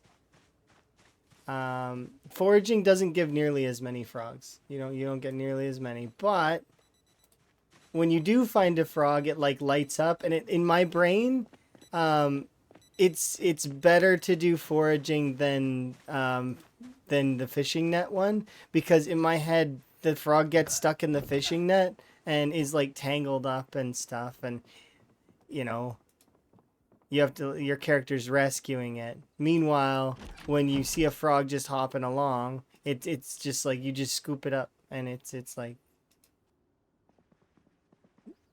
yeah.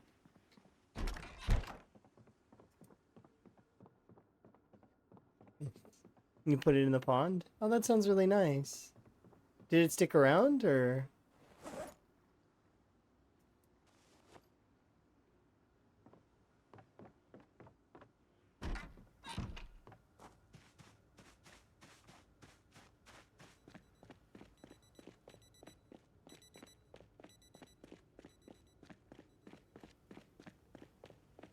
He croaked for all night. It's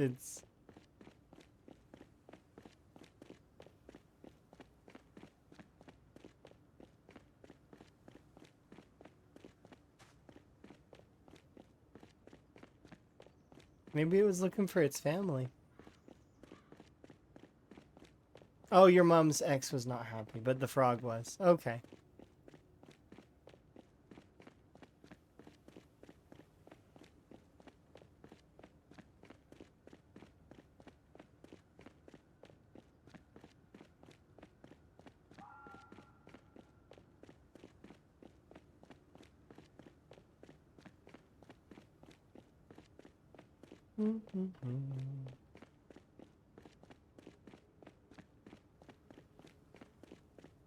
Just have to connect these two. Finish off this line here. Then connect these two. That right there is the Spiffos, right? It's Spiffos, right? Yeah, Spiffos here. And then we've got... Oh, no, Spiffos is here. This is... What is this again? Is this a restaurant? I don't remember what this is.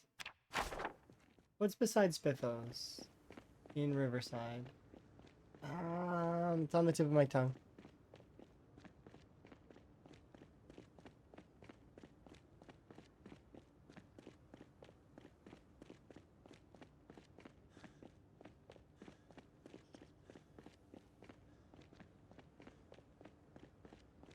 It's another restaurant, isn't it? Is it a restaurant? It might not be. I don't remember. Ah! It's like... My brain refuses to remember. It's like, nope, you're not getting this one. This one's locked away. What is beside... Is it a video store and a liquor store? Is it? This is the strip mall. That's right. You're right. Yeah, it's a strip mall. It's the video store, the liquor store, the camping supply store, and the is it a law office? I don't remember. It's a strip mall though. There's like 4 shops. There is a restaurant there though. Isn't there? Isn't one of them a restaurant? I know one of them is like a supply store. There's definitely a liquor store. Definitely a video store. Pretty sure the supply store is on the corner. I need to get over there to see it now.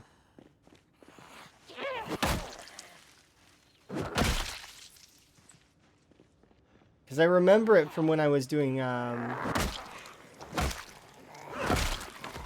a lot of stuff in Riverside.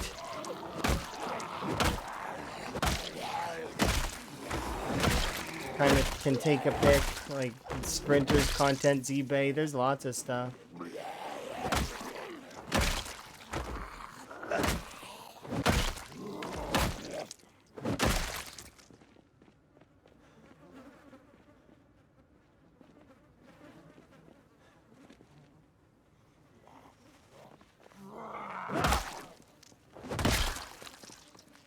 It's funny how those sorts of little tiny memories can get locked up in your brain and you can't like get them.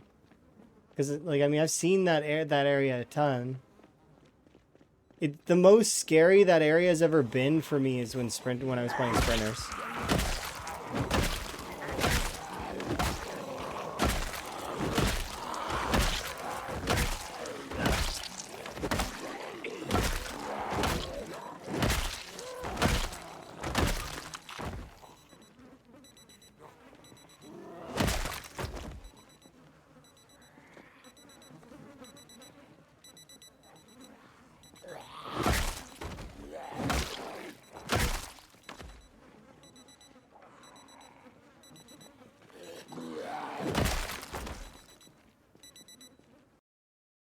Restaurant's in the corner of the L. And you want to say a photo store. I can't remember. I do remember that I'm going over there.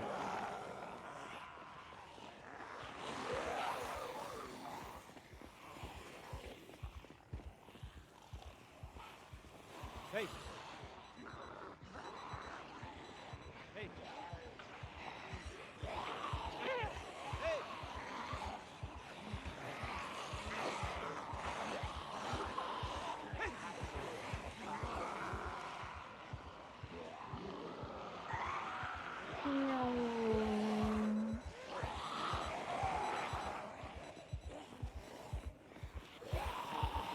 My alarm? Yeah, it's actually not just my alarm. It's that little. You seen that backpack that I picked up and then I was carrying around for a few seconds there?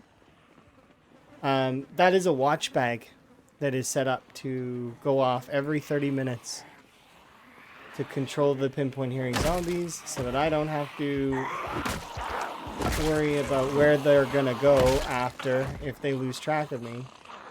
Outside of their migration if the watch bag itself is despawned. But it's fine. We do the best we can.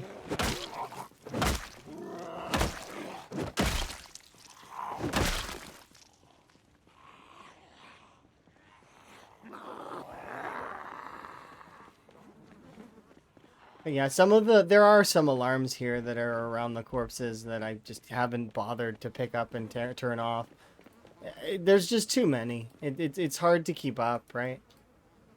Once you get to a certain point, like looting becomes really, really difficult to maintain. I mean, because like I have like 30 or 40 screwdrivers. I have roughly 20 hatchets, maybe a little bit more than that. I have like 6 fire axes. If I see stuff that I don't have, then I'll grab it. Like we only have one machete, or sorry, yeah, we have one machete. We have a handful of swords and broken swords, and then I have one katana. That said, if we happen upon other items.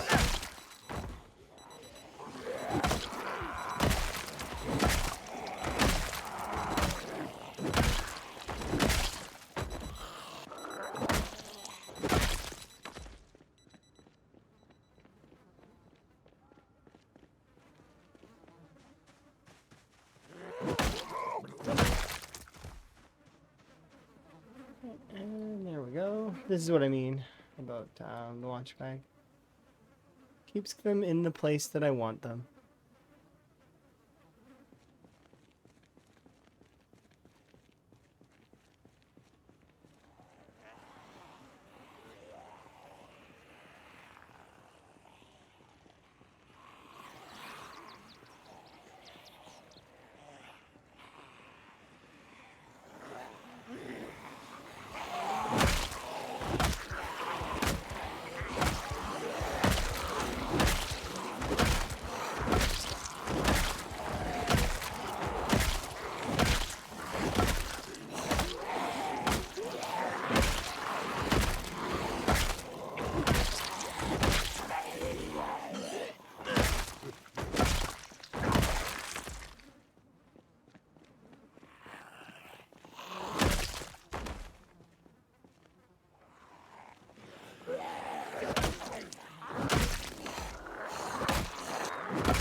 Is Zampe out of the challenge? Yes, he opted out. He is no longer running the challenge and is now he's opted out of it. So now we've got a small group of folks that have picked up the challenge and are carrying the torch, so to speak. You can do an exclamation point rat race if you would like to see the new Discord and other such stuff. It basically is the same challenge, more or less. Like we've kept the same structure, you know, and there the original leaderboard as well as a new one, sort of, have been crafted. They look identical, kind of, because I wanted to keep them to be the same as the old leaderboard, best I could. So there is there's the active leaderboard and then there's the historical leaderboard, and both will be updated. The historical one is going to be including folks that opt out, like if folks decide, I don't want to play anymore, kind of deal, or if they want to, if they become inactive or stuff like that, they'll be moved to the historical section, but they'll be on both. But like their run would be taken off of the active section, so we can kind of keep track of the active runs. But yeah, if folks want to submit their runs, it's the same criteria as the original rat race. The rules are still the same, so the run needs to be streamed, no exploits. Iron Man mode, so 1 life per world per, like, and the seed has to be different if you're gonna, you know, remake kind of thing. So no like spamming different seeds to try to get a good seed, like none of that. What is it?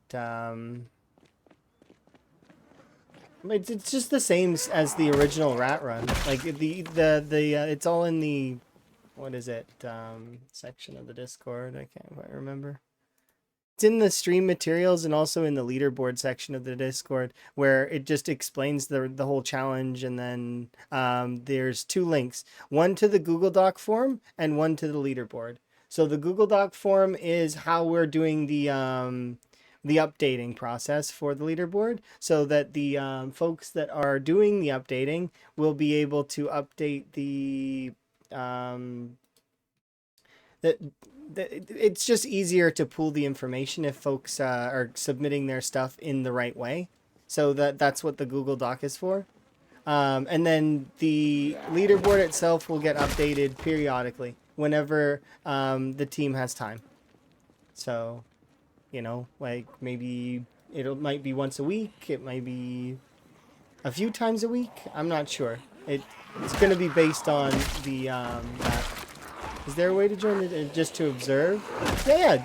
You could join the Discord and just observe. You don't have to be like participate in the rat race in order to just watch all the different runs. And it's going to work the same way as the original rat race, in the sense that if we're doing rat race, we'll have the tag. Like the little tag will be on display. So you can search for that on Twitch, and it should come up for rat racers. So if you want to see different perspectives and just enjoy all the different runs that are possible, so yeah, feel free to join the Discord, and then it'll be under the Now Live section, as well as some of the colors on the rat racers will change if they're live. My color's not working right now. I don't know why. It just isn't, and that's okay, because we know I'm live. Like I'm you know. Even if he does assign you the rat race role, it's and you don't stream, that's fine, because you wouldn't be put on the leaderboard if you don't submit anything, and you won't change status if you don't go live, right? So, but yeah, there you go. From what I remember, it requires, I think, a verified Discord or something. I don't remember, but something like that. Why did Lamprey opt out? Several reasons, actually. There was a little bit of drama combined with a little bit of stress, and then his computer also blue screened on top of it. So it's just a bunch of things all at once, kind of culminated in him just needing to de-stress. And then, you got to remember that the rat race itself is quite taxing on your time. And like, because as he was he's, doing the leaderboard and stuff like that. And that leaderboard initially, like when I did the update to it, it took me 3 hours to do that. So now imagine Lamprey doing it, and people pestering him on top of the DMs he was receiving and all of this other stress. And then right on top, his computer blue screens.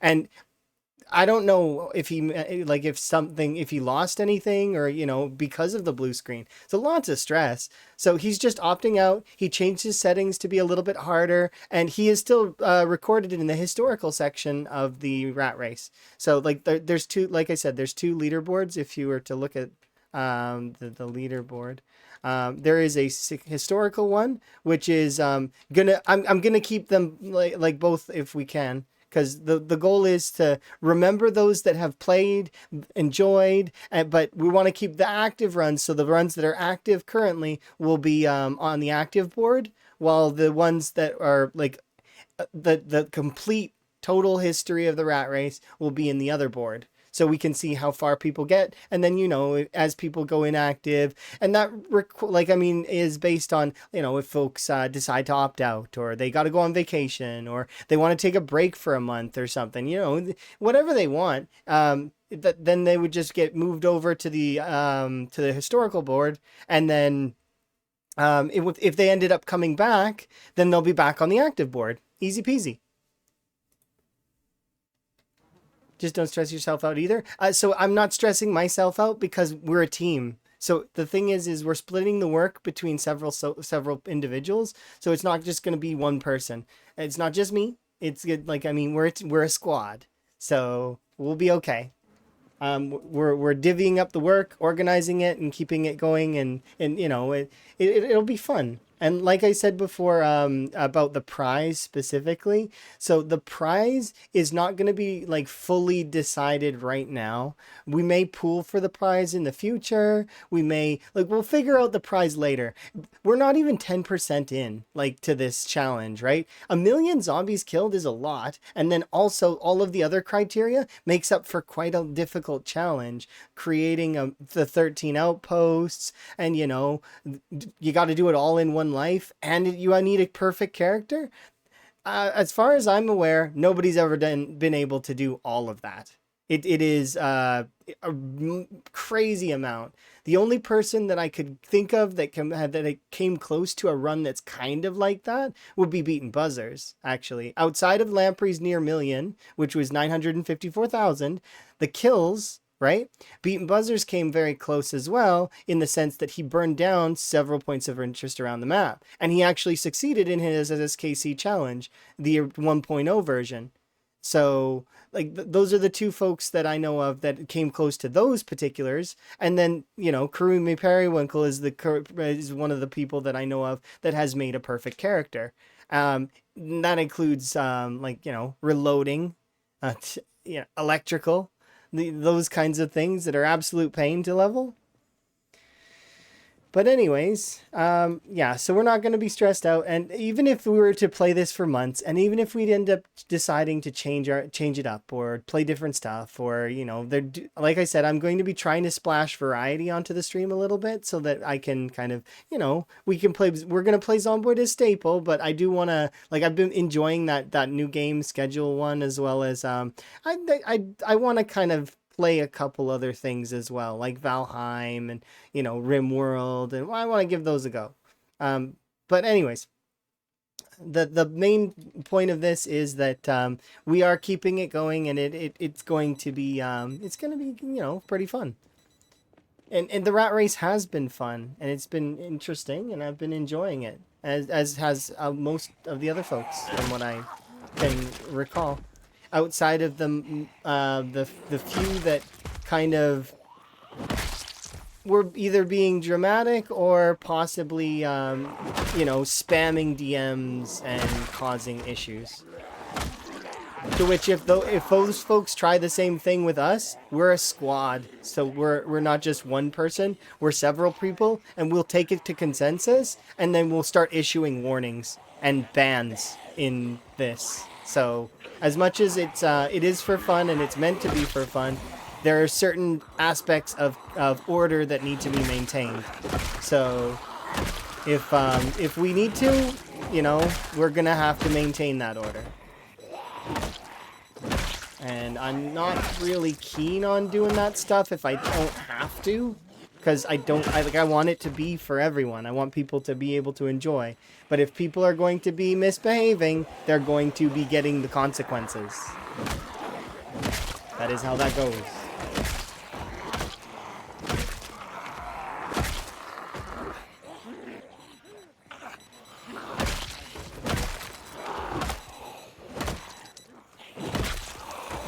Yeah, exactly. PZ's a fantastic game. I really love it. And I love the devs for this game. I think that there's so much potential and so much that's gonna happen and so many journeys you can go on, that it's just such a phenomenal game, and that I'm happy to be a part of it. And same for the rat race, and same for any of the runs and or streams, like servers we've played on, stories we've crafted, runs that we've been a part of, all of this stuff. It's been an amazing journey, and I'm enjoying it, and it's something that I can very much be excited about going forward.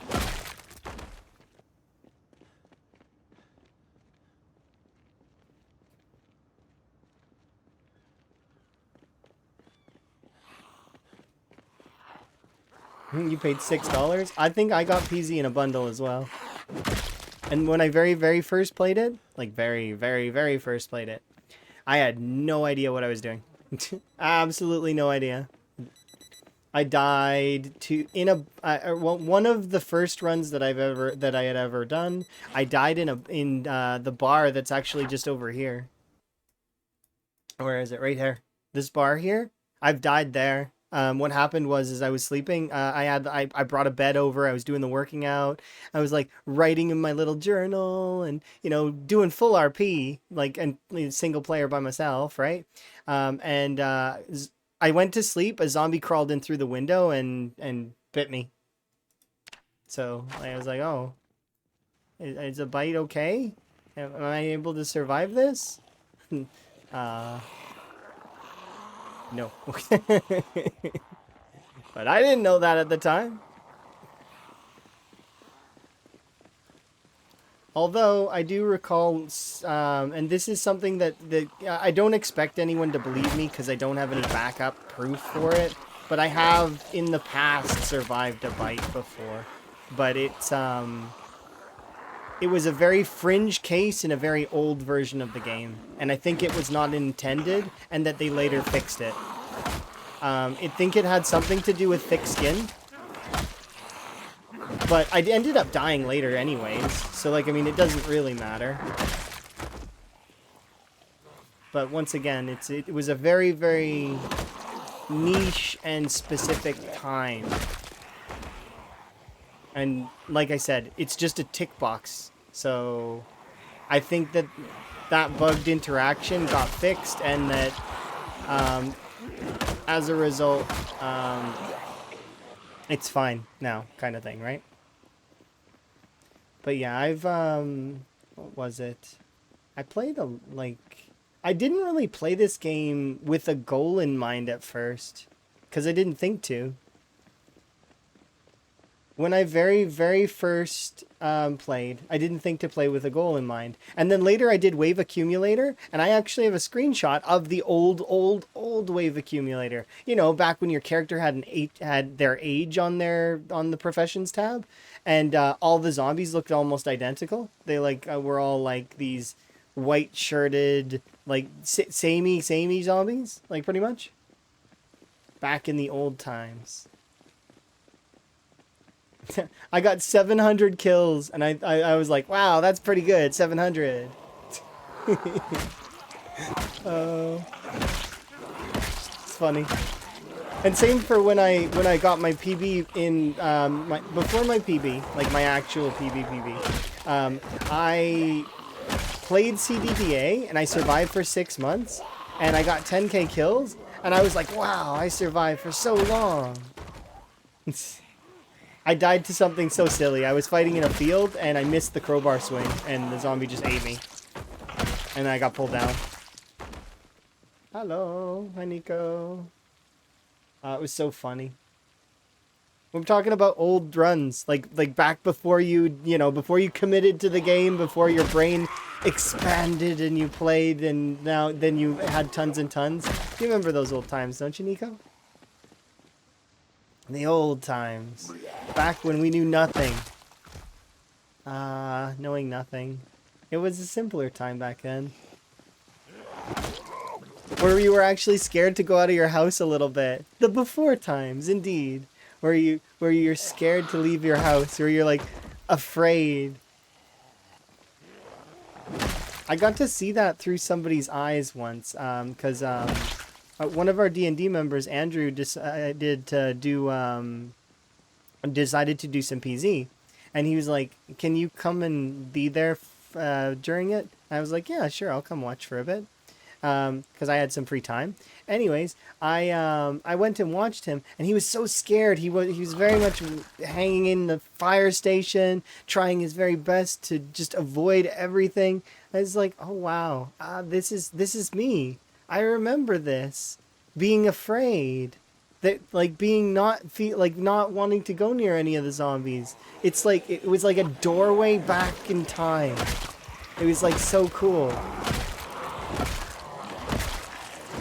Being afraid, like not like super scared, but like not wanting to interact with the zombies."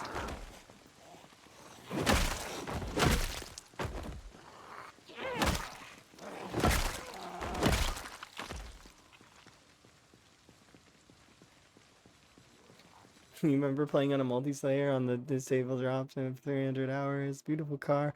I remember playing on what was it? We were playing on it's virtual LAN essentially. It was a program called Hamachi that used to exist.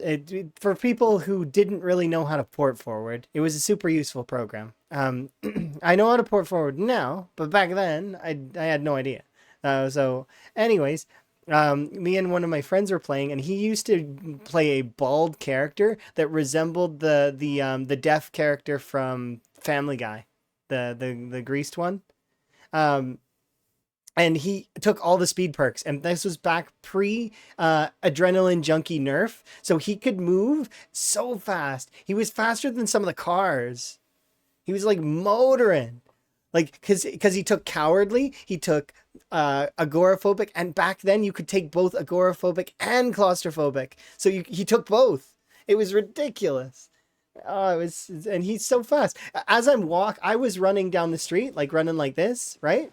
And he's running circles around me. And then he'd zoom off of my screen. Oh, it was hilarious.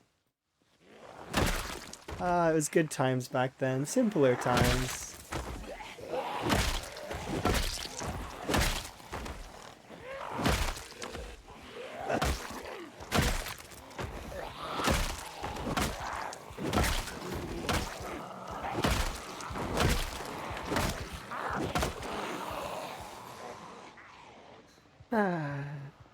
Nostalgia. Nostalgia's fun. I like nostalgia. Thinking back to all the old games that I played, or new games that I played. They were new back then. Brand new. Hype surrounding them. You had a long lockdown in Melbourne? Oh, I see. I had... we didn't have like a traditional lockdown here because we're quite separated from the world a little bit.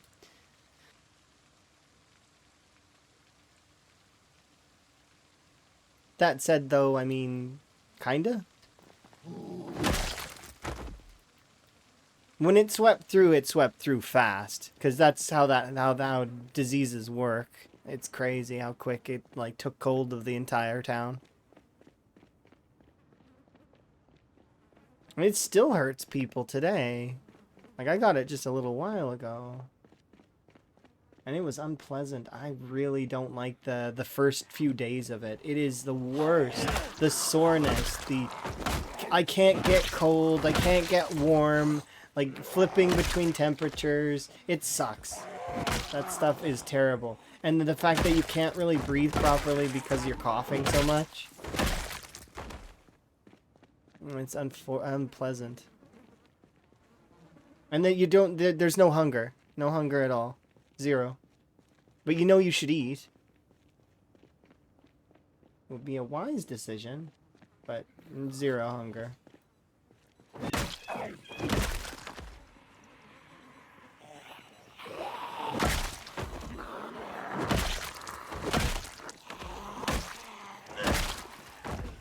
Felt like you were tired. Yeah, there's a lot of diseases that are very much like that.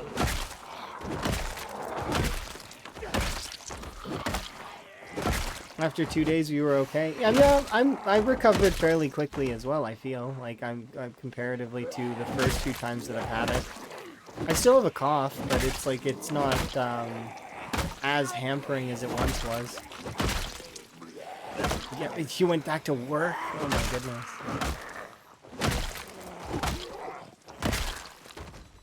I said I had a sore throat the first time. This was back a long time ago though, when it first dropped kind of thing.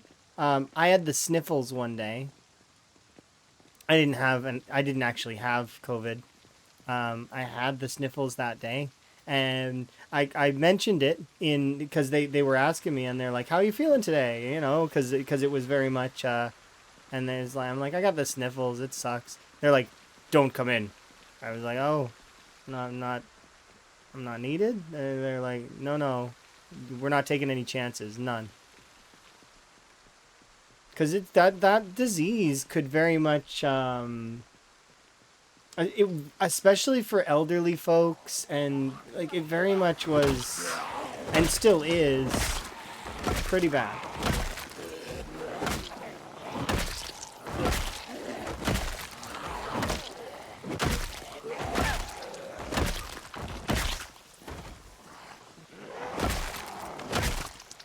That's crazy. That feels like just not long ago, but yet it was quite a while ago, wasn't it?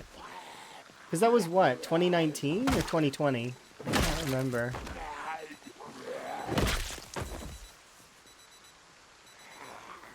That feels like it's not too long ago.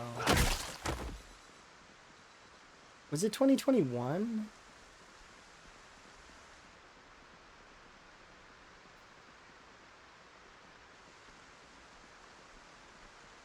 I don't remember exactly right now. It started in 19 and 2020. Okay, fair. It feels like not long ago, right?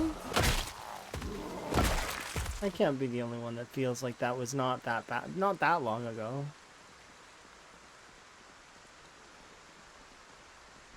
I suppose it's perspective, right?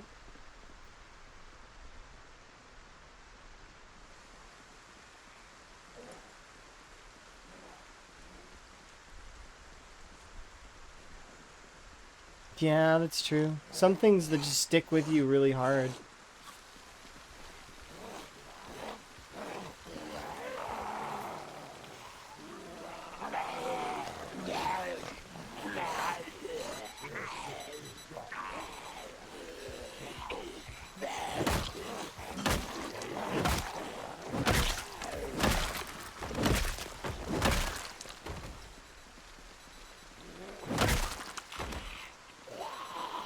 It doesn't seem very long, huh? But it's momentous, right? It's like, finally, freedom. So I guess maybe that's part of it. Whether it's a really good feeling or a really bad feeling, things are definitely there's sticking power, and they feel like they're never really that far away, right? Gonna run back. We're gonna rest, and we're actually almost at this crossroads. I'm really happy that we're making such good progress today.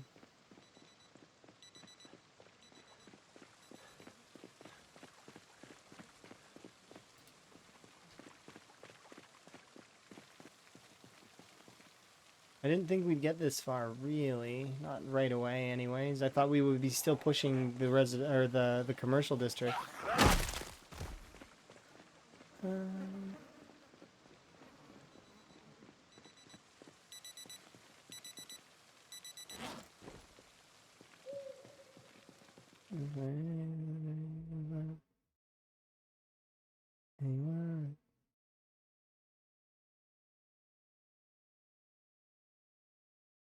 Oh, that's fair. Yeah, I get that. And yeah, I'm sure you don't hold anything against them. It's very, because that's it's tough. It's a tough situation to be in for sure. Because they didn't probably want to do that, but they felt like they had to protect their family. So it's a tough situation to be in.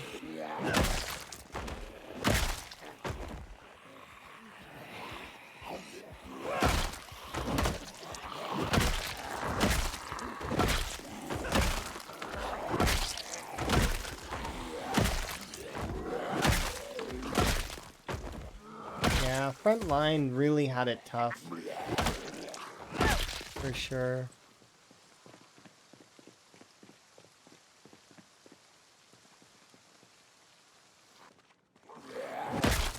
Oh, it's like 23. I stayed out way late. I can't help it though. I don't want to run back along the corpse carpet, and I don't want to run forward. Like, I don't want to do either one of these, what I'm gonna do right now. Because it's raining really awkwardly. Running back along the corpse carpet's gonna suck.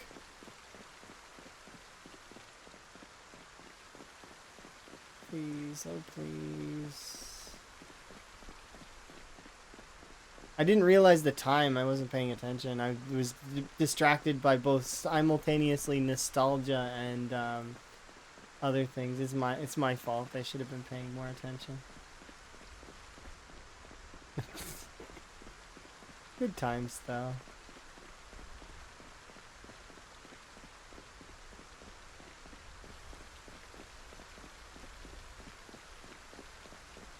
Air with a heater and an AC. Nice.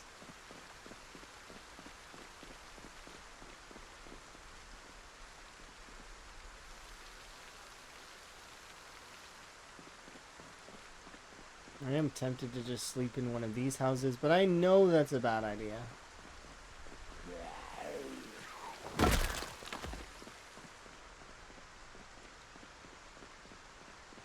Running back's not a great idea either. But it's safer once I get there.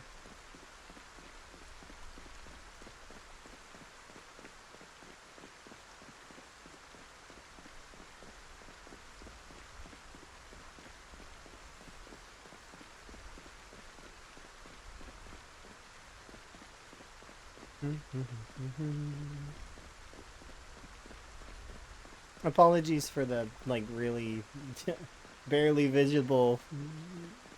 I can't really see anything, and I'm guessing you guys can't either.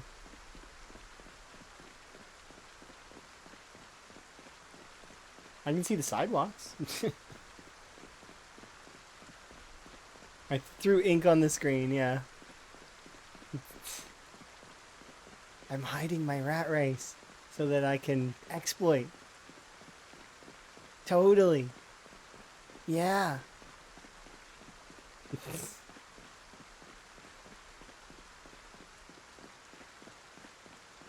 Yeah, flashbangs are the worst. Especially when you're trying to sleep.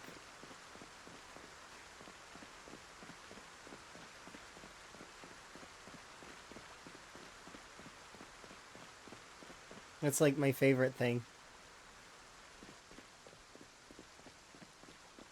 Some streams are just good for sleeping with.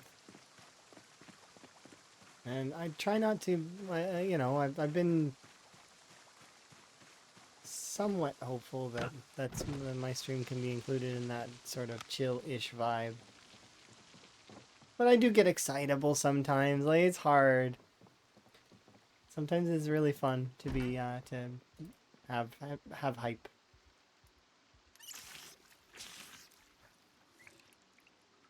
It's a great resource. Yeah, so if you guys are looking to use exploits, well, there you go.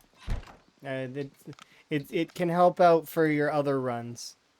If you're wanting to use exploits. But remember you know, if you were to use those in the rat race, somebody'll see. It always comes out in the wash. That's kind of one of the things that is very frequent if you're gonna try and cheat in like a competition. It always comes out. Even like the folks that are fairly good at hiding that kind of stuff, that you know, they get caught. So it's one of those things where just let it, you know, there's no necessity to do so.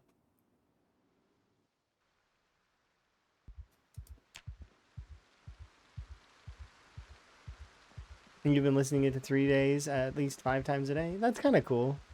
It's nice when you have something that's fun that you can enjoy. Music's very much like that. You can sometimes just pop on a song, and that's one of the reasons why the music on YouTube is separated into its own category against the other content, is because a lot of the other content is episodic, and you'll watch it maybe once or twice, maybe 3 times. If you really like it, you may watch it a few times, but it pales in comparison to throwing a song on repeat or putting it on a playlist and listening to it like a million times. A million may be a bit of an exaggeration, but thousands of times easily for some songs, right? Because some songs really hit you in the feelings. Yeah, like exactly what you said. Some songs make you feel really good.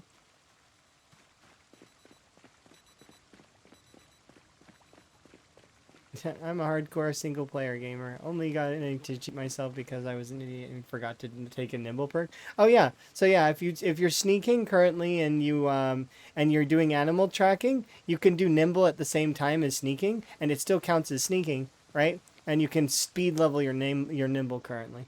I hope they fix it, because I hope they fix all the exploits. But I mean, some of the exploits have been in the game for a ludicrous amount of time, so the odds of them fixing them is unlikely.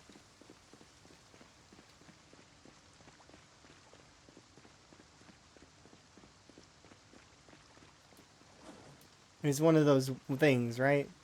Like they may fix them, but like I said, it's unlikely for some things, because they've been in the game for yeah, forever. It could be that they just didn't see them before though, and they didn't know what was like, so they don't know about it. But I'm sure that a lot of the stuff that's in the exploit section of the rat race can be spotted by the devs. Maybe, maybe. I'm sure some folks will report it on the forums, at the very least. Aren't those called tongs? Like the slippers? You're talking about slippers, right?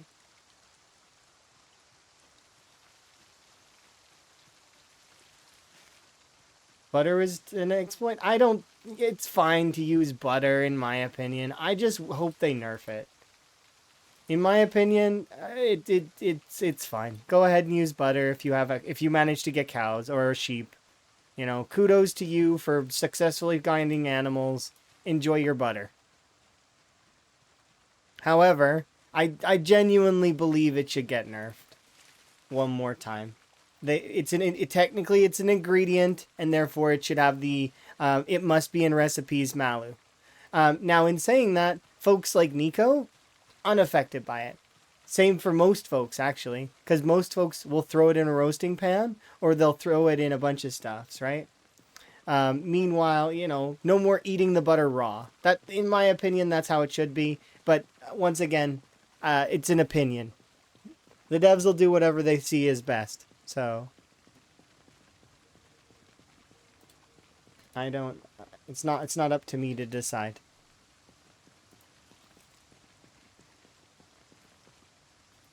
I can only give my opinion, and then if they decide to say, nah, that's a little too harsh. People need to be able to get their calories up in a speedy way. Well, then, then okay, I'd drop it essentially. But for now, I'm standing on that little hill, and I will stay on that hill until told that it's if somebody can make a good argument against it, then fair. But so far, nobody's been able to really hold a good argument against it. Because the arguments against it are, well, then what other calories do we get? Well, you put it in recipes. It forces you to interact with the cooking system with the butter. And there are other ways to increase eating calories that are not butter, like fish, rabbits, and actually eventually the butchering system's going to be better. They are still working on it. They're working on the deer, they're working on the cows, they're working on the sheep, they're working on the pigs. All of those meats probably are going to get buffed.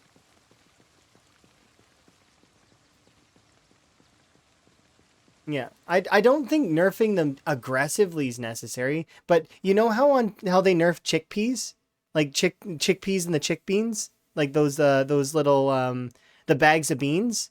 There's a malu on there and on flour that says it's an ingredient. Put it in food. You can't eat it by itself. I think that should be on butter, oil, and margarine. Because who's sitting there eating grabs a spoon and eats the margarine? Yeah, hummus exists, but who's eating a raw stick of butter? I know there's some people that do that, but there's people who grab a spoon and eat salt too.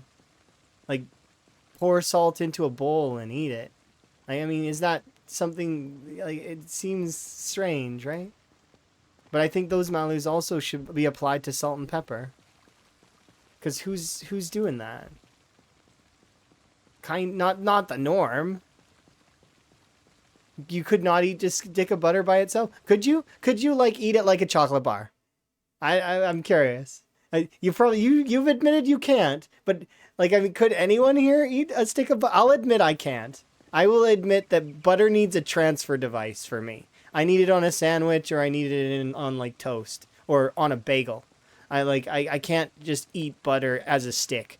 Anybody here able to eat butter as like a chocolate bar? Like you be able to just grab a stick of unsalted butter and just be like nom nom butter. Because if anyone is able to do that, then you know, it, yeah. See, it's not something that's normal, right? And as a result, I feel like that it both has both sound place to in the game, right? Like it fits. It's fine. Why is the PZ character so oddly strange that they grab a stick of butter and eat it like a chocolate bar? It's weird. Yeah, you put it in a frying pan or you cook it. Like, you need a transfer device for the butter so that it melts a little bit and soaks into whatever it is and gives that thing flavor. You know, like not don't just eat the butter.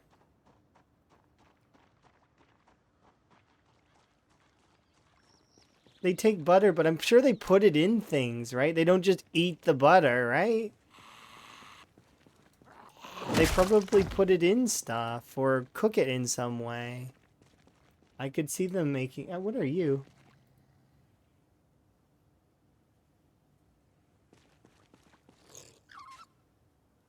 I found a raccoon. It's mine now. I'm going home. I was gonna kill stuff, but, like, I found a raccoon.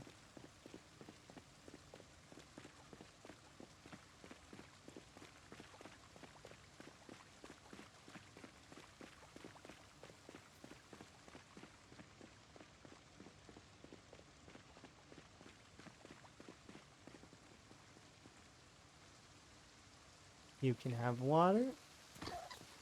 Yeah, I figured. I was gonna go home and take it home with me, but as I'm thinking, I was like, I shouldn't. It'll stick around somewhere around here, I'm sure, and I really shouldn't just derail my killing day because I have a raccoon. It'll be fine.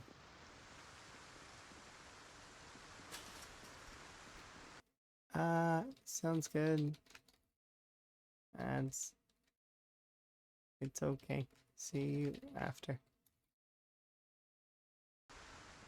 You know, it is what it is. I don't, sometimes I'm attentive on when the ads happen and I take a break, and sometimes I don't. But, yeah, uh,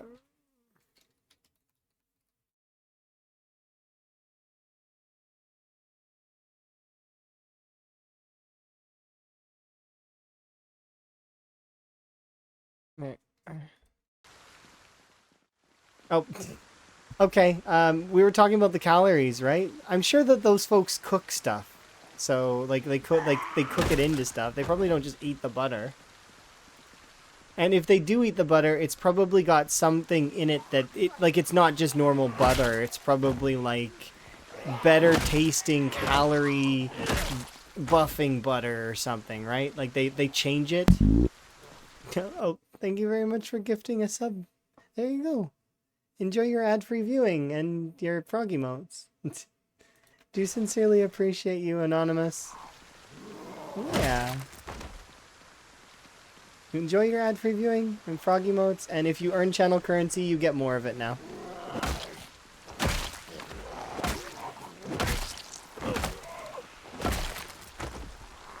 Yeah, but so the thing is with a lot of those high calorie, high density things, if sumo wrestlers eat a special kind of gumbo that is, and that they eat fairly, I think they eat it daily to really get those calories in. It's not just specifically butter. It's like a lot of different things. And Sumos actually have a very difficult job. Imagine that you've got to push somebody else who weighs like a ridiculous amount out of a ring. It's mostly muscle.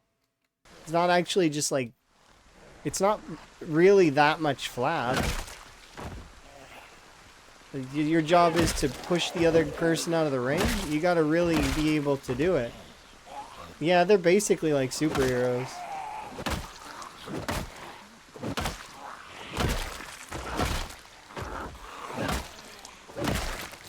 Flashback just now to super duper sumos. Super duper sumos. Anyways.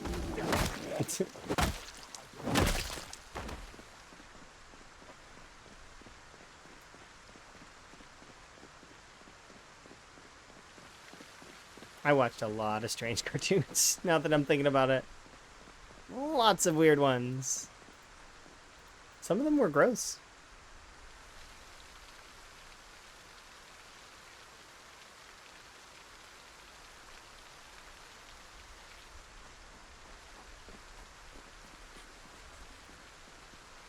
I almost ate that.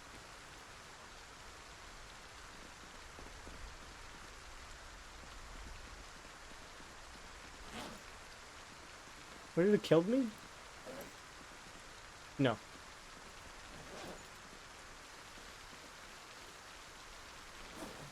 At least I don't think.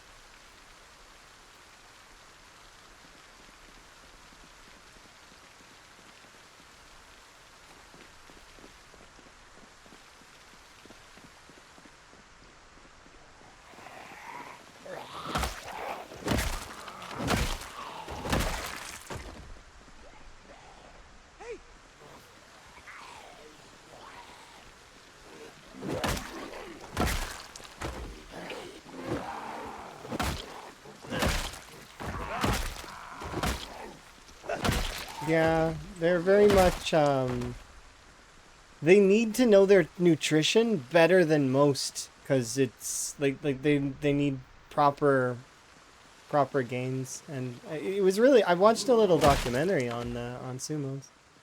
They are crazy. That profession is tough. And even, the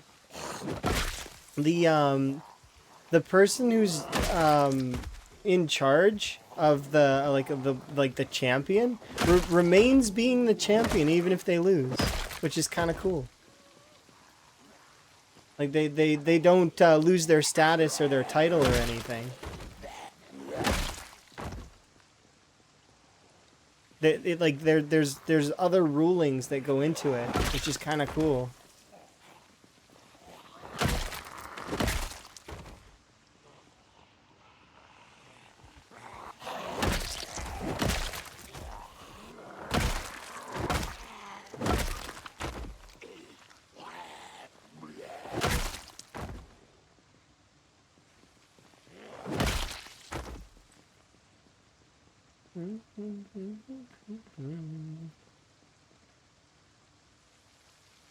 There we go. You okay?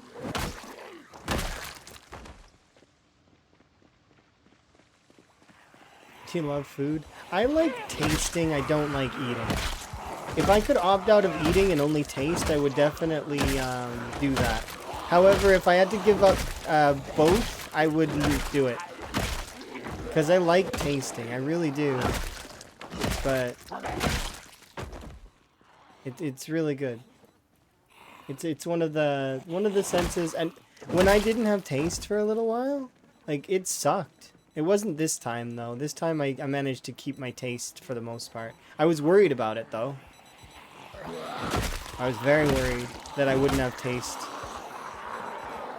Because that happened last time.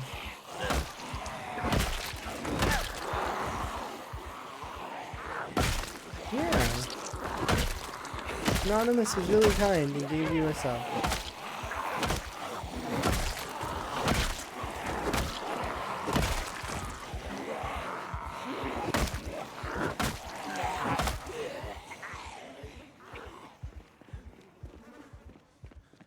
You like really... Oh, okay, so you like really mushy, overcooked vegetables. I like crisp things. However, it varies. I like crispy things sometimes, like pierogies. I very much enjoy when pierogies are crispy. I've had them when they're not though, when they're like boiled as well, and they're pretty good like that. Um, Vegetables, I like Brussels sprouts probably the most. They're probably one of my favorite ones, just because they have a lot of flavor a lot of the time. They're very good in that way. Um,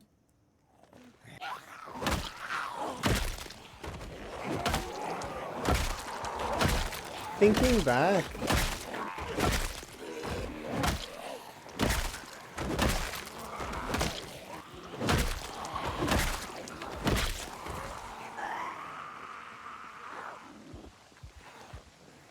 pretend little cabbages. I mean, I like them though. They're pretty good.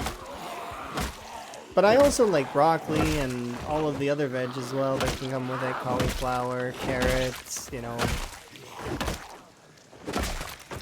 Very frequently, um, the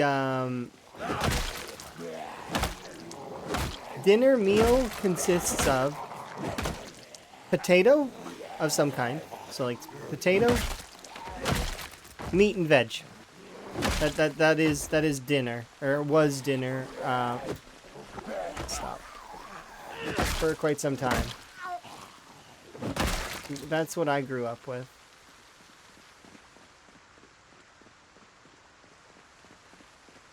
I like when... See, I like cold carrots to dip with, but I don't often like dipping most of the time. Like like if somebody gives me a breadstick, I very frequently won't dip with it. I'll just eat the breadstick.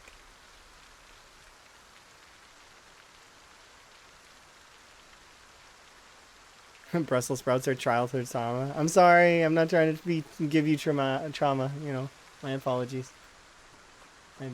I, they're fond memories for me, because they're good. I like them.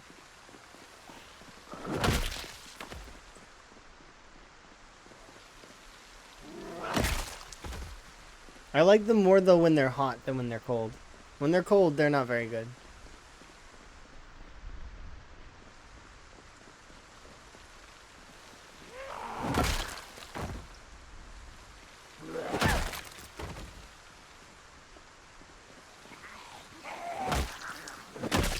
I like this rain. It's distracting me a little.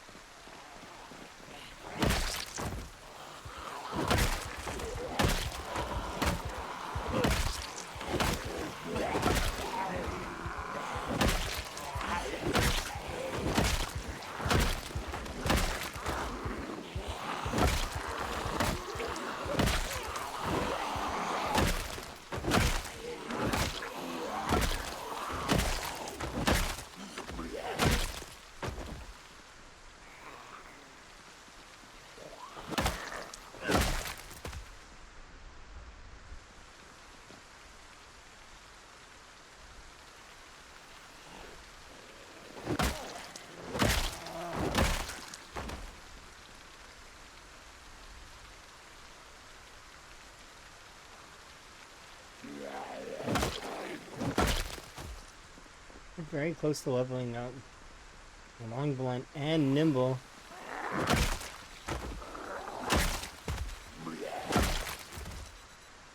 That's a good way to put the exploits, by the way, earlier. Somebody mentioned that exploits are basically cheat codes.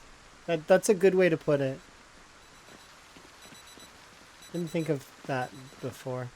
Essentially they are. They're like Konami codes of unlocking stuff for your character. It's like back in the old times of like, left, left, right, right, up, down, B, A, or whatever.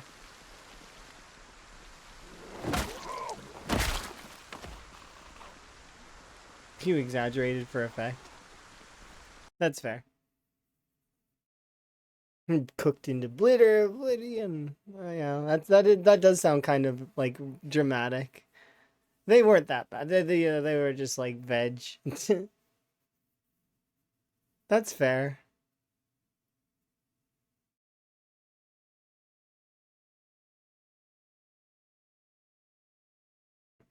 They were boiled like way too much. Yeah, they get mushy, right? Like and squishy, and that's not so good. But like they, when they're in like that stage between the two, where it's kind of like a balance.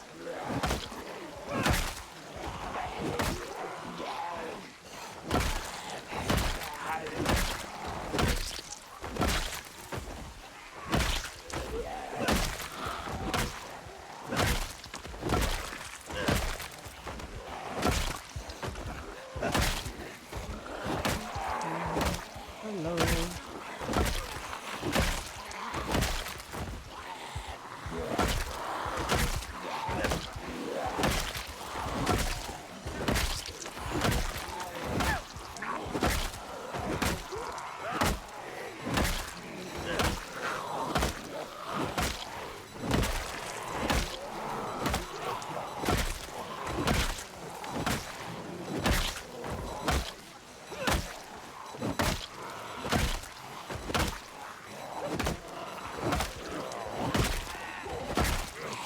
I'm being silly again. Where I'm taking it way too far. Gotta back off.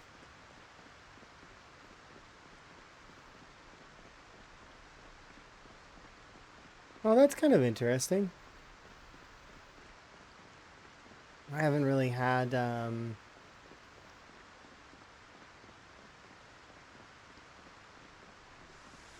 shopping onto the shelf. Oh. She would move them onto the shelf like secretly. I just put them off the side. These can go here. Somebody else can deal with them.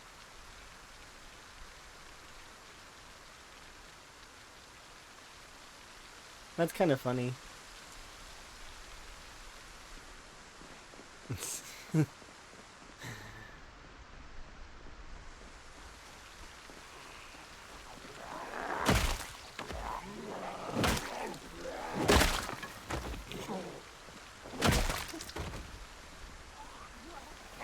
Checkout lady stole them.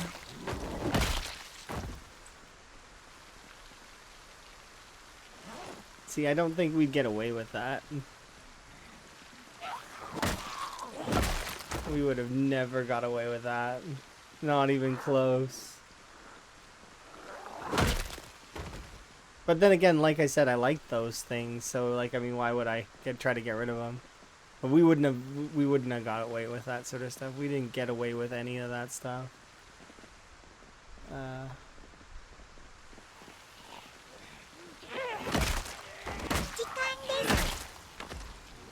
Thank you very much for the raid.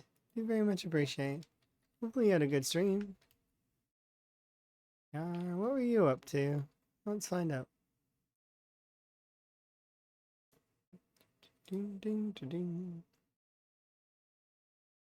Also, here, I'll do my little intro.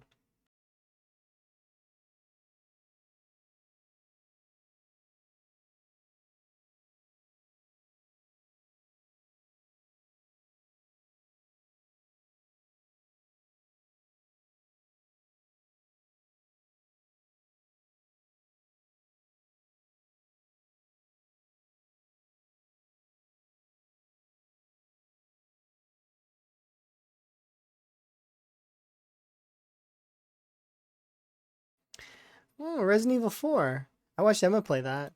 I've never played Resident Evil 4 myself. Not even the old one. But I remember Emma playing that one. And it was kind of cool to watch Emma play it. I remember the fourth one being silly in the old version. And that I remember...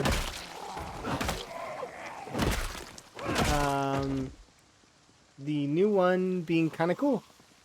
And kind of enjoyable to watch Emma play. I found the other Resident Evils were different though. Like the village ones were way different. They're not even really Resident Evil anymore.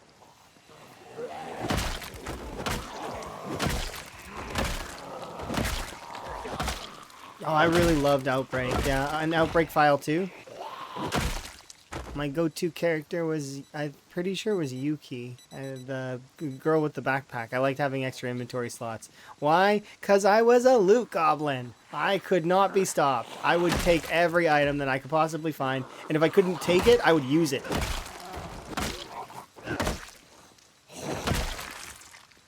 You want to revisit Outbreak? Outbreak was amazing. I hope they do some stuff. Capcom could totally remake those games, and then also you know, a lot of the other titles that they've got. They could totally remake those as well. It would be pretty hype.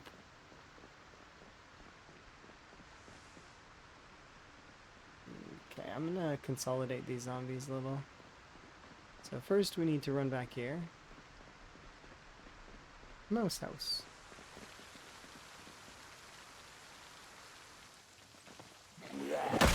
But yes, thank you again for the raid. I do very much appreciate. I am playing the Rat Race, which is a challenge collab kind of like there's other folks that are playing the same settings, and we're kind of like all racing together to try and complete 3 impossible challenges. It's really, really cool.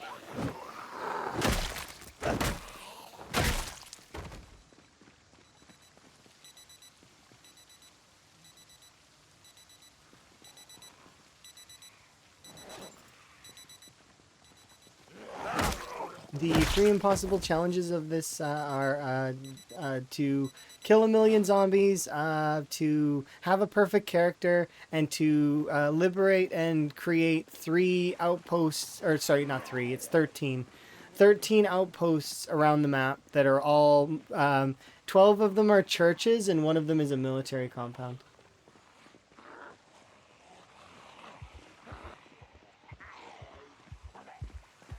Specifically the military compound that's out in Hogwallow Forest.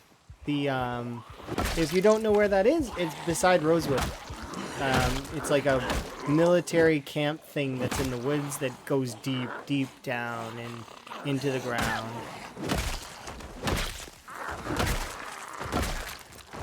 Before breakfast.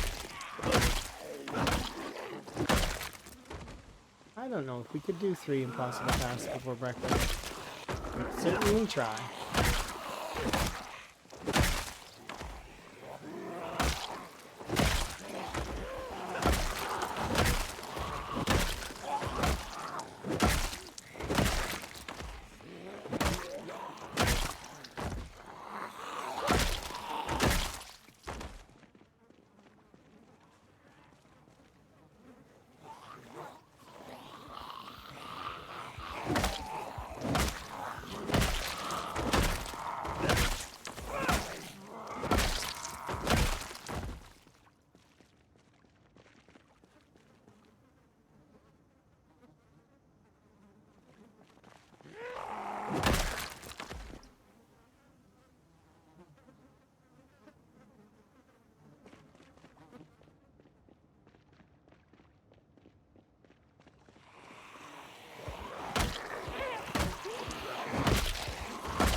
Listen.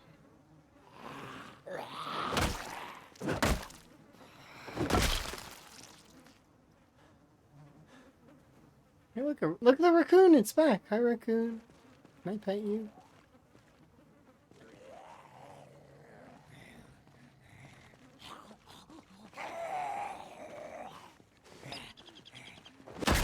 Nope. I'm petting the raccoon.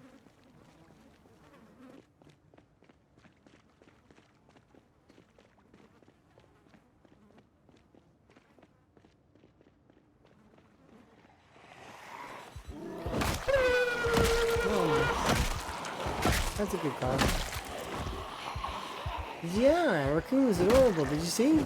Your name is Raccoon.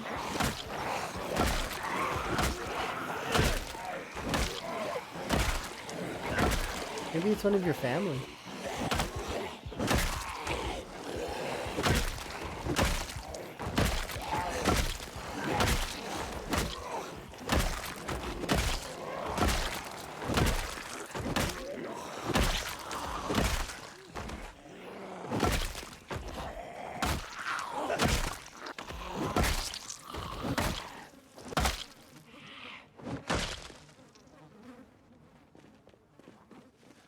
Come on out. There we go. It's your son.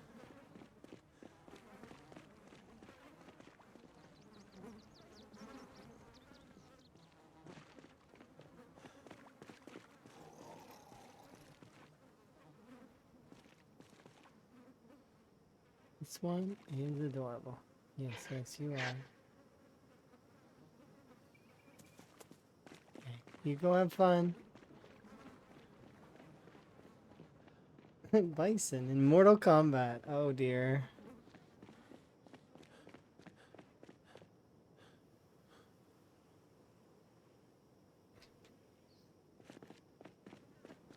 Alice in the Looking Glass. That is a good. Different. Like, there's a lot of different interpretations of it. There are so many good ones.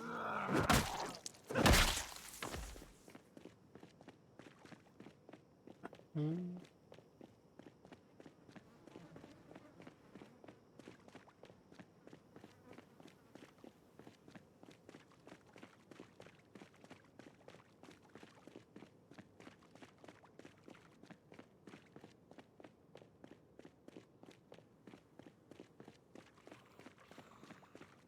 Hmm? There you are.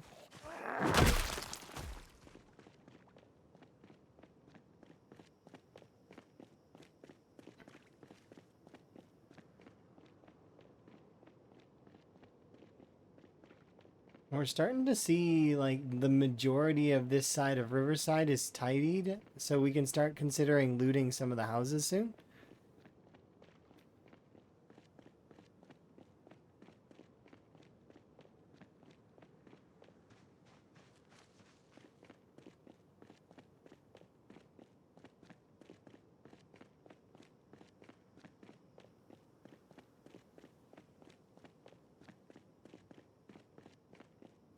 Six impossible things.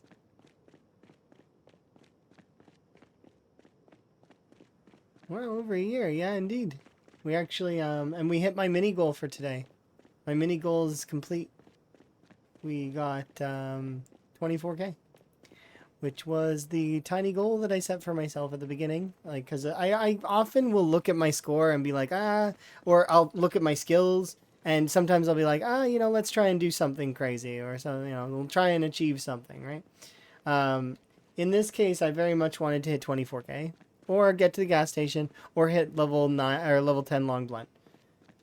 We're still about 1,000 XP off of 20 off of long blunt level 10. But it is good. We are making progress.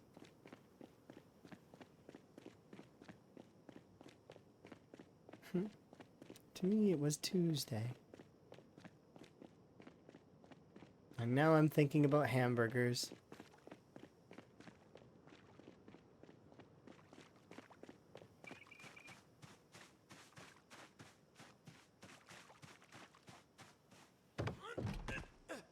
Okay, what time is it? It is 6:30. Is night uptime, by the way, not what time it is in reality. M. Bison. I know some folks that don't like that guy. They're the street fighting like folks, like the ones that do like the competitive Street Fighter stuff. You never got a console much? Hmm. I tried to play some Street Fighter. I was okay-ish, but I'm not passionate about fighting games, unfortunately. So I shouldn't try to play those games. Like, I mean, I can play them for fun, but I can't really, like, I don't know, the passion's not there. So, like, I can play some of it. The closest I get is the passion. Like, I do have some passion in Smash Brothers, but that said, like, I mean, that's kind of where it ends. It's like not it's not, and I know some tech like, and I understand, neutral, and I understand the flow of the combat, and but there is just something about the passion in a fighting game, fighting gamers that are absolutely ludicrous.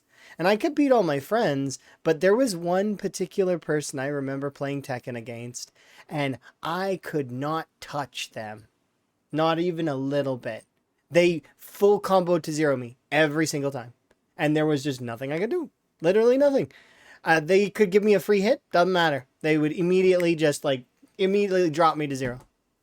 It was crazy. They were a machine, is what it felt like. I could not do anything against them, which is fine. It's okay, right? Like I said, it's one of those things that I can be pretty good at, but I don't have enough passion in it to get really, really into it, right? You're right, thumb would hurt.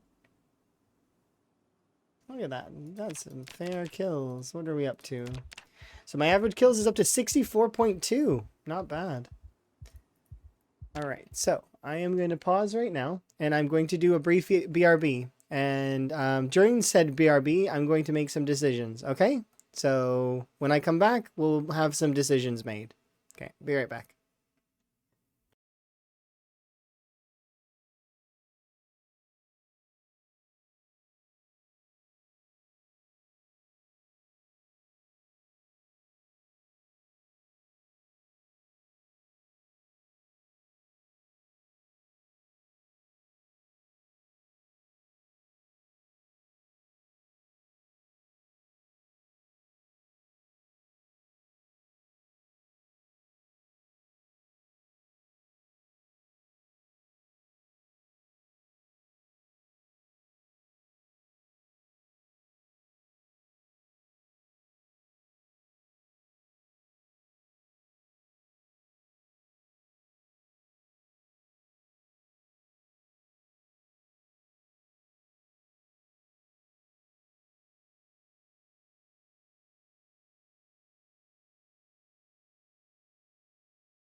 Alrighty. So the plan is that I'm gonna wrap up for my rat race racing for the day because I did hit my goal. So that is the plan.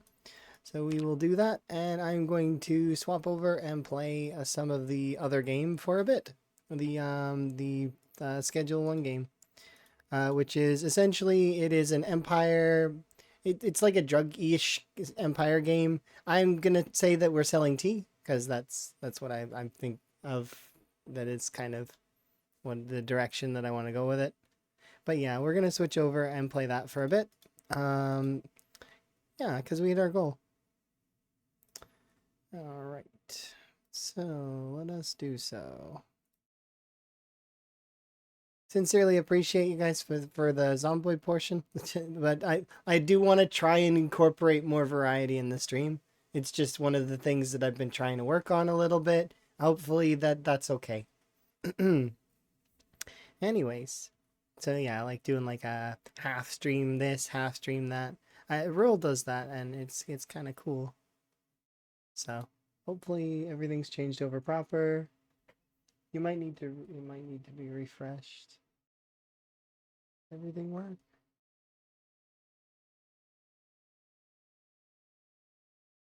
Yeah. Do I need some oregano? I mean, I don't know.